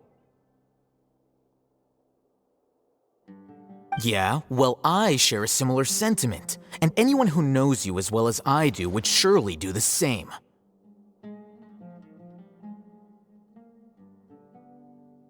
Oh, you... See? This is why I hate discussing anything with you. Your ridiculous and arrogant attitude always gets in the way. It seems that you really can't stand my personality. Ha! What was your first clue? Well, then you might as well move out of my house. Are you threatening me? Stooping to a new low, I see. Ugh, and don't change the subject. You, a sage? What a joke. The Akademiya might as well just close tomorrow. Are they having a fight?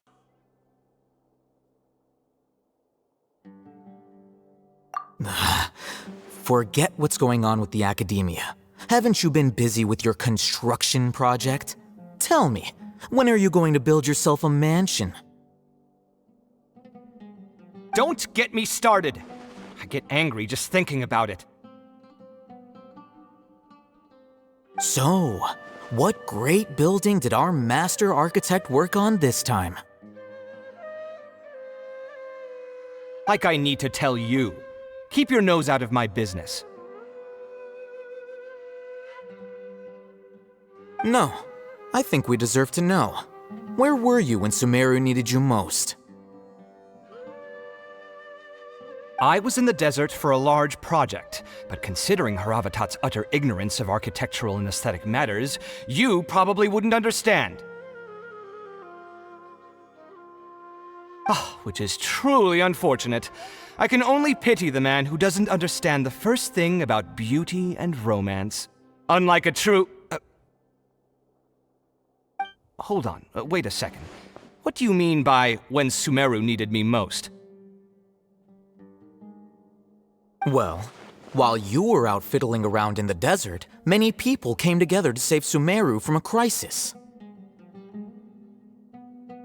Ha! And you think I'd believe that? Look, all you really need to know is that Azar and all his accomplices have all been overthrown. Huh? What nonsense are you talking about? It's no skin off my nose if you don't believe me. It's not like my Darshan was the one trying to apply for funding from the Grand Sage. Yours, though, on the other hand... You know what? I'll ask around. I'm sure someone knows what's going on here. You're dead if I find out you're lying to me.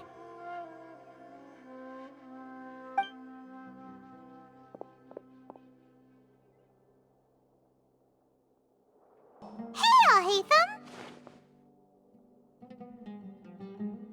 Oh, it's you two. What's the matter?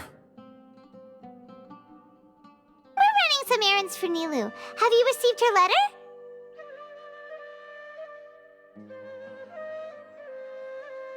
Letter? sent out a letter inviting everyone to a celebration feast in 2 days at the Grand Bazaar. We'll also be celebrating Zaino's reinstatement as General Mahamatra. If she addressed the letter to all Haytham of the Akademiya, then the letter should have gone to my office. I've been busy these days, so I haven't had time to check for any new mail at my office. I only now have some free time to attend to personal matters. Have you always been so busy with your work? Of course not. I'm only busy these days because several sages have been dismissed recently and the whole Akademiya was practically turned upside down. Tainari told us they all went to train in the Avidia Forest.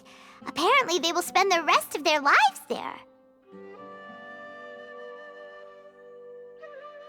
That is already the best possible ending for the likes of them.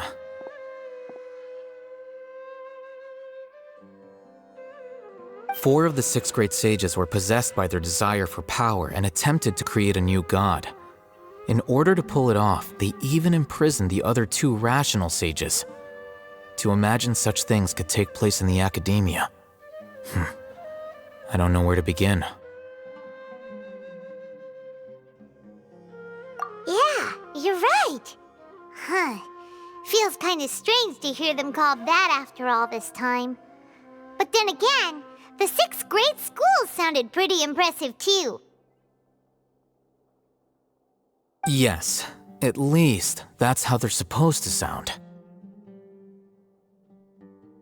It's said that when the Akademiya was first founded, the Dendro Archon herself established the 6 great schools, each representing one of the 6 different types of wisdom. Numerous Darshans have sprung up and faded.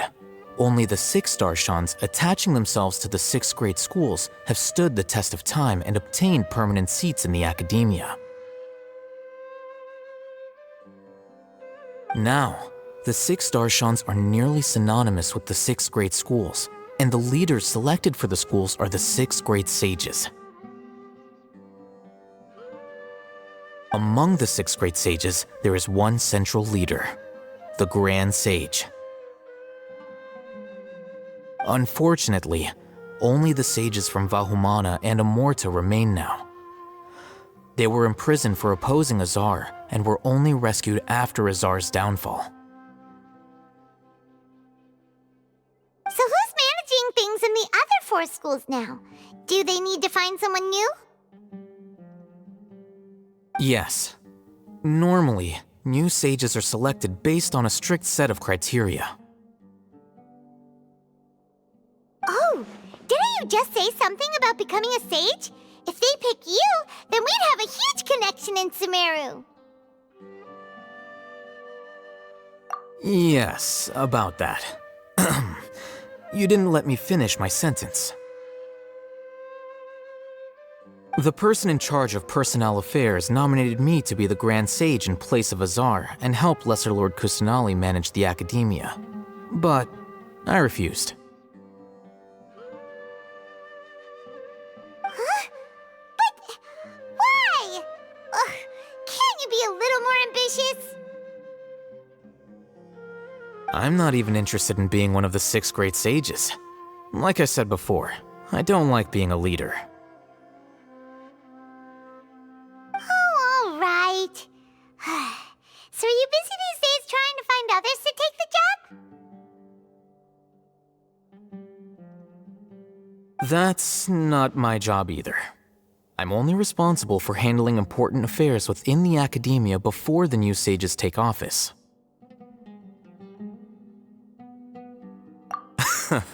And the first thing I'll do is reject Kasharawar's application for funding. By the way, who was that other person just now? Is he your friend? Do we look like friends? Paimon doesn't know. That's why Paimon's asking.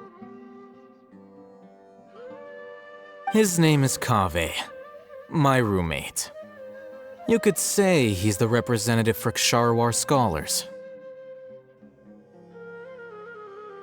Which is exactly why he always has so many problems. So everything that's happened recently must be a huge change for the people of Sumeru. Such is the work of the Akademiya scribe. Well, anyway, no matter how busy you are, since you are our planner, remember to attend the celebration feast in 2 days. All right, I'll see you there.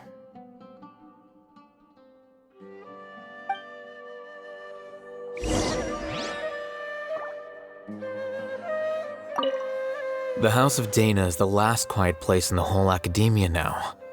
I was originally planning to stay here a little longer. But there's a chance that Kaveh might show up again.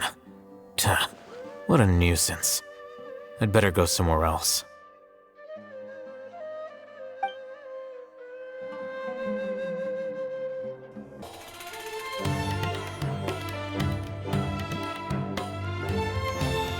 This is Port Ormos. Now where could Is that Paimon I hear? Huh? Oh, it's been a while. How are you doing? Dunyarzad! It's been so long since we've seen you! I'm doing well. I can go as far as saying I have never been happier in my entire life. I don't know if you've heard, but Elazar has completely disappeared, and all the patients have recovered. You kidding? Knowing them and the connections they've got, I'm sure they've heard about it.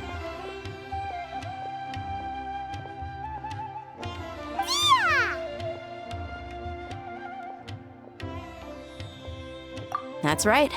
My lady is feeling better now, so I'm accompanying her for a walk. Why do you still call me that, Dia? You've already informed my father of your resignation. I guess I'm just used to calling you my lady. Old habits die hard. Resignation? You mean you're quitting? Yeah, I might start losing my edge if I keep being a bodyguard for the Homayanis. You know that my parents and I are fond of you, and that we appreciate you very much. It wouldn't be a problem if you wish to continue to be our bodyguard. I'm not a woman that's easily persuaded. You should know that by now, my lady. When I took this job, I had already decided that I'd quit as soon as you'd recovered. It's time for me to get back out there and chase that horizon.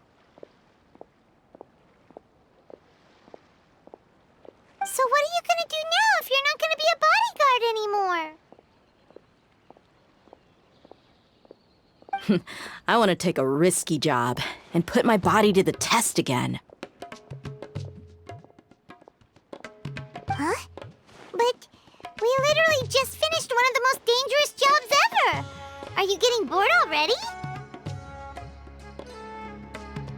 I know. If I hadn't joined in that plan with you, I wouldn't have come up with this idea. I guess I still get fired up by that feeling of going all out in a fight. It made me realize that I'm still a mercenary through and through. Life is short, and I'm happy that I got to be a part of that operation. But the whole thing also made me realize that there are still many problems in Sumeru, and as a desert dweller, I'm still not completely ready to settle down on this side of the wall.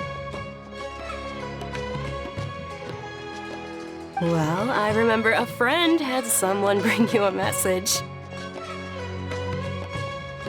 You mean I'll hate them? I didn't expect him to still remember that. I thought he was joking. We just came from I'm talking with Alhaitham at the Akademiya. Did he tell you that he suggested that I come work at the Akademiya? What?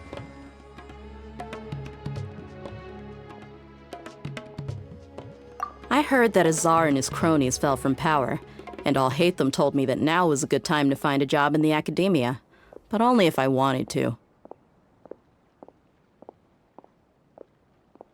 Whoa. Paimon can't see you being anything other than a mercenary.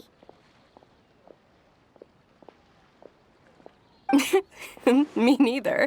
But I think Dia would look great dressed up as a scholar. Ugh, forget about it. I wouldn't last 10 seconds in there. Alhaitham probably just liked the way I worked and knew I'm good in a fight, so he suggested I find some work in the Akademiya. But you know, if you take him up on the offer, Sino might actually agree and let you become a Matra. Because you're super amazing! The Matra have all the talent they need as long as they have Sino. I prefer to be free to live however I choose. In fact, I chose this job from the very start because I knew it'd be right up my alley. Even if being a mercenary means facing all kinds of danger. A lion has to return to the wild sooner or later. If anything, being your bodyguard has been unfamiliar territory for me. I don't want to see you go, but I'll respect your decision. I'm glad to hear you say that. Come on, no need for the sad face. It's not like we'll never meet again. Once the whole Dendro Archon thing is settled, everything in Sumeru will take a turn for the better. That makes me happy too. But a peaceful society will probably mean less demand for mercenaries like me. Before long, we'll be a dying breed. So I'd better get to work while I still can. Huh? But wait a second! You make it sound like you're leaving now! Well, no, not yet at least. I promised my lady I'd stick around until next week. So, have you been in Port Ormos this entire time? We were wondering if you had received a letter from Nilou. Oh, did Nilou write to us? She heard that you were seen in Port Ormos, so she sent the letter here. Huh. It was probably sent to the inn that we're staying at. My lady has been very energetic lately and keeps taking me on hikes, staying out even into the night. By the time we get back, the receptionist is usually off napping on the job. Right, and we tend to leave quite early in the morning, so the old man on duty is also usually dozing off. So what it really sounds like is that the person on duty is always asleep. I bet the letter's at the reception desk. I'll go check later. No wonder there wasn't a reply. You never received the letter. Good thing Nilou asked us to come and check on that. Sorry to make you two come all the way out here. It must be something important for Nilou to specifically write to us like that. Yes, she said they were preparing a victory feast in the Grand Bazaar, and will also be celebrating Sino's reinstatement as General Mahamatra. She was hoping you could come. Great! I'll be sure to attend. Count me in too. But is there some sort of dress code or anything for the feast? Can I just show up looking like this? Since it's being organized by Nilou, I don't think she'll be too picky about that. anything, I think she wants to see us as our most natural selves. All right, then this is how I'll show up. The feast will be held in 2 days, so don't forget! Sure. Thank you so much for letting us know. We'll see you there. Oh, by the way, do you happen to know where Sino and Raman are? The General Mahamatra always comes and goes without a trace. Normally no one knows his whereabouts. Oh. But last time we met, he mentioned that he had something to do in Aru Village. You can try your luck there. As for Raman, your guess is as good as mine. I only remember he said that he had something to discuss with Sino. You can ask Sino when you meet him. Don't mention it. You better get going. Alright, on to our next stop!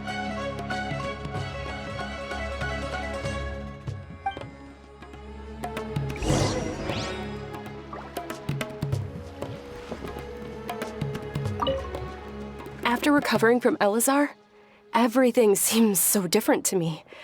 When I look at the scenery I visited before, it has a completely different feeling. Yeah, you need to be stronger than an ox to take life by the horns. I think I've heard you say something like that before. But today, I finally understand what you mean. Is there any place you'd like to go?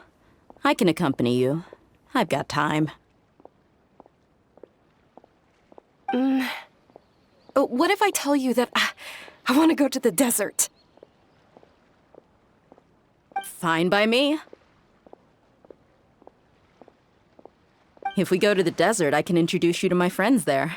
But we should prepare and get everything we need before setting off. Let's go! I'll go pack my luggage now. After we're done with the feast in 2 days, we can go have fun in the desert. You can count me in.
since we last visited Aru Village.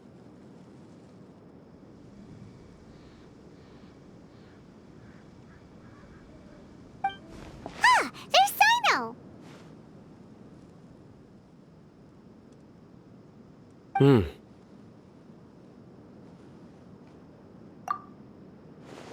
What brings you here?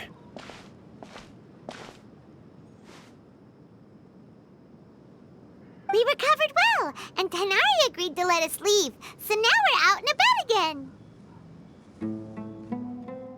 It seems Gandharvaville's medical treatment is still as good as ever. And Tanari is recovering well, too. That's good to hear. Yeah, you're the one who brought us to him when we lost consciousness, right? Thanks for that. You're welcome. Tainari has excellent medical skills, and Kale is quite attentive. It was the best place for you. But why are you just standing here like a dead tree? I'm meeting some people. Oh, you mean Candace? I've already talked with Candace and the village chief. They're still at the usual place. You can go there if you'd like to see them. But you know one of the people I'm meeting as well. Oh, by King Deshret's blessing, my friend suddenly appears in the desert. Don't tell me you've run into trouble and need us to help now. Roman! And... huh? Sataria?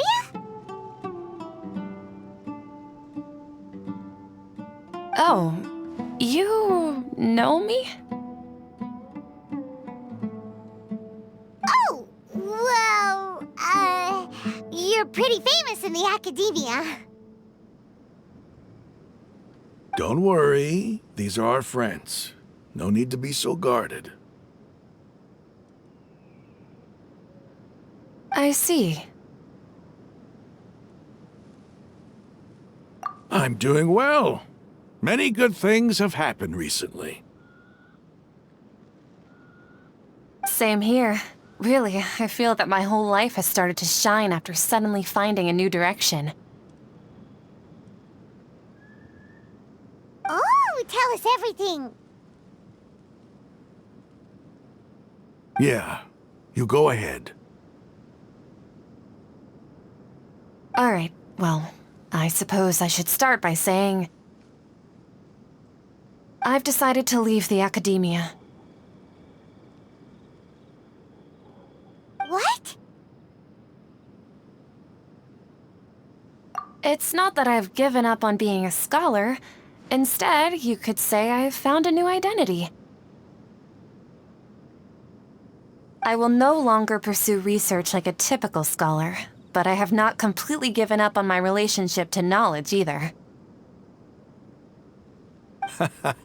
I can see what you're saying now. What do you mean?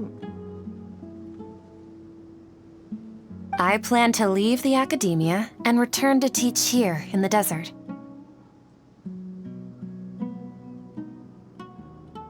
Wow, so you want to become a teacher? Sataria will return to support education here and teach people from the desert. She can't teach everyone on her own, but there are many of us Eremites all over Sumeru.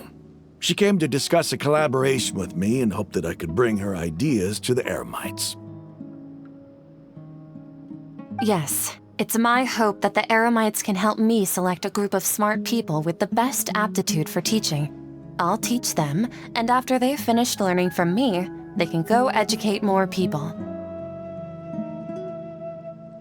That is the true meaning of education and the spreading of knowledge. The people of King Deshret suffer from sandstorms, exile, and ignorance. Miss Sataria is more than welcome to come teach here. Her arrival is like a star shining in the desert night. The stars have always guided caravans, thieves, soldiers, and travelers who get lost in the night. They lead those in the dark out of trouble and back to safety. Oh, please. Where's all of this coming from? I'm starting to feel a little embarrassed. You deserve these compliments. Mercenaries are accustomed to danger and don't fear death, which is why we recognize extraordinary actions that common people would easily overlook. Setaria's idea will bring much good to many people. At first, I feared it was destined to fail. Everyone knows that the Akademiya doesn't allow scholars to teach in the desert without permission. As you know, all knowledge is under their surveillance and control, and very few desert dwellers are as lucky as me. But what I heard at that time has been haunting my heart, as if there were lightning bolts constantly bombarding my soul. Setaria, you tread a treacherous path, and the longer you ignore it, the tighter the Akademiya's grasp on you will become. Setaria, why haven't you gone home? Never forget that the desert that belongs to you lies elsewhere. Miss. These words sparked something in me, and I knew that I had to bring something back to my people after going home. I gathered up the courage to approach the Grand Sage, only to find that he was no longer at the Akademiya. Lord Sino told me that Azar didn't belong there anymore. Azar has received much-needed punishment. Though, if you ask me, it may have been too light. You probably have already heard.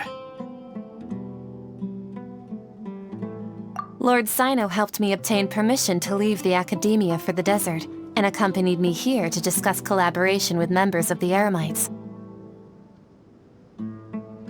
My plan was able to go smoothly thanks to him and Rahman. You're all doing so much for the desert. Aside from that, I also have some other business to discuss with Sino. Lesser Lord Kusanali has allocated many resources to support and develop the desert. I've done some business for her, and part of it required the assistance of the Eremites. I applied for a few batches of educational materials from the Akademiya, and sent them to several groups in the desert, as instructed by Lesser Lord Kusanali. I believe the people will make good use of them. That's exactly what the people here need. Physical books and other related items. If it weren't for Sino and Lesser Lord Kusanali, I'm afraid we'd never be able to get our hands on them. Apart from this, the Akademiya is also recruiting scholars that are willing to teach in the desert. I'll let you and Setaria know as soon as I have any more news. We must be persistent about this, and maintain these resources to ensure long-term effectiveness. This is the first time in hundreds of years we've had a glimmer of hope. I think this may be the turning point for the desert. Remember these words. Here lies our faithful priest, Kasala. His wisdom is a miracle among the people, deserving of high praise and admiration. I hope people with wisdom like that priest will rise again among the desert dwellers. Then we'll once again see the wisdom and glory that once shook the world.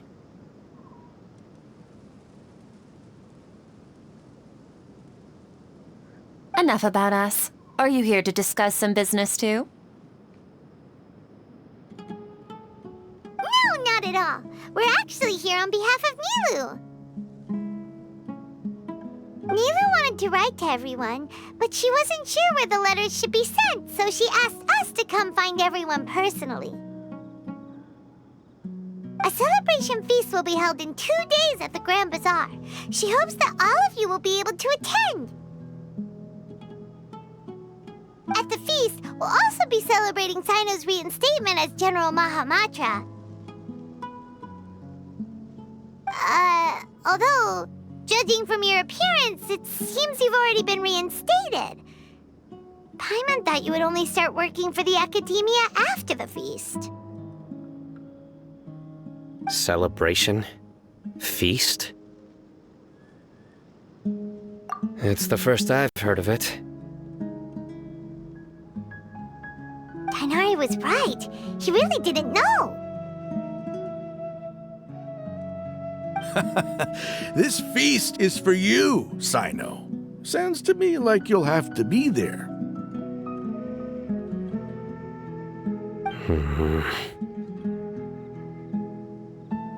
It's rare to see that kind of expression from Lord Sino. You must not like feasts very much. No, not really. But I'll go.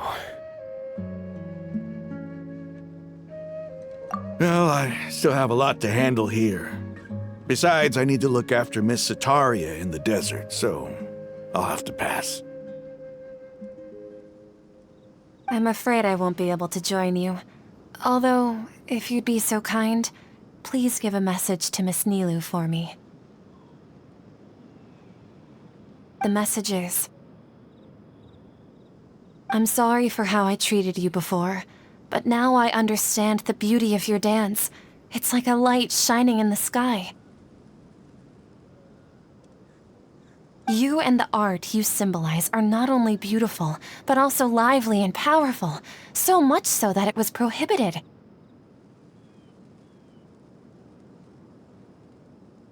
Please keep dancing, and someday I'll be able to appreciate your art in person. Okay, we've got all that down. Our job here is complete as well. Oh, Sino, remember, party's in 2 days. Make sure you're there. Got it. Today's the big day. Let's go to the Grand Bazaar and see how the celebration's coming along. Everybody's already here. Looks like we're the last ones to arrive. You're here. Ah, there you are. Well, look who finally decided to show up.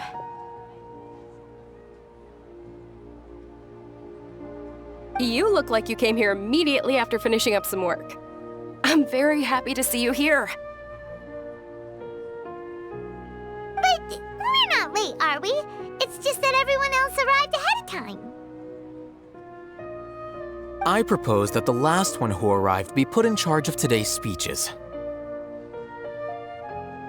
Nah, there won't be any speeches today. Oh, really? Well, even better.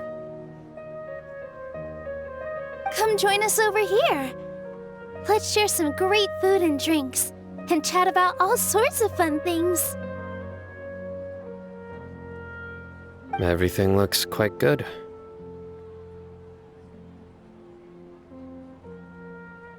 Wow, Paimon can't wait! Traveler, just look at all the delicious food here.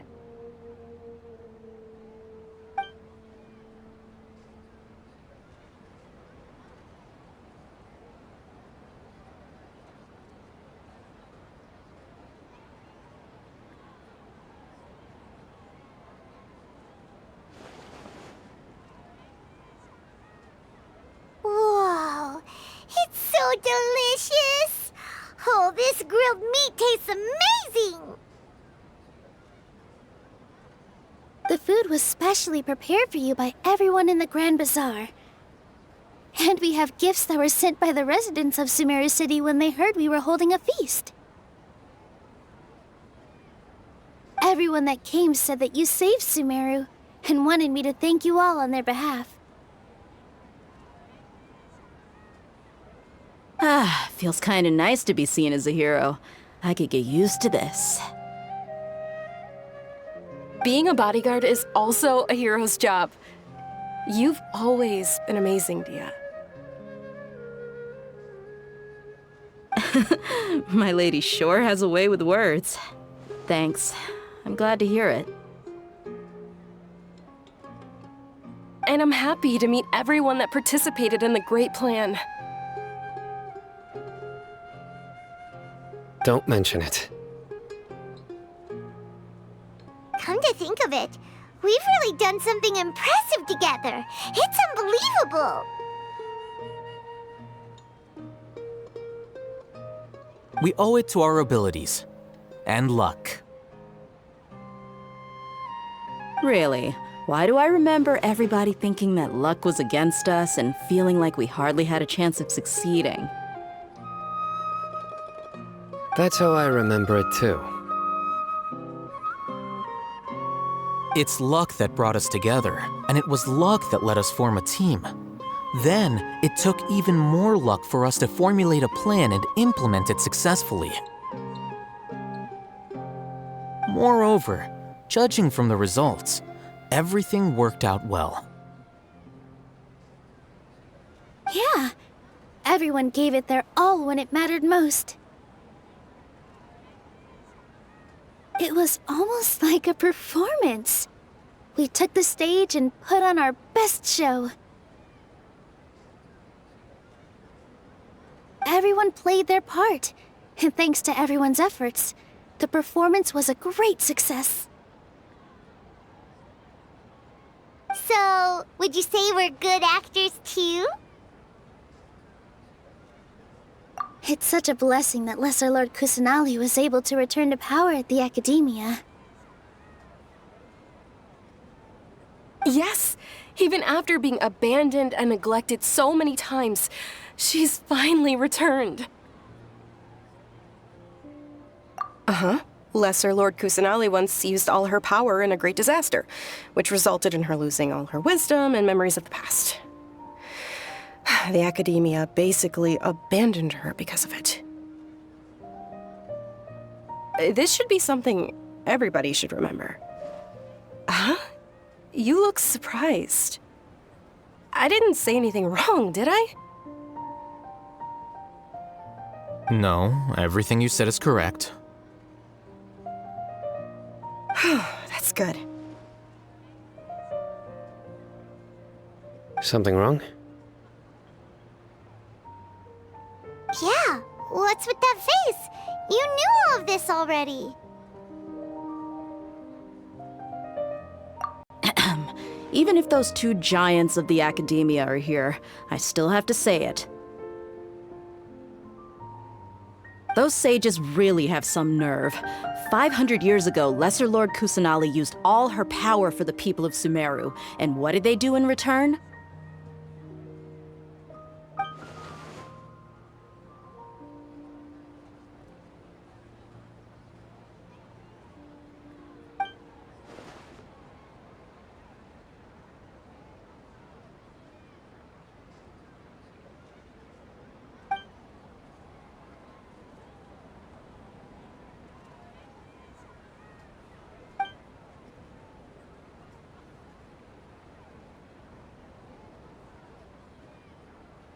If you bite the hand that feeds you, don't act surprised when it turns into a knuckle sandwich, right, Sino? Perhaps I shouldn't say this, but their treatment of Lesser Lord Kusanali calls for a more severe punishment. You could simply tell Lesser Lord Kusanali that you wish to have Azar and his accomplices severely punished. I respect our deity's decision, and won't interfere in any way. While we're on this topic, why didn't you accept the Akademiya's invitation to become the Grand Sage? Are you trying to say that I'm fit to be a sage? Not at all. but every person handling the selection process has said that you are the most suitable candidate to lead the Akademiya right now. Why? Because he dethroned Azar from power?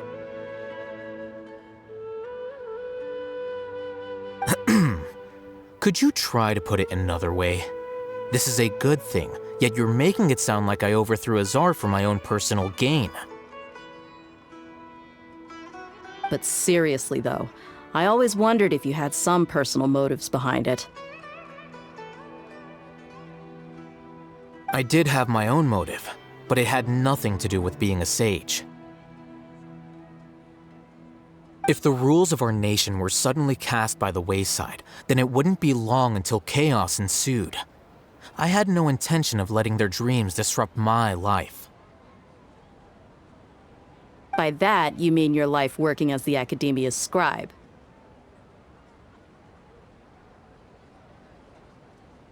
Precisely. Wait, is that all? So, that's the only reason why you joined us and came up with all those plans? It's reason enough. You've certainly got quite the personality.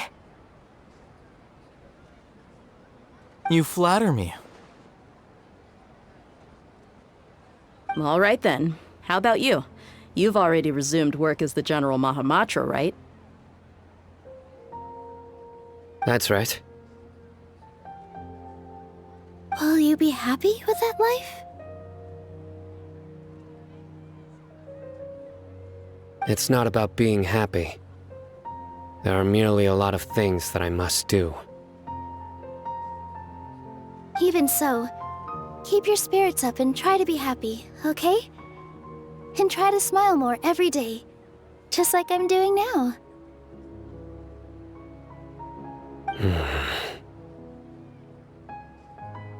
Thank you.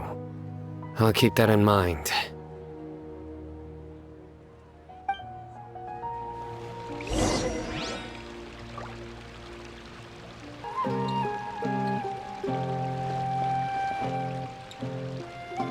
Ah, there you are, traveler.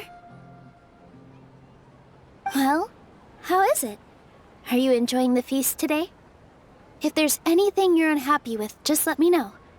I'll be sure to take note of it. That's good. It's the first time I've ever invited so many exceptional people to one place. I was a little nervous myself. You see, every guest here is quite extraordinary. It's unbelievable that we've got everyone together here. Almost like a fairy tale. Make sure you live it up tonight. I'll be happy as long as you're enjoying yourselves.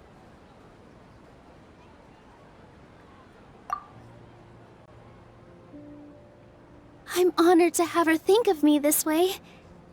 If I have a chance in the future, I would really like to invite her to one of my performances. I can't explain why, but I just feel elated right now. Thank you.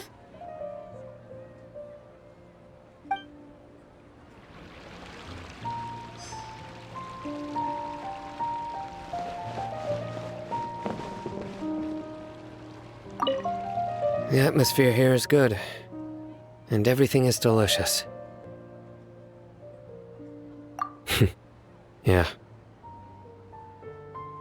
I don't often come to such places, but it feels quite good. I have a lot to handle these days. Otherwise, I could show you around. There's always next time. We're friends after all. This feast is pretty good. I like it.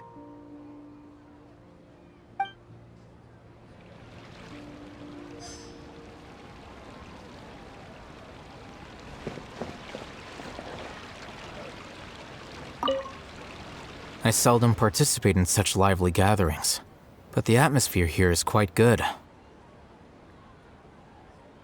No. This gathering today has a unique meaning.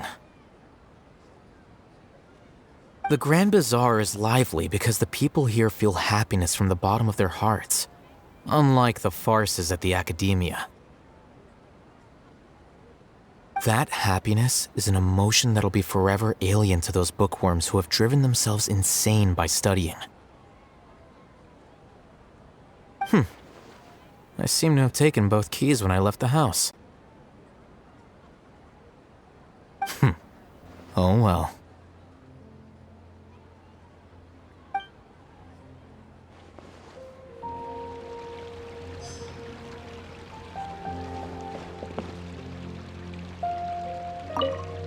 My lady, the grilled meat over there is delicious. Have you tried it? Yes, I also tried some fruit just now. Oh, they're very sweet. What an amazing place to relax. No wonder everybody likes to rest at the Grand Bazaar. You said it. Oh, look who else is here. Hello! Oh, I'm so happy Nilu invited everybody. Oh, now I have the chance to meet all the heroes. Hey, less of that polite chit-chat and more eating and drinking. The feast is about having fun, not stuffy formalities.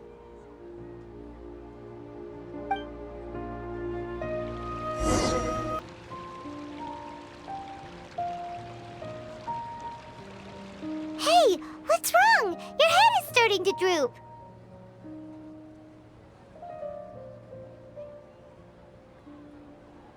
Hey, you can't just fall asleep here. Paimon will go find something delicious for you to eat. You'll wake up once you've put something yummy in your tummy. Of course, just wait here for Paimon.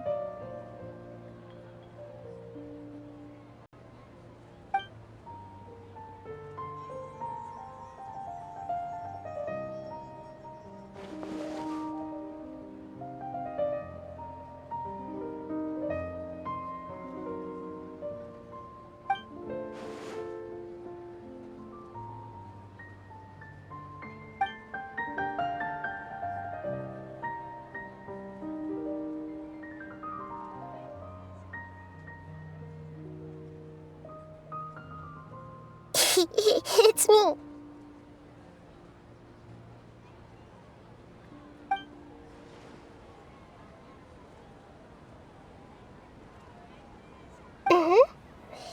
You may blame me for being a bit too self-indulgent.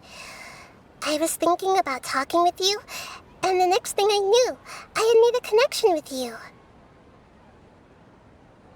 The connection between us is amazing. It's like flora and the fence it grows upon.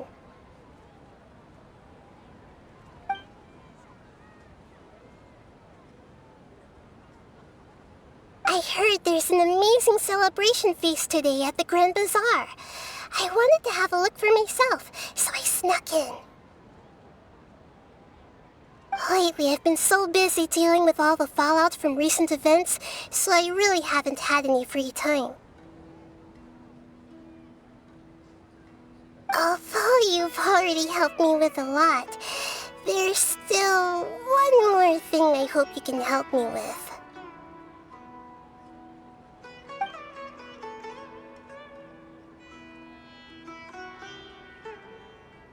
Please say thank you to everyone for me.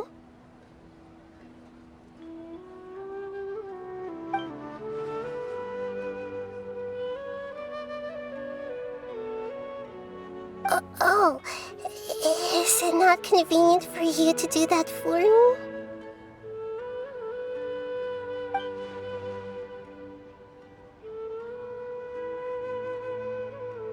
But if I just show up all of a sudden, people will become all quiet and stiff, won't they? What if I end up scaring them and ruining this wonderful feast? That'd be the last thing I want.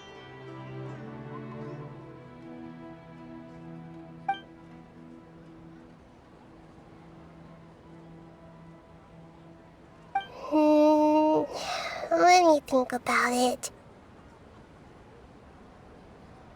Okay.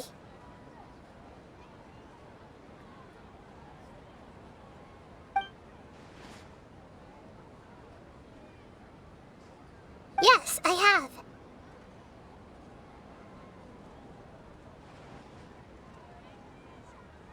You said I should go thank everyone as myself, right?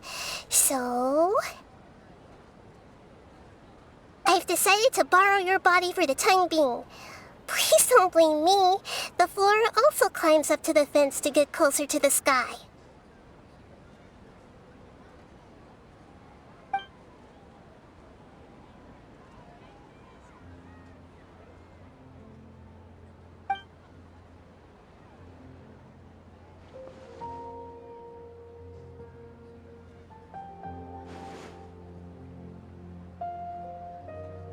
Everyone!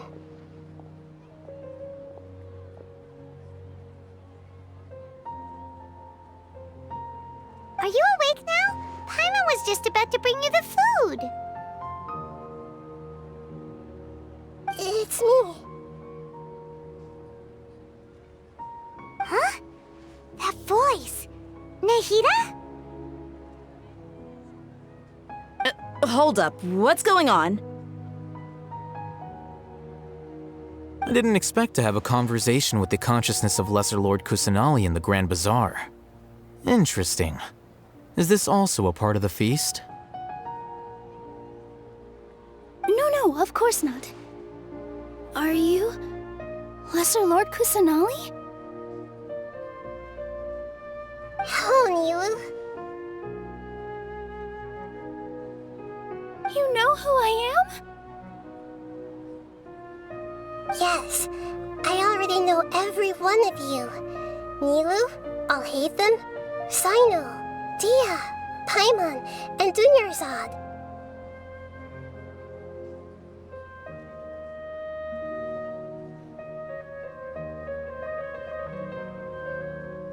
Lesser Lord Kusanali?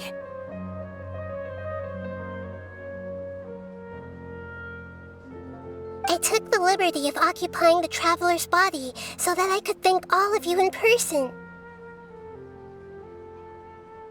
Thank you so much for rescuing me, even if that meant placing your own safety in peril and taking the risk of becoming enemies with the Akademiya, the sages, the doctor, the balladeer, and even the entirety of Sumeru. Without you, without any of you, I would have been in a much more difficult situation. Had you not helped me to resolve the crisis, not only I, but Sumeru and even the entirety of Teyvat would have suffered great misfortune. People refer to you as the heroes who managed to rescue a god. I'm quite fond of this name. It not only explains your identities, but also bears witness to your relationship with me. Please, allow me to present to you my most sincere gratitude.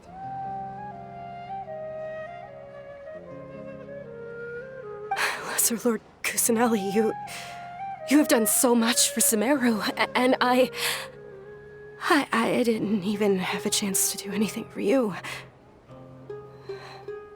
You don't have to do this. Dunyarzad, the suffering you endured during your illness is also proof of you being with me and praying for me. Thank you. You don't need to be so ceremonious. It's always been my duty to protect you. This is how the relationship between the Akademiya and Dendro Archon should be. We just did what was necessary and set things back on the right path. You're an Archon, but you act so humble. You really don't need to be so polite with us.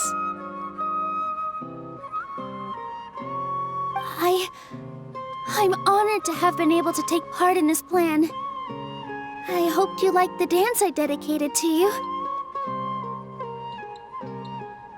Thank you, all of you. Thank you so much.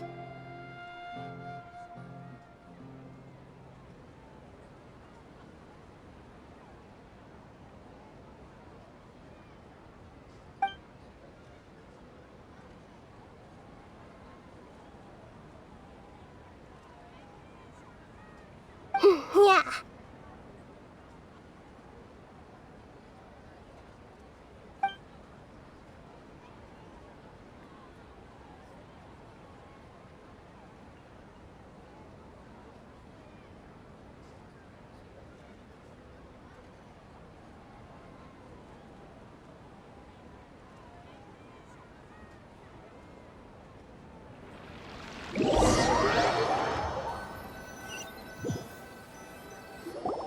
Are you awake? Did you rest well? After Nahida left, you ate a lot of food.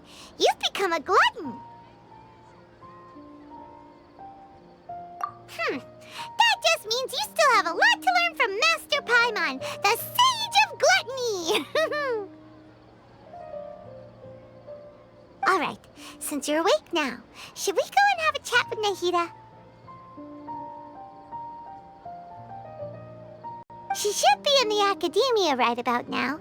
If you have any questions, now's your chance to ask.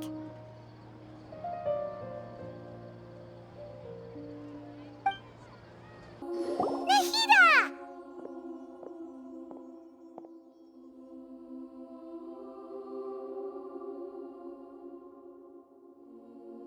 Hello, Traveler and Paimon. What a fantastic night! I'm still immersed in all the happiness and joy, like a candle floating on water. So are we, and that's why we're here to talk with you. Is there anything you want to know?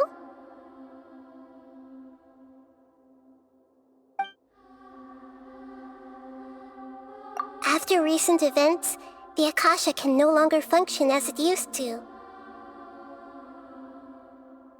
I've given it some thought, and have decided to shut it down permanently. But this is definitely not a bad thing.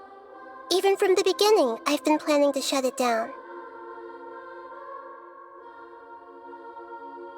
The Akasha's centralized administration of knowledge has always restrained people's curiosity and curtailed the number of paths available to them. I don't think this is good for Sumeru. Although people may initially feel a little uncomfortable with the loss of the Akasha, they will soon understand that this life is more suitable for them. And as for the future of Sumeru, I'm preparing to regain control of the Akademiya. The former sages have received their punishment, but the new sages have yet to be selected. I will oversee the process personally. I hope that the new 6th grade sages will be more focused on academics. Sumeru needs such leaders more than ever. The other big issue is the people of King Deshret. All the residents of the desert, in fact. They have been mistreated for far too long. I've already taken some measures to address this. It will take some time to rebuild everything, but no matter if it's culture, friendship, or trust, we will rebuild it.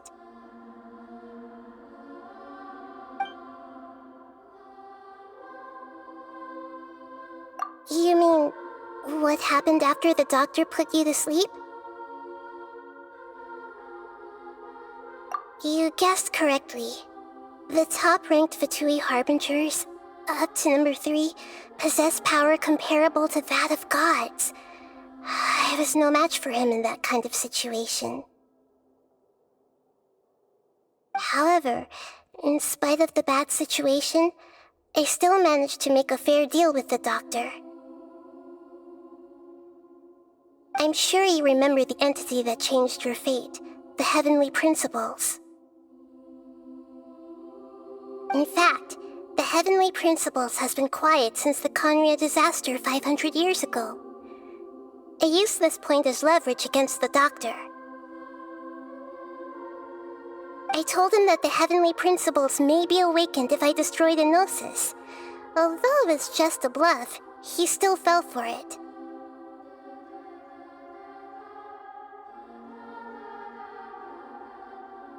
I assumed that the heavenly principles wouldn't just stand by and let such extensive damage to its laws take place.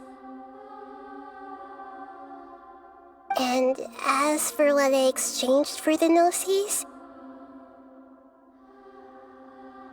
the exchange served as both punishment for the doctor, as well as a boon of new knowledge that I couldn't refuse as the god of wisdom.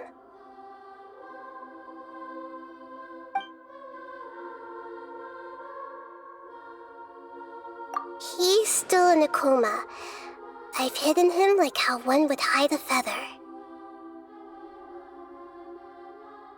I know you have many misgivings about him, but as someone who had become a god, he has retained a number of very useful features. Don't worry, I'll keep an eye on him and make sure he doesn't do any evil. In addition, there are still some mysteries left in him. Some things may be very clear from my perspective, but he has still yet to understand them himself. His future will be determined by fate.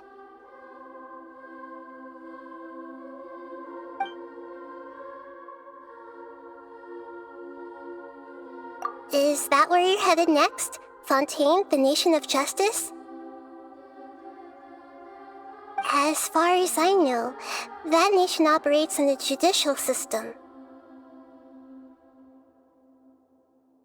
Does their Archon personally judge people?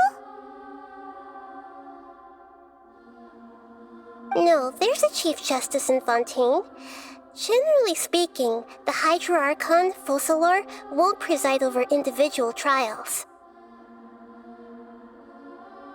However, even then, Focalor will still make herself present at just about every trial.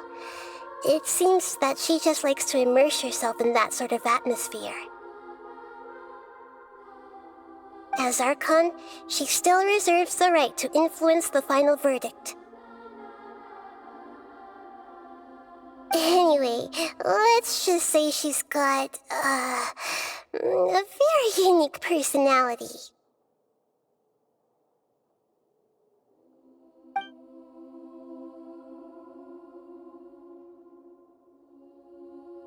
Are you sure?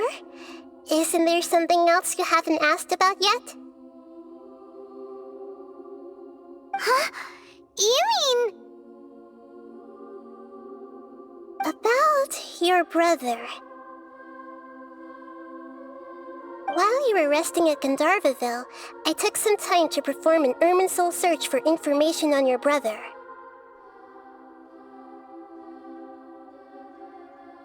Yeah! Isn't Irminsul a repository for all the information and memories of Teyvat? So there shouldn't be anything on her or her brother. This is true in your case. Irminsul indeed does not have any information on you. However, there must be something different about your brother, because as it turns out, the world has recorded information on him after all. What? There's only one possible explanation. He belongs to this world.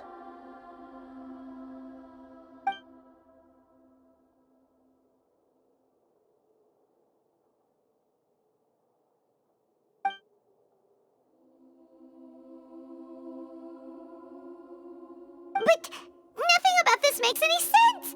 Wasn't this your first trip to Teyvat?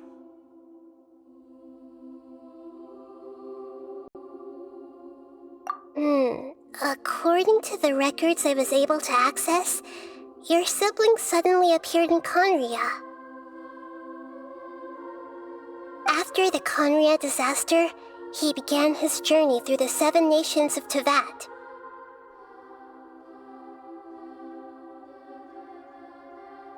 But just as his journey was about to reach its conclusion, the Irminsul records on him suddenly become fuzzy.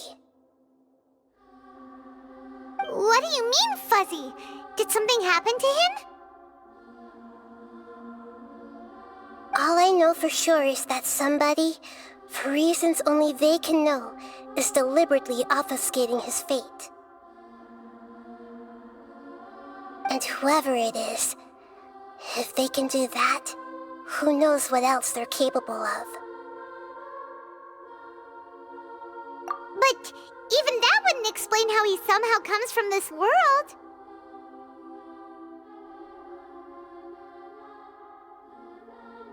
Something else I noticed was that according to these records, the Fatui have not classified your sibling as one of the Descenders. What's a Descender?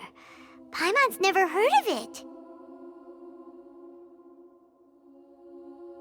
Look, I'm sure you must be curious about the information I received from the Fatui in return for my gnosis, right? A very important part of the intel was about this world's Descenders. External beings, ones that don't belong to this world.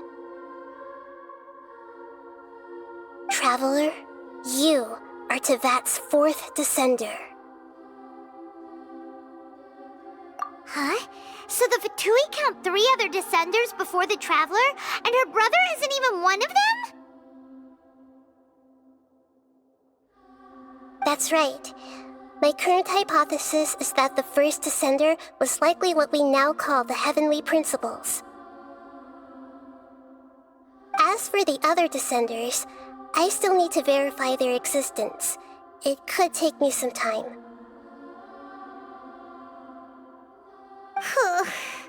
Paimon's head's about to burst from all this crazy new information. And yet, even knowing all this, I'm sure you must still have a lot of unanswered questions. I must say, I truly regret that I can't help you more as the God of Wisdom. There are many questions in my heart as well. I will need some time to go through each one of them. And soon, you'll also begin your journey anew and depart from Sumeru. I'm very interested in your future. It's a journey that can't be observed or recorded by this world. If fate is the ultimate knowledge, then your future will be the ultimate fate. Paimon's sure glad we got to meet you, Nahida. The pleasure is all mine. I can't thank you enough. Alright, that's enough talk for today. If you ever miss me, just close your eyes, and maybe I'll appear in your dreams.